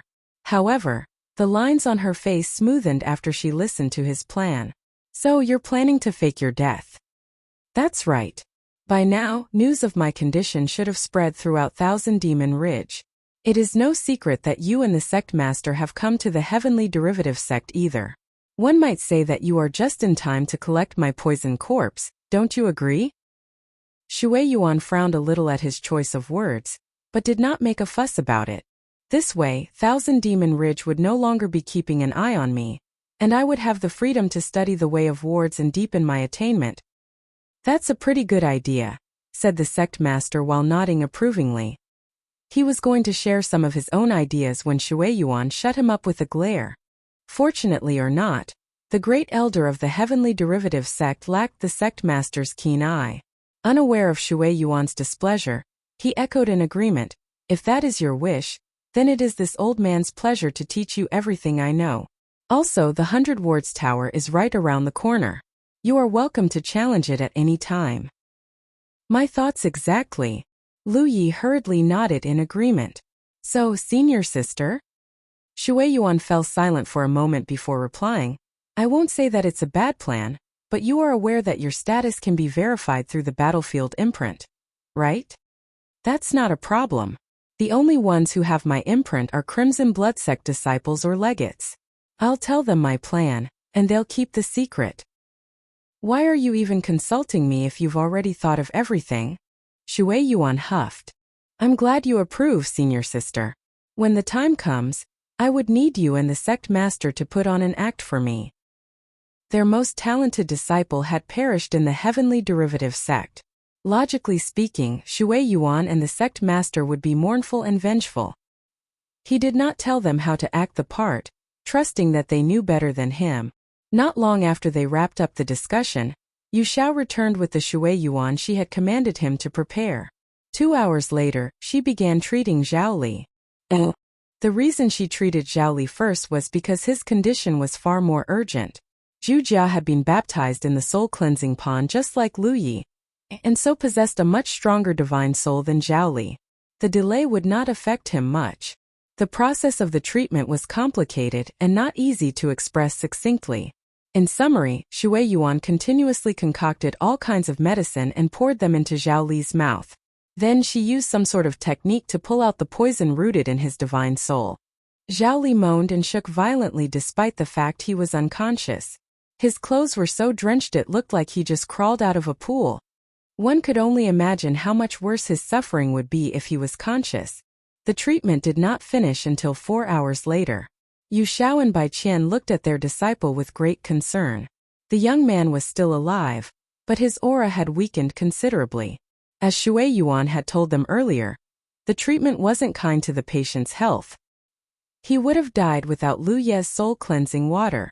I'm not at Divine Ocean Realm yet, so there are certain methods that I am unable to employ without considerable risks. There might be some residue in his divine soul. Whether he will wake up is all up to him now.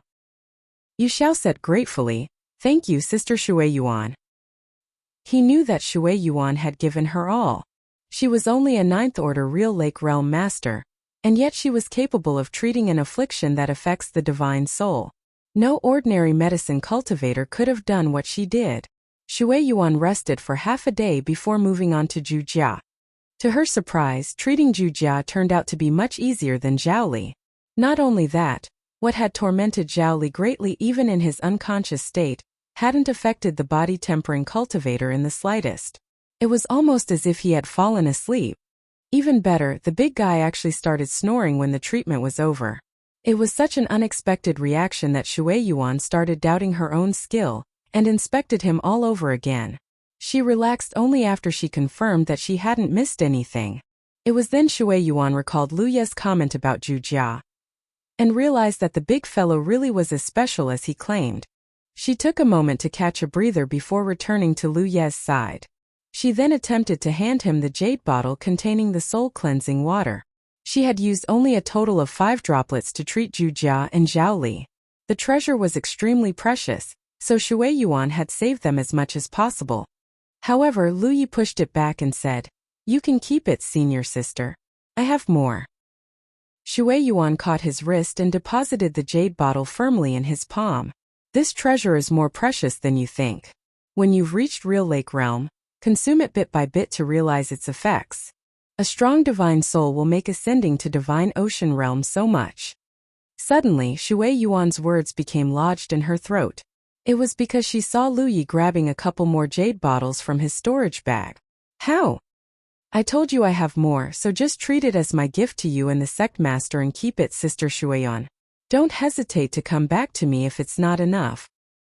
For a moment, Shui Yuan could not say anything. She had gone through many highs and lows in life, but never had she seen this much soul-cleansing water. Lu Yi had told her that his reward came from the lost city of Xianyuan. But since when did the city have this much soul-cleansing water? For that matter, how was it that everyone else who had gotten some walked away from the lost city of Xianyuan with just a few drops of soul-cleansing water, while her junior brother had walked away with several bottles of the treasure? In that case, I happily accept your gift. After she had calmed herself, Shui Yuan turned toward Yu Xiao and started walking toward the sect master.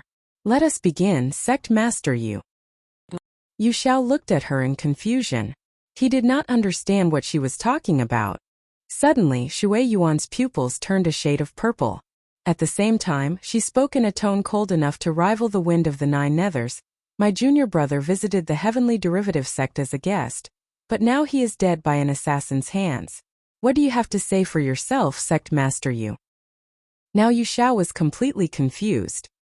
He glanced at the perfectly lively Lu Yi standing behind her and started I'm not sure I understand, Sister Shuyan. Your junior brother is right. Is that your answer? Very well. The petite woman suddenly began growing in size. In just a matter of seconds, she had become much taller, bustier, and more mature. Her hair reached all the way down to her waist, and her loose robes were now straining against her curves. Killing intent erupted from the woman as she summoned a war scythe into her hands. Boom! The closed door of the hall was shattered, and Yu Xiao flew out of it with a look of utter shock on his face. He thought he was dead when Shui Yuan had launched her attack. It was only now he realized that the famous medicine cultivator of the Crimson Blood sect wasn't just versed in the art of healing. Her combat strength was just as formidable. A sorrowful cry resounded throughout the entire heavenly derivative sect. Give me back my junior brother. On that day, Shui Yuan, keeper of seal of the Crimson Blood sect, had turned the heavenly derivative sect upside down because her junior brother, Lu Yi, was poisoned to death by Thousand Demon Ridge. Not only had she fought 5 real Lake Realm champions to a standstill, the shockwaves of that battle had destroyed dozens of buildings and injured many disciples. Thankfully, Tang Yifeng, sect master of the Crimson Blood sect, was a sensible man. He managed to stop her before she could cause any more damage. That was just the beginning of Shui Yuan's revenge, though.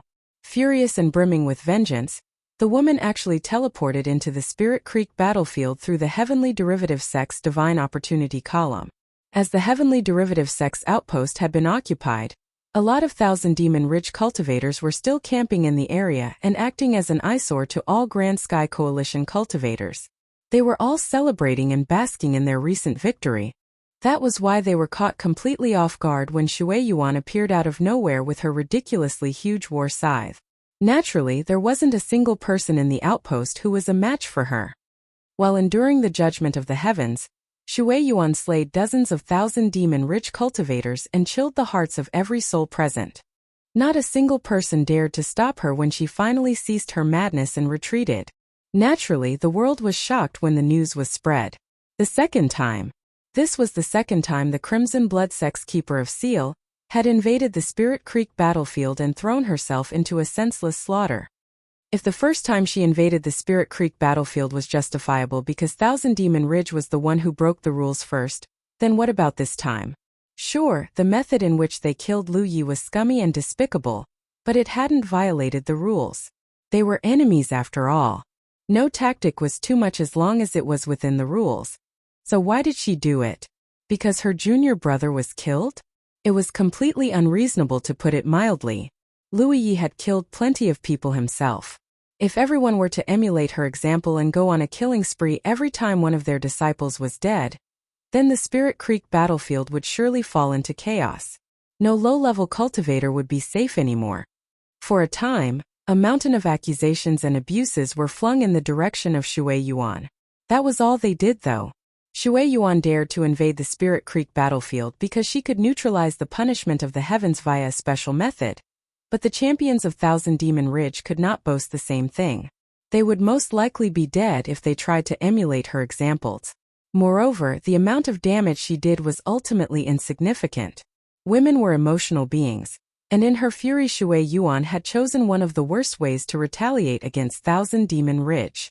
The death of just dozens of Spirit Creek realm cultivators just wasn't a big deal. The sect master of the Crimson Blood sect, though, now that was a completely different story. If the rumors were to be trusted, the old bastard had made a beeline for the province bordering Wuzhou, Leizhou, and gone on a rampage. The good news was that Thousand Demon Ridge was prepared for this. Several Divine Ocean Realm cultivators showed up just in time to repel Tang Yifeng and prevent him from dealing any significant damage to their sects in Leizhou. They were able to stop him in time not because they could predict the future, but because there was a precedent. During the aftermath of the Battle of Golden Tip, Tang Yifeng had invaded Yunzhou and destroyed 3,000 Demon Ridge sects single-handedly, dealing them a massive blow. Since then, everyone in Thousand Demon Ridge knew that the Crimson Blood sect was stupidly overprotective over their young. Naturally, they were prepared for their retaliation for poisoning Lu Yi.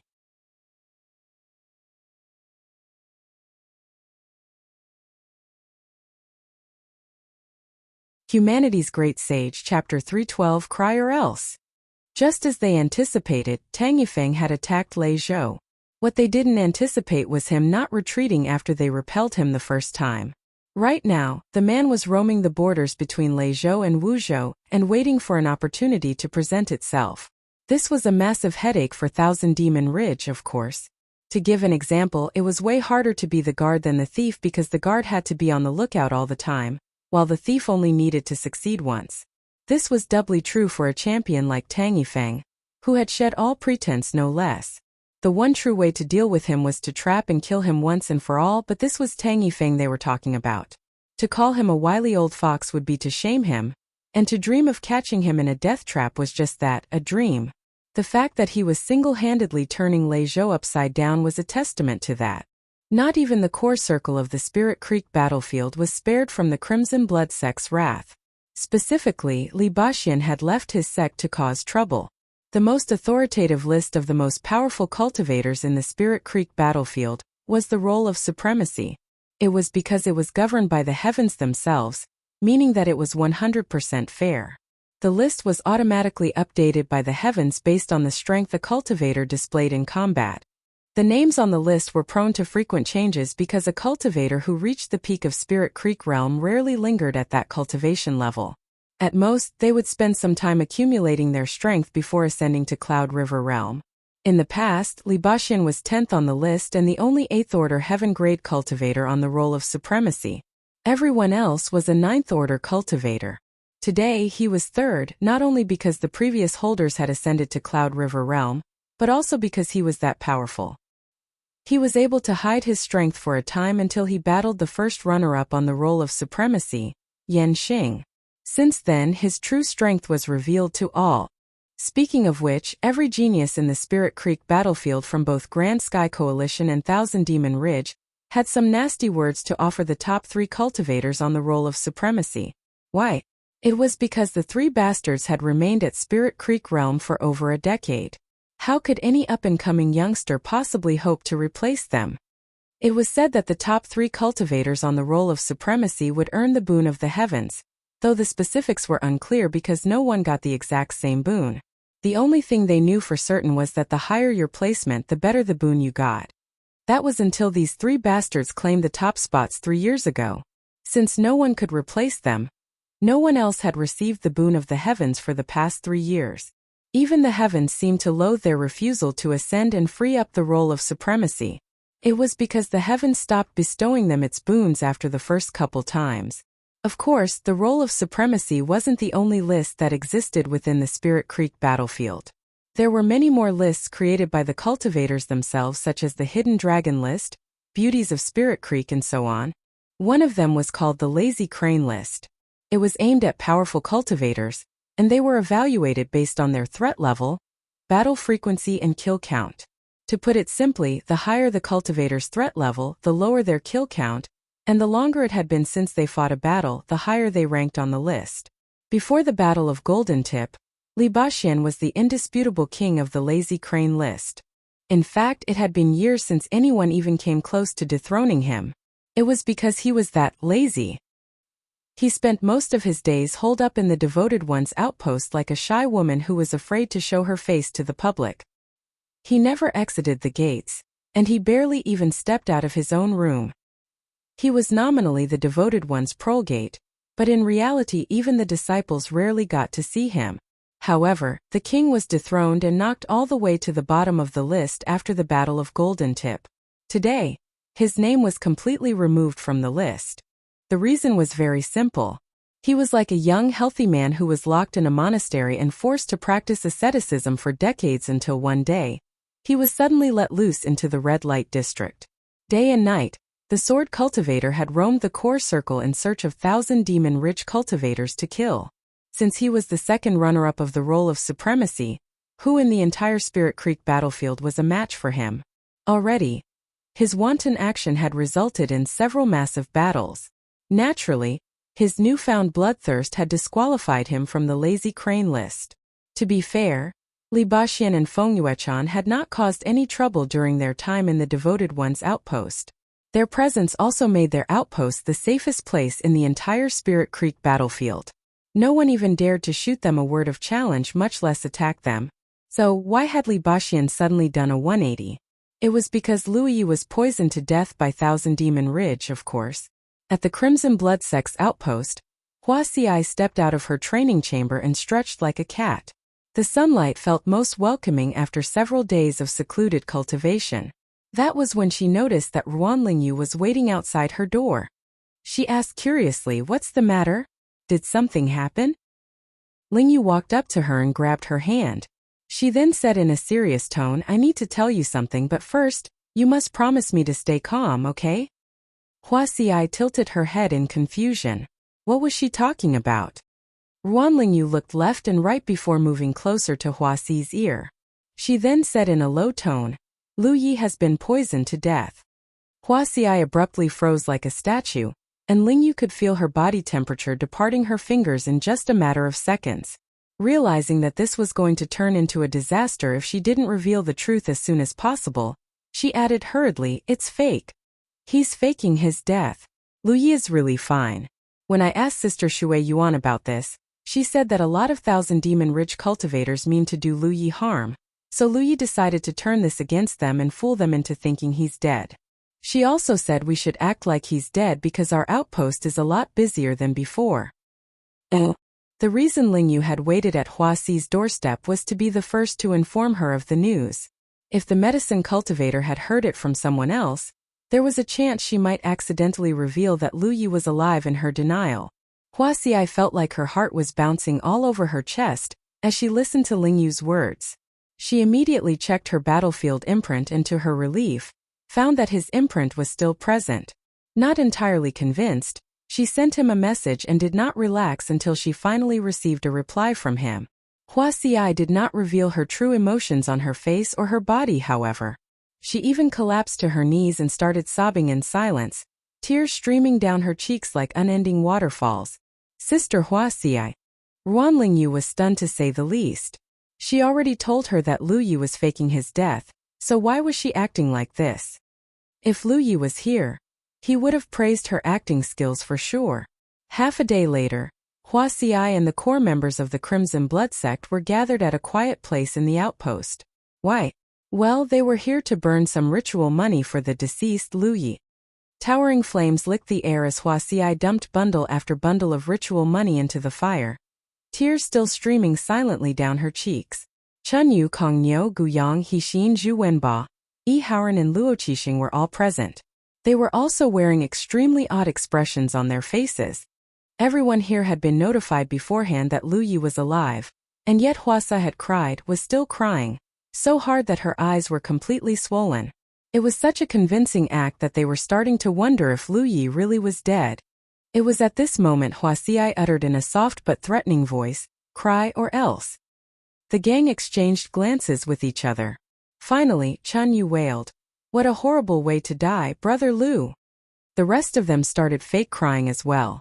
Gu Yang even went so far as to chant a soul-returning mantra, "Come back to us, senior brother. Come back to us, senior brother." As he wept and burned the ritual money, Hixin wanted to laugh, but one glare from Hua Xiai caused her to change her mind. She went, "Yua awaya," while rubbing her eyes and tearing up like a waterfall. Some distance away from the group, Feng Yu was watching this happening while barely hiding her glee. She was this close to cheering out loud and thanking the heavens for giving the evil Lu Yi what he deserved. Ever since she was kidnapped and swindled by Lu Yi, Feng Yu had been forced to stay in the Crimson Blood Sect. She could not return home because she had lost the outpost, and as the legate there was no way she could escape punishment.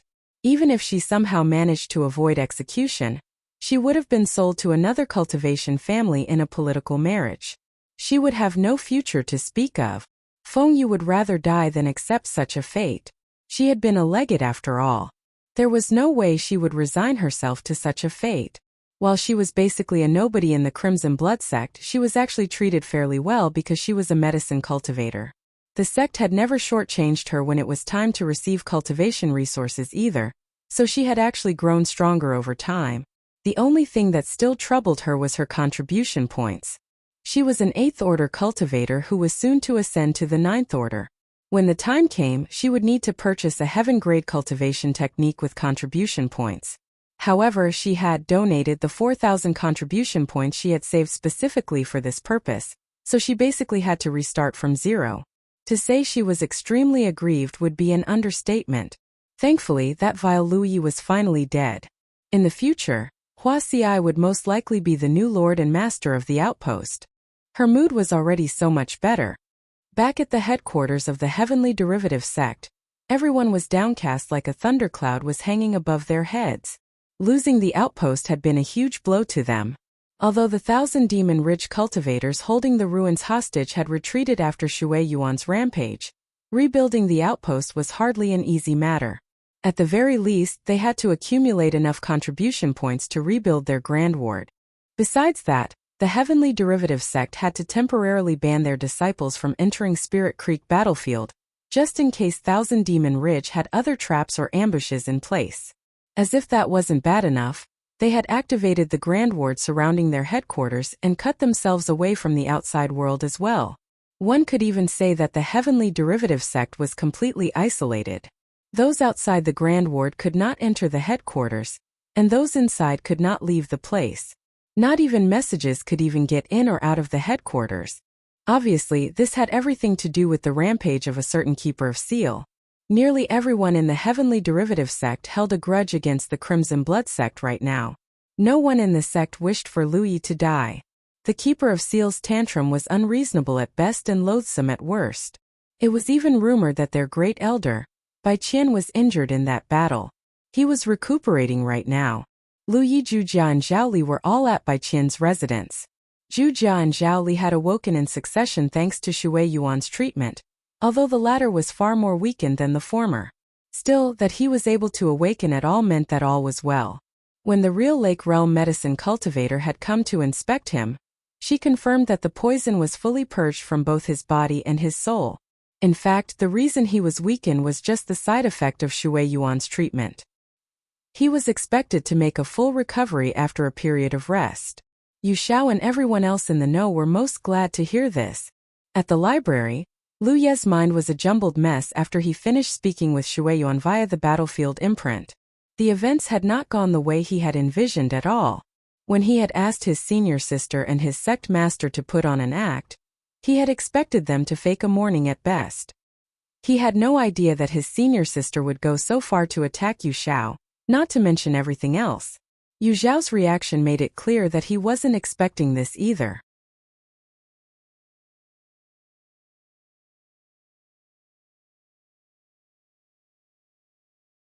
Humanity's Great Sage. Chapter 313, Breathing Moon Essence. Of course, Yu Xiao wasn't a dim man. Shui Yuan had not told him what she was doing, but he still figured out her intentions immediately after she cried, "Give me back my junior brother." That was why he cooperated with her, and put on a convincing act even though he could barely keep his expression straight. As for the 4 true Lake Realm cultivators who appeared afterward, they truly did not know what was going on at all. As a result, the fight was most realistic. That was just the beginning. Despite the persuasions of the virtuous and respectable Tang Yifeng, Shui Yuan still had a load of grievances to vent. So, she teleported into the Spirit Creek battlefield and went on a rampage. If even the Keeper of Seal was throwing caution to the wind, then the sect master could not possibly be left behind. He flew straight to Leizhou, a province of 1,000 Demon Ridge, and attacked the sects there. As if on cue, his 4th senior brother, Li Baxian, also began hunting 1,000 Demon Ridge cultivators in the Spirit Creek battlefield as well. Shui Yuan had already returned to the headquarters, and the sect master was on his way back as well. He would have liked to cause some real damage, but unfortunately the province was guarded too tightly even for him to slip through. Add to the fact that the coalition leader himself had messaged him to calm down and not risk his own life, he too evacuated from Leizhou. As for Li Baxian, the poor guy had received quite the scolding by the devoted ones. He was then grounded and forbidden from leaving the outpost without an order. It wasn't until a few days later that the commotion caused by the death of Lu Yi of the Crimson Blood sect finally subsided. In the grand scheme of things, Lu Yi was just a Spirit Creek realm cultivator, and the reason 1,000 Demon Ridge went to such lengths to kill him was due his ward-breaching skills. Since he was dead, there was no need to cause further problems. In fact, Lu Yi was the one who was still busy responding to his fellow legates and prolegates' inquiries. Most people thought he was dead, but those he had added as friends simply needed to check their battlefield imprint to know he was still alive. There was no hiding his fake death from them, and everyone he added were future pillars of their respective sects anyway. Their background was as clean as it gets, and he trusted them not to reveal the truth. Of course, he didn't go into the details. He simply said that circumstances had forced his hand. No one here was an idiot, so they all caught his meaning. On a related note, the incident triggered most sects in Zhou to begin ferreting out the spies in their midst. No one wanted to go through what the Heavenly Derivative sect had gone through again. As a result, both Grand Sky Coalition and Thousand Demon Ridge lost a massive number of spies. It was one of the fallouts of the incidents. Lu Yi was in the middle of something when he received a message from Wuxia. It stated, "Today's the 7th day after your death. What do you want? I'll burn it for you." He expressionlessly averted his gaze from his battlefield imprint, rose to his feet and made his way to Bai Qian's bedroom. The entire reason Lu Yi had accepted Zhao Li's invitation to the Heavenly Derivative Sect's outpost was to deepen his education in the way of wards. Moreover, most of their disciples cultivated the way of wards because they owned the 100 Wards Tower. But of course, their level of attainment varied wildly depending on their talent and investment. Since Lu Yi had gone so far as to produce the soul-cleansing water to treat Zhao Li, Bai Qian had not hesitated to teach Lu Yi everything he knew. Thanks to this, Lu Ye's attainment in the way of wards continuously grew by leaps and bounds. Lu Ye's original goal was to challenge the 100 Wards Tower. So why was he studying under Bai Qian now? It was so he would have an easier time conquering the challenges, of course. Bai Qian quickly discovered that Lu Yi was extraordinarily talented in the way of wards when he started teaching the boy, though it wasn't strange considering that he had received the inheritance of a glyph weaver. Ward cultivators were considered to be a branch of glyph weavers, and since Lu Yi had built a great foundation under Lady Yun's tutelage, it was only natural that the way of wards came to him easily. What really concerned Bai Qian was Lu Ye's unimaginable insight when it came to breaching wards. For some reason, the boy could always find the flaws in a ward no matter how complex it was. It would not be an exaggeration to say that every ward cultivator wished that they had his ability because the very first step to breaching a ward was to identify its flaws and nodes. It was impossible to breach a ward unless this first step was achieved. At first, Bai Qian thought that it was the result of pure talent. However, he realized that wasn't quite the case after a few days of observation. When he voiced his doubts, Lu Yi asked, "Are you aware of glyph insight, Elder Bai?" But of course, Bai Qian was a grandmaster in the way of wards, so of course he was versed in some glyphs. That said, he did not learn any glyph that wasn't related to wards. He was aware of glyph insight, but he wasn't familiar with its construction. He would be lucky to construct it successfully once every 10 times. It was the core glyph and spirit artifacts that were built for scouting and other similar functions. I build them in my eyes before inspecting a ward. That is how I am able to identify the truths and falsehoods of a ward every time. Bai Qian stared wordlessly at Lu Yi. At first he thought that the young man was joking. Then he recalled Lu Ye's performance when he was breaching a ward and realized it wasn't. The young man really had constructed an insight in his eyes. "I see." Bai Qian nodded and sighed. The courage of youth is truly commendable. What else could he say? It was the boldest feat he had heard in a long while. "I know you're a glyph weaver, but you mustn't do this too frequently. The consequences are unimaginable if you make even the slightest mistake," the old man warned gravely. While Lu Yi wasn't a disciple of the Heavenly Derivative sect, he had displayed an extraordinary amount of talent in the way of wards. As an appreciator of talent, the last thing he wanted to see was Lu Yi ruining himself. It was ludicrously dangerous to build the glyph insight in one's pupils. To give an example, it was as dangerous as building the glyph gathering spirits in one's spiritual point.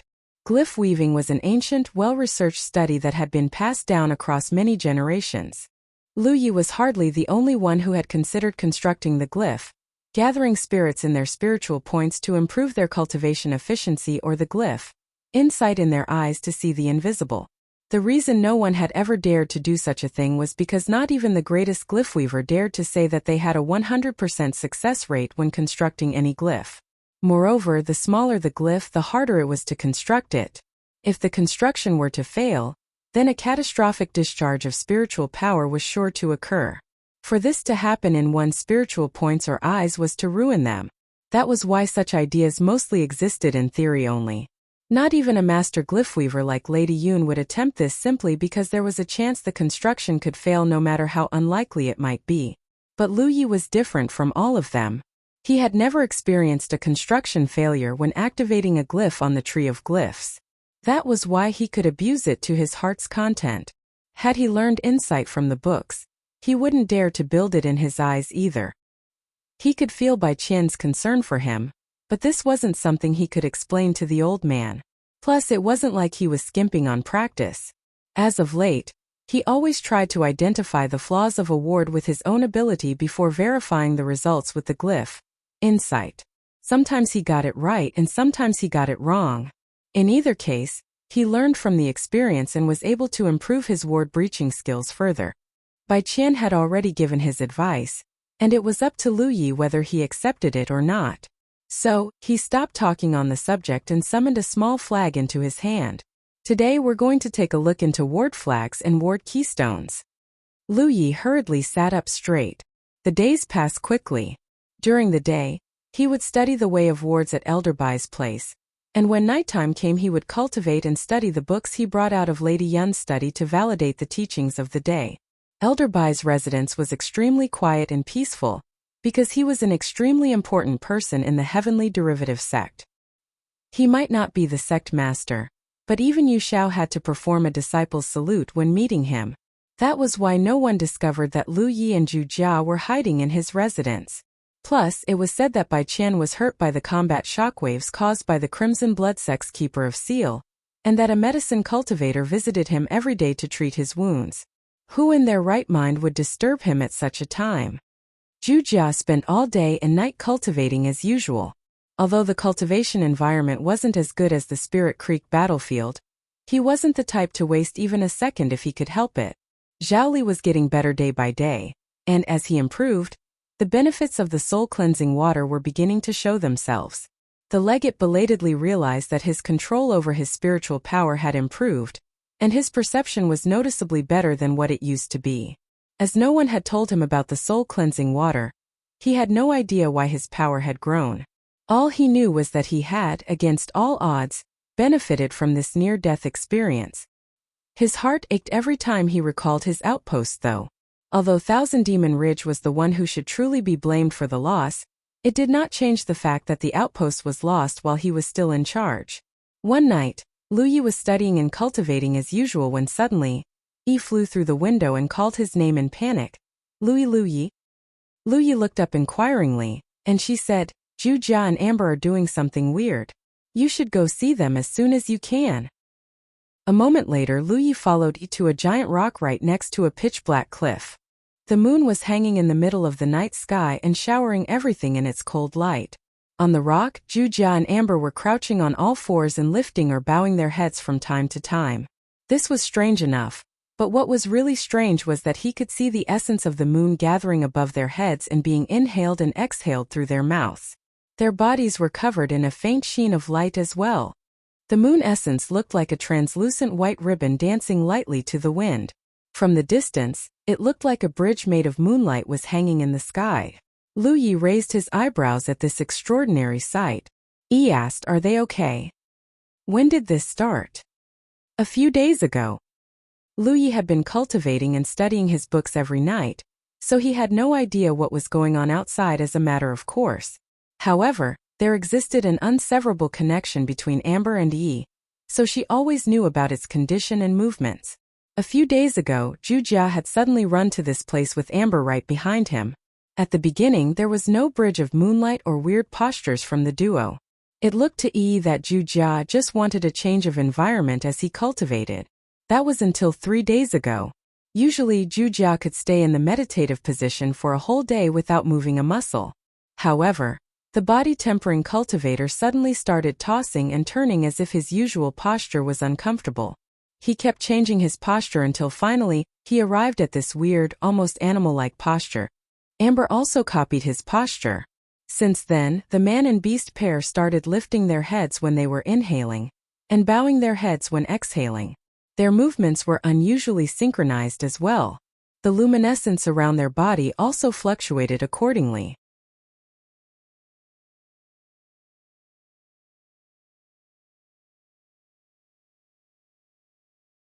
Humanity's Great Sage, Chapter 314, The Forge. So? Are they all right? E asked worriedly. Although she couldn't feel anything wrong from Amber. In fact, Amber had been growing faster than usual for the past couple days. Her fears stemmed from the unknown. They are breathing the essence of the moon. It is just the natural instinct of a spirit beast. A voice suddenly rang behind them. Lu Yi and Yi hurriedly turned around and saluted. Elder Bai. Bai Qian had appeared behind them before they realized it. He had clearly noticed the oddity as well. Are you saying that Zhu Jia is a mutant cultivator? Elder Bai. Lu Yi recalled the strange inner core in Zhu Jia's body. This wasn't the first time he wondered if Zhu Jia was a mutant cultivator, but it was proven later that Zhu Jia was definitely a human being. Not only that, mutant cultivators did not actually have an inner core. It was something that only a spirit beast possessed. That was why a mutant cultivated like humans after transforming into one. Now though, it would seem that his knowledge was flawed. One of his ancestors is probably a mutant cultivator, which is why he inherited some of their bloodline. However, a mutant's bloodline should grow thinner over the generations instead of the opposite, so I'm not quite sure what is going on either. That said, you should definitely do your best to grow your two companions' strength. I said that breathing the essence of the moon is a spirit beast's natural instinct, but in fact not every spirit beast possesses such an ability. Any spirit beast who can do this must be in possession of an extraordinary bloodline. Who knows, their ancestors might even have been extremely powerful in the past. It was clear from Elder Bai's words that he was quite optimistic of Zhu Jia and Amber's future. Amber was an obvious one. He had never heard of a tiger-type spirit beast that could convert apparitions into ghost spirits. Moreover, it could consume spirit pills and even spirit stones directly without suffering any consequences. This was something even Lu Yi couldn't do. As for Zhu Jia, Lu Yi already had high hopes for the extraordinary body-tempering cultivator, but now he turned out to be even more amazing than he seemed to be. Elder Bai's prediction that his ancestor was a powerful spirit beast might be spot on. But Elder Bai, Zhu Jia has never displayed such qualities in the past. What could have triggered it to happen so suddenly? Bai Qian let out a chuckle and tapped his head with a finger. Have you already forgotten that he was poisoned a couple days ago? The experience has probably awakened something in him. Lu Yi nodded. That was a reasonable assumption. Oof, I can't believe I'm getting tired already. My age is really getting to me. I'll see you lads and lasses tomorrow, Bai Qian said as he turned around. He let out a light cough before walking back toward his room.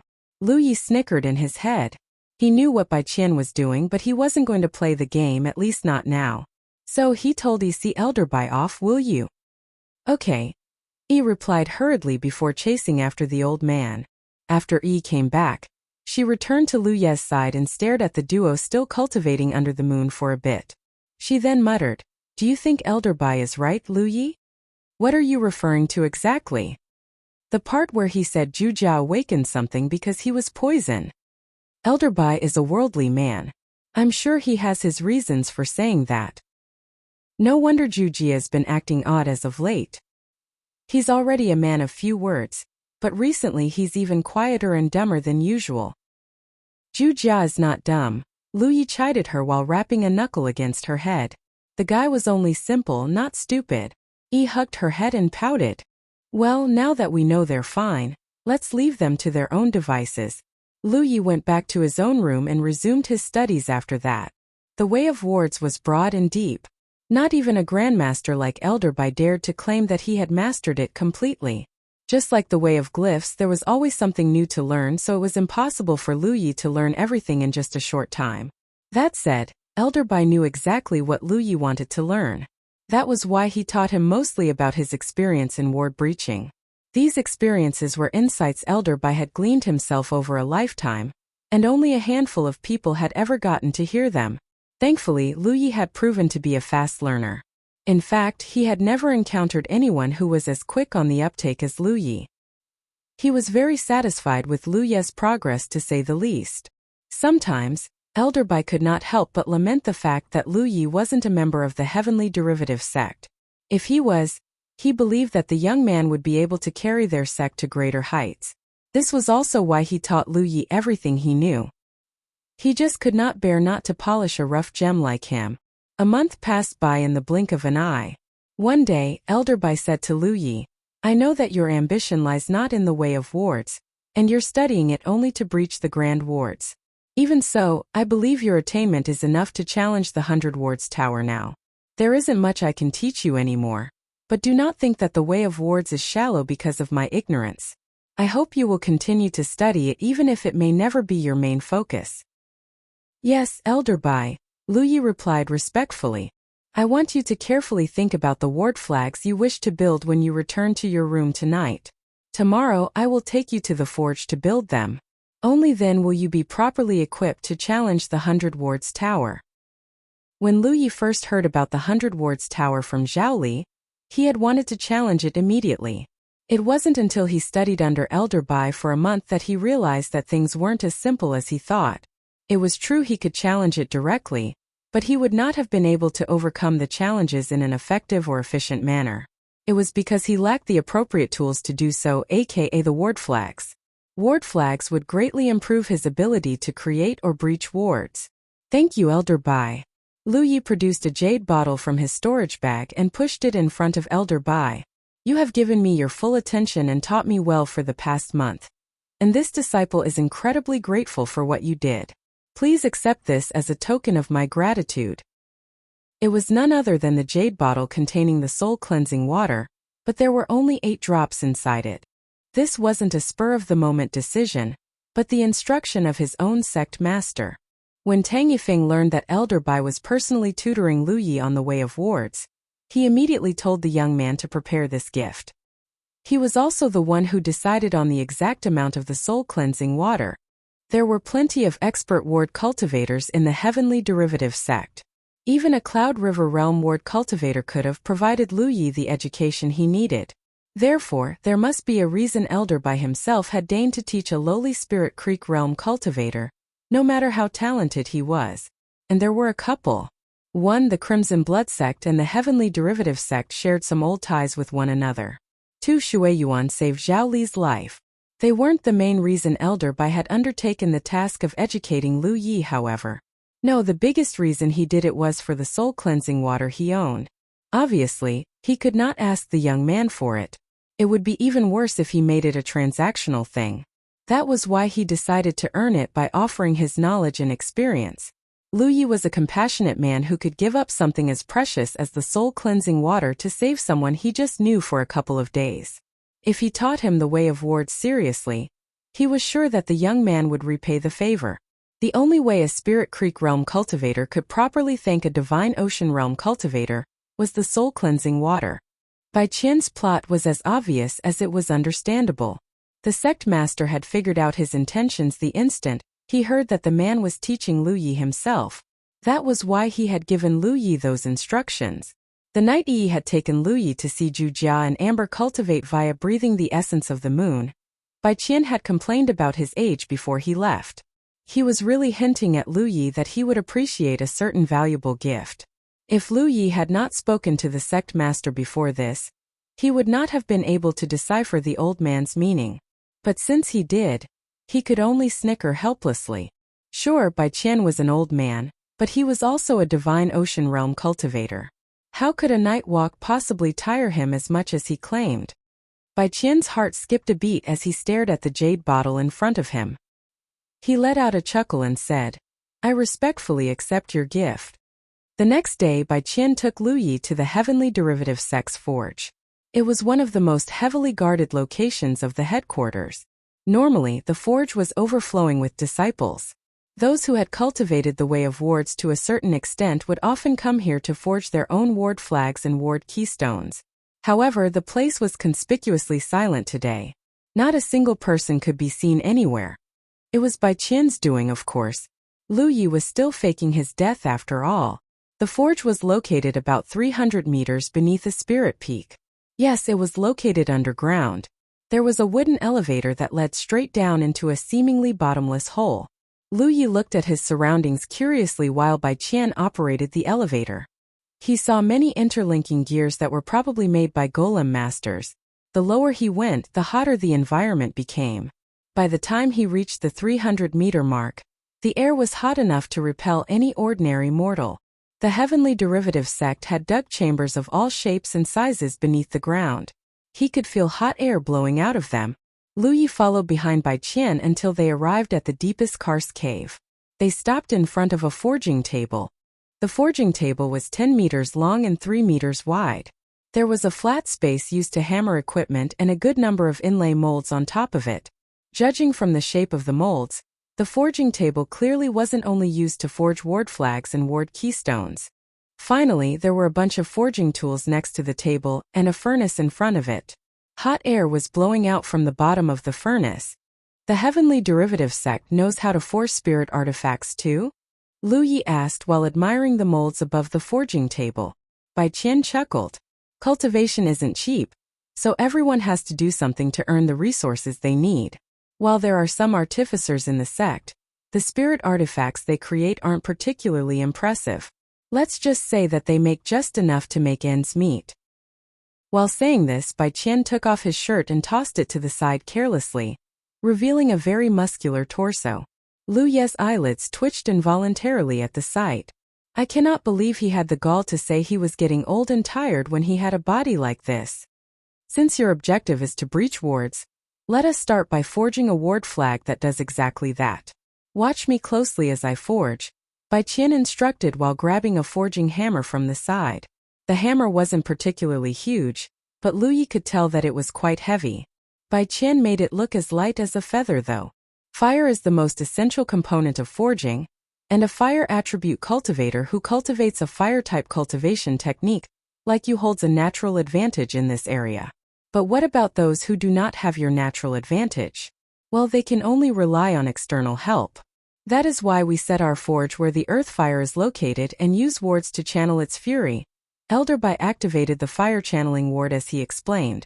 Soon, the karst cave grew even hotter, and earth fire seeped out from the bottom of the furnace. It quickly turned the furnace bright red. Something clicked in Lu Ye's head as he stared at the fire. He had a feeling that the tree of glyphs could absorb it. Moreover, the flame of earth and spirits he bought from the Vault of Providence was very similar to this earth fire, which probably meant that they shared the same origin. Quality-wise though, this earth fire was clearly inferior to the flame of earth and spirits.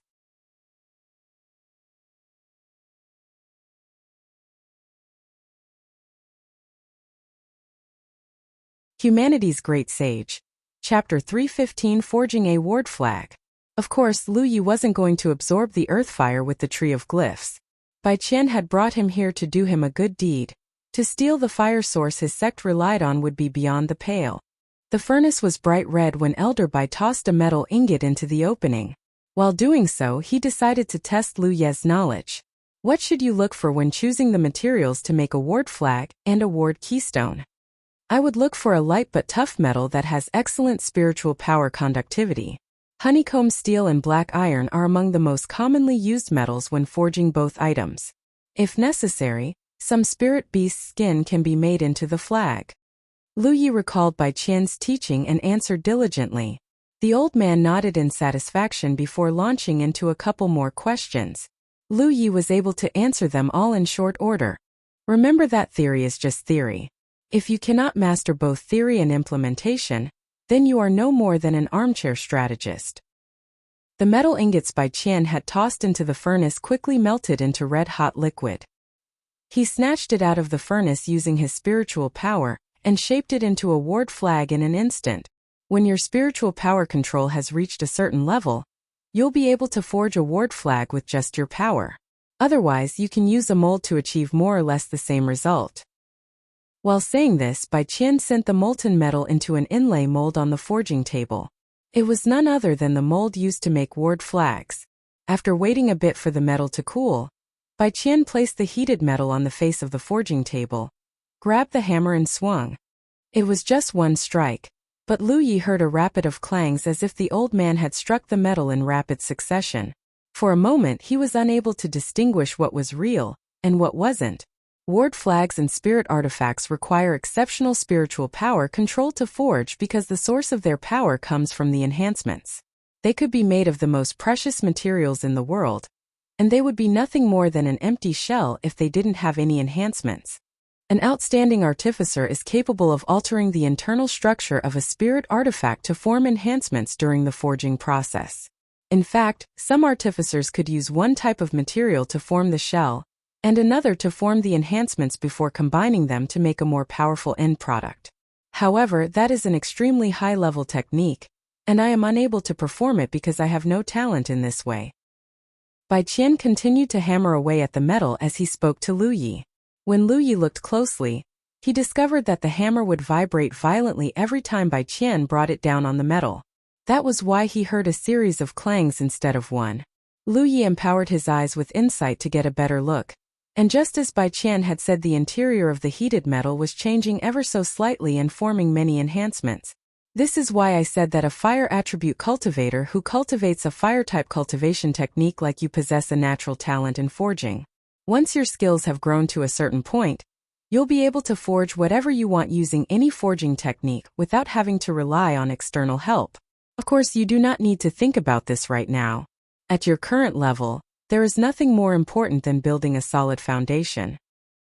I understand. The incessant clangs lasted only an incense stick or so. Soon, a palm-sized fully functional ward flag was complete. The metal itself was just a medium though. The enhancements within the metal was what made it a ward flag. Its function varied depending on the enhancements as well. A single ward flag was useless though. One could only create or breach wards by coordinating multiple ward flags. Now that Lu Yi had witnessed the entire process, Lu Yi discovered that it wasn't difficult to forge a ward flag at all. In fact, anyone with a mold could create the medium of a ward flag, appearance be damned. The hard part was forming the enhancements within the metal. This was very different from constructing a glyph via his own spiritual power. Right now, his control was good enough that he could construct even the glyphs in the books with relative ease. But to hammer them into existence and join them into multiple enhancements inside a ward flag? It was a kind of a difficulty he had never experienced before. It's your turn now. Lu Yi nodded. In theory and practice are the same. In practice they are not. Although Bai Qian had demonstrated to him how to forge a ward flag, he was sure there were intricacies he wouldn't realize until he had tried his hands at forging himself. So he accepted a metal ingot from Bai Qian and tossed it into the furnace. After it had melted into liquid, he snatched it into the air with his spiritual power and dropped it within the mold. After waiting a bit for it to cool, he grabbed the hammer and, while recalling Bai Qian's methods in his hands, swung it at the heated metal. It was only one swing, but two distinct clangs resounded in the chamber. As Lu Yi continued, his spiritual power began to grow out of control. This is just the beginning, so take it slow. First, you need to learn how to inject your spiritual power into the metal via hammering. Then, you need to learn how to alter its internal structure with your spiritual power. Only by familiarizing yourself with these two steps can you begin to form enhancements within the ward flag.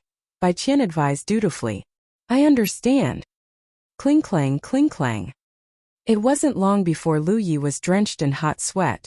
From time to time, Bai Qian would give him valuable advice that clearly highlighted his mistakes and deficiencies, allowing him to try and fix them immediately. For a time it seemed like the cycle of failure would never end. The good news was that the material wasn't wasted since he could simply toss the ward flag into the furnace and melt it into a puddle if he failed. The soul-cleansing water he gifted Bai Qian before was starting to pay its dividends as well. If it wasn't for the gift, Bai Qian would not have taught Lu Yi so patiently and without reservation, no matter how much he appreciated his talent. He wasn't a disciple of the heavenly derivative sect after all. A whole day later, Lu Yi finally managed to create a coarse-looking ward flag. Bai Qian inspected it a bit before nodding. Acceptable. There is still much room for improvement though. Let us continue. Armed with that one successful experience, The next couple ward flags came to Lu Yi much easier than before. According to Bai Qian's teaching, the most basic set of ward flags consisted of 36 ward flags in total. That was all he needed at his current cultivation level. For now, he did not need more advanced ward flags. He could consider them once he had increased his cultivation level and his attainment in the way of wards. At the beginning, Lu Yi could only construct one ward flag a day. The process was that difficult. It was easy to alter the internal structure of a ward flag in one hammer swing, but to shape into the unique patterns of a glyph? That was a completely different story. Moreover, one mistake was all it took for the ward flag to be thrown back into the furnace. According to Bai Qian, true master artificers could create a glyph in one hammer swing. It guaranteed that the forging was more efficient, and the margin of error was much bigger. It was even simpler for a fire attribute cultivator, who cultivated a fire-type cultivation technique like Lu Yi. Supposedly, he could alter the internal structure of a ward flag directly with their spiritual power, when his cultivation was high enough. This would allow him to skip the hammering process completely. Half a month had passed by the time Lu Yi managed to forge the most basic set of ward flags. When Lu Yi stepped out of the forge with Bai Qian, he felt as if it had been ages since he stepped under the sunlight. You should head back and rest for the day. Tomorrow, I will take you to the 100 Wards Tower myself, Bai Qian instructed after leading Lu Yi back to his room. He then left the young man to his own devices. Lu Yi went to the bed immediately after he bade Bai Qian goodbye. He was out like a light the second his head hit the pillow. He had barely gotten any rest during the half a month he forged the ward flags. His fatigue was only natural. When he woke up, Yi had already prepared a tableful of delicious food for him. He regained his energy only after he had stuffed himself like a pig. Bai Qian showed up as he promised he would. He wrapped Lu Yi in his spiritual power before flying in a certain direction. They soon arrived at a valley.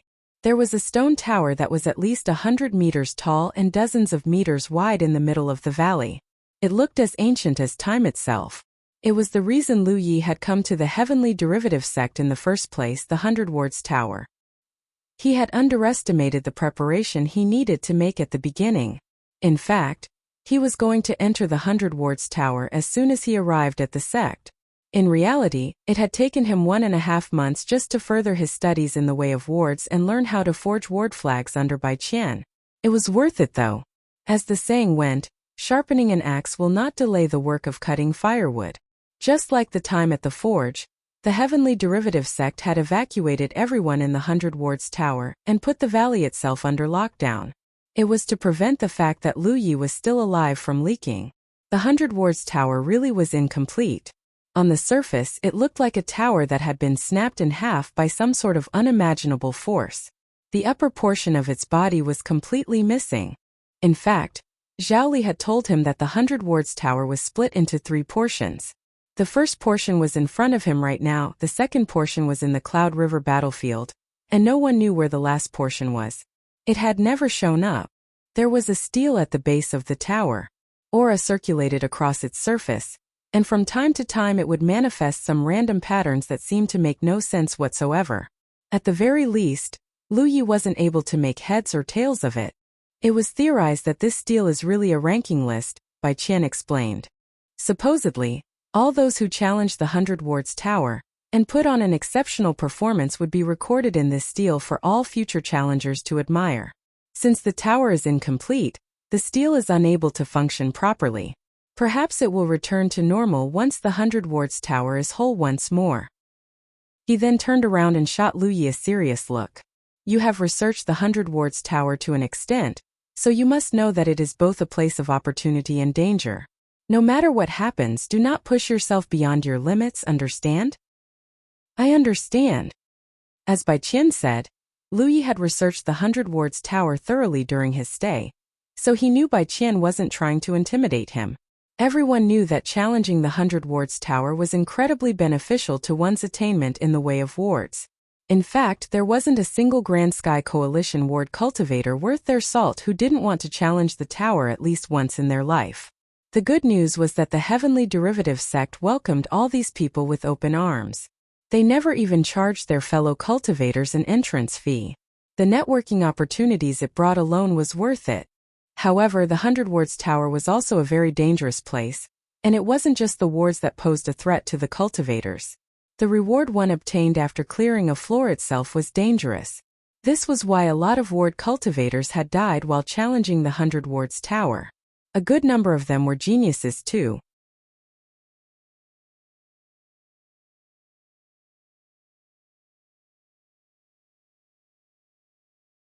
Humanity's Great Sage.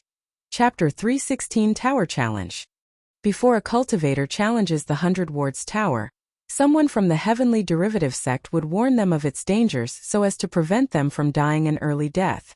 Unfortunately, accidents still happen from time to time despite their best efforts. That was why Bai Qian gave Lu Yi a severe warning. If only to avoid the Crimson Blood sect's wrath, Bai Qian did not want any harm to befall Lu Yi if at all possible. After Lu Yi had stepped into the stone tower, he stood in the middle of a ward as per Bai Qian's instructions. Bai Qian installed spirit stones all around the ward before looking up to see if Lu Yi was ready. He activated the ward when the young man gave him a nod. Lu Yi's vision distorted not unlike how he usually entered or exited the Spirit Creek battlefield, via the Divine Opportunity column. Before he knew it, he found himself standing in the middle of an empty space, alone. The space wasn't particularly huge. It was about the size of a standard room. He looked around and saw a bulging brick on a wall. The brick gave way the moment he walked up to it and gave it a light push. World spiritual chi surged as patterns swiftly spread out in every direction. The patterns covered not just the floor, but also the walls. Lu Yi understood what was asked of him immediately. The challenge was to breach the ward. For many years, countless people from all across Zhou had challenged the 100 Wards Tower. Naturally, they had figured out its variety a long time ago. Generally speaking, the tests fell under 3 types: ward creation, ward breaching, and ward restoration. The first 2 types were pretty straightforward. A ward creation test required the challenger to create a ward as the 100 Wards Tower demanded, and a ward breaching test required the challenger to breach a ward that was generated by the 100 Wards Tower. Ward restoration was a little more complicated. Sometimes the 100 Wards Tower would generate half a ward and challenge the cultivator to fill in the blanks. Sometimes it would generate an incorrect ward and challenge the cultivator to identify the flaws and repair them. Each floor had a 9-hour time limit. The more challenges a cultivator completed during this time, the better the rewards they would receive. 100 Wards Tower was named the way it was not because it only had 100 wards, but because it had 100 floors. The test was child's play for Lu Yi. His ward breaching skills were easily leagues ahead of his ward creation and ward restoration skills. Lu Yi kicked off by tossing 2 spirit pills into his mouth and activating insight. His eyes flashed with aura, and he was able to identify the functional nodes in the ward immediately. This was just the first level after all. Of course, the ward was fairly basic. Lu Yi did not know the purpose of the wards, but he didn't need to. Not even bothering to summon his ward flags, Lu Yi unsheathed the inviolable and thrust it into one of the nodes. The ward abruptly stopped functioning before crumbling into nothing. He had breached his first ward in just 3 breaths. Patterns of light spread out once more and formed a new ward. Again, Lu Yi stabbed a node with his saber after observing it for just a moment. No more wards appeared when he breached his 3rd ward. Instead, a dot of light appeared out of nowhere and floated in front of Lu Yi. When Lu Yi grabbed the light and pressed it against his forehead, a message immediately appeared in his mind. This time his test was to create a ward.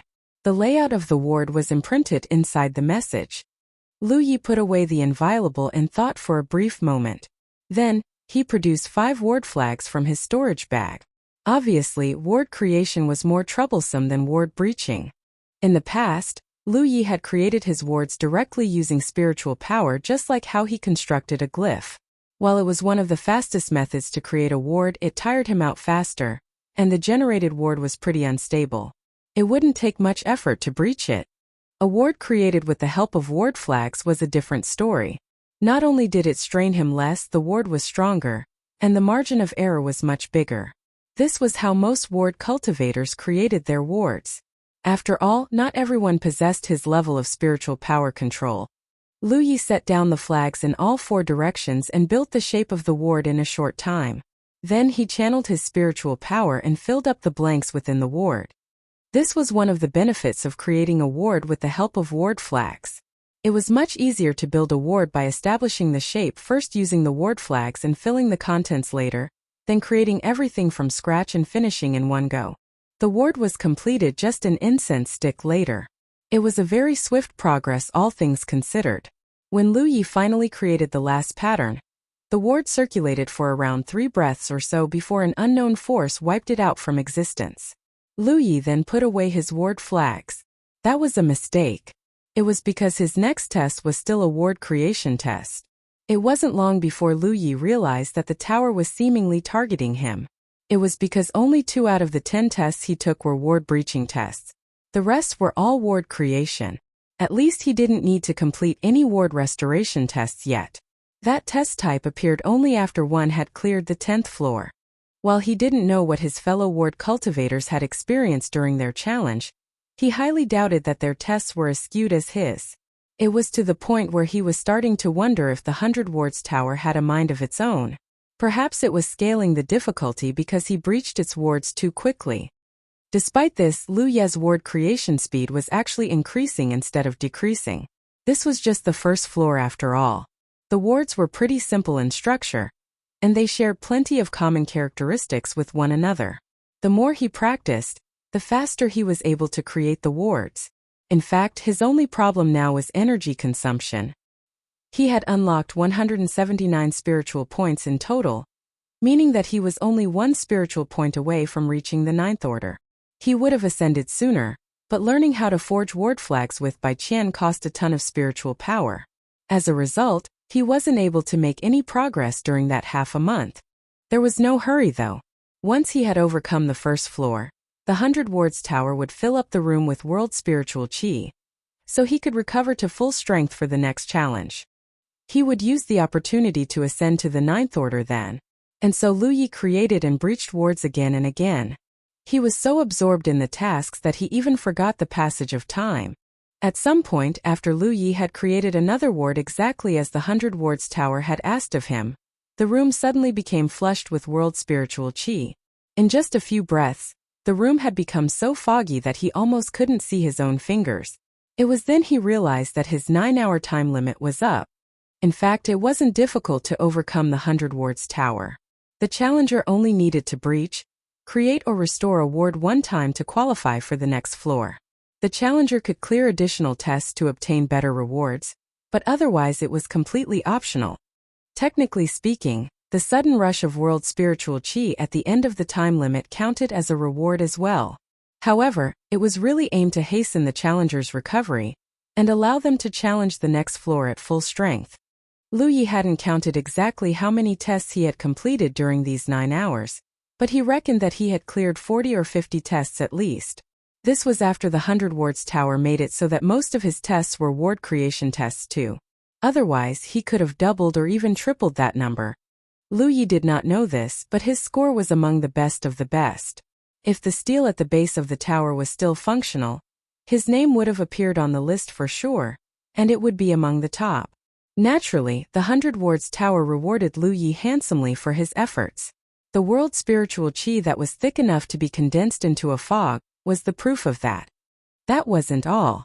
A fist-sized light had appeared out of nowhere and floated in front of Lu Yi. It was the greatest reward the 100 Wards Tower could offer. Lu Yi did not rush to touch the ball of light, however. First things first, he checked how much spiritual power he had left. Breaching and creating wards for 9 hours straight was no joke. He had nearly run out of spiritual power even though he had been consuming spirit pills this whole time. With a thought, he started constructing many gathering spirits in his spiritual points. Just an incense stick later, 179 gathering spirits had taken form. They devoured the surrounding condensed spiritual qi like mini vortices and refilled his drained body in a short time. When he had returned to full form, he finally grabbed the ball of light still floating in front of him and pressed it into his forehead. The light disappeared into thin air, and a ludicrous amount of complex information abruptly appeared in Lu Ye's brain. What happened next was easily one of the most exotic experiences in his life. If absorbing the info on the leaves of the Tree of Glyphs felt like someone prying open his skull with their bare hands, stabbing a red-hot iron into his brain and stirring it into mush for good measure. Then this one felt like someone had hit him in the brain with a hammer. He was almost thrown on his butt as if the force was physical. His brain felt like it was bursting with information, and his temples were throbbing like the way only a migraine could, but 10 times worse. His eyes had turned bloodshot in an instant, and they were bulging as if they could pop out of his eye sockets. He was reacting this way because he had absorbed too much information in one go.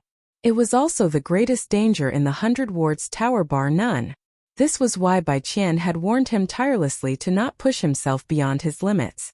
The ball of light contained a ludicrous amount of information regarding the way of wards, and it was basically all jammed into his brain via enlightenment. Worst of all, the tower did not care if the challenger could withstand the knowledge at all. For those who lacked a strong willpower and a powerful divine soul, the first floor reward alone could knock them out, damage their mind, or even kill them outright. In fact, Lu Yi was the only 8th Order Spirit Creek Realm Master in the history of Zhou to have withstood the impact. There were several reasons Lu Yi wasn't knocked out like the others. 1. This wasn't the first time he had experienced a similar sensation. 2nd, his divine soul had been baptized by the pool of divine purification, so it was much stronger than the average 8th Order cultivator. Finally, his experience with the Rift of Illusions also helped to an extent. Every time he died in the rift and returned to reality, his divine soul was tempered ever so slightly. The improvement wasn't noticeable during his first or second entrance into the rift, but there was definitely an improvement. Lu Yi was unaware of this, however. That was why clearing additional tests for better rewards wasn't always the right choice. The challenger must know exactly how much his mind could endure. Those who got greedy and exceeded their limit would be lucky to escape with their lives. The majority of challengers who died in the 100 Wards Tower had died not because the tests were too dangerous, but because the reward was so good that they could not resist absorbing it. It was a sad way to go, to say the least. You're tuning into the Li Mei's Wuxia Whispers YouTube channel. We're so grateful for your support, and don't forget to subscribe to join us on this incredible journey through captivating stories. Your generosity through donations truly makes a world of difference, as it's the primary source of revenue that allows me to expand and enhance this channel for you. Thank you from the bottom of my heart for being a part of this adventure.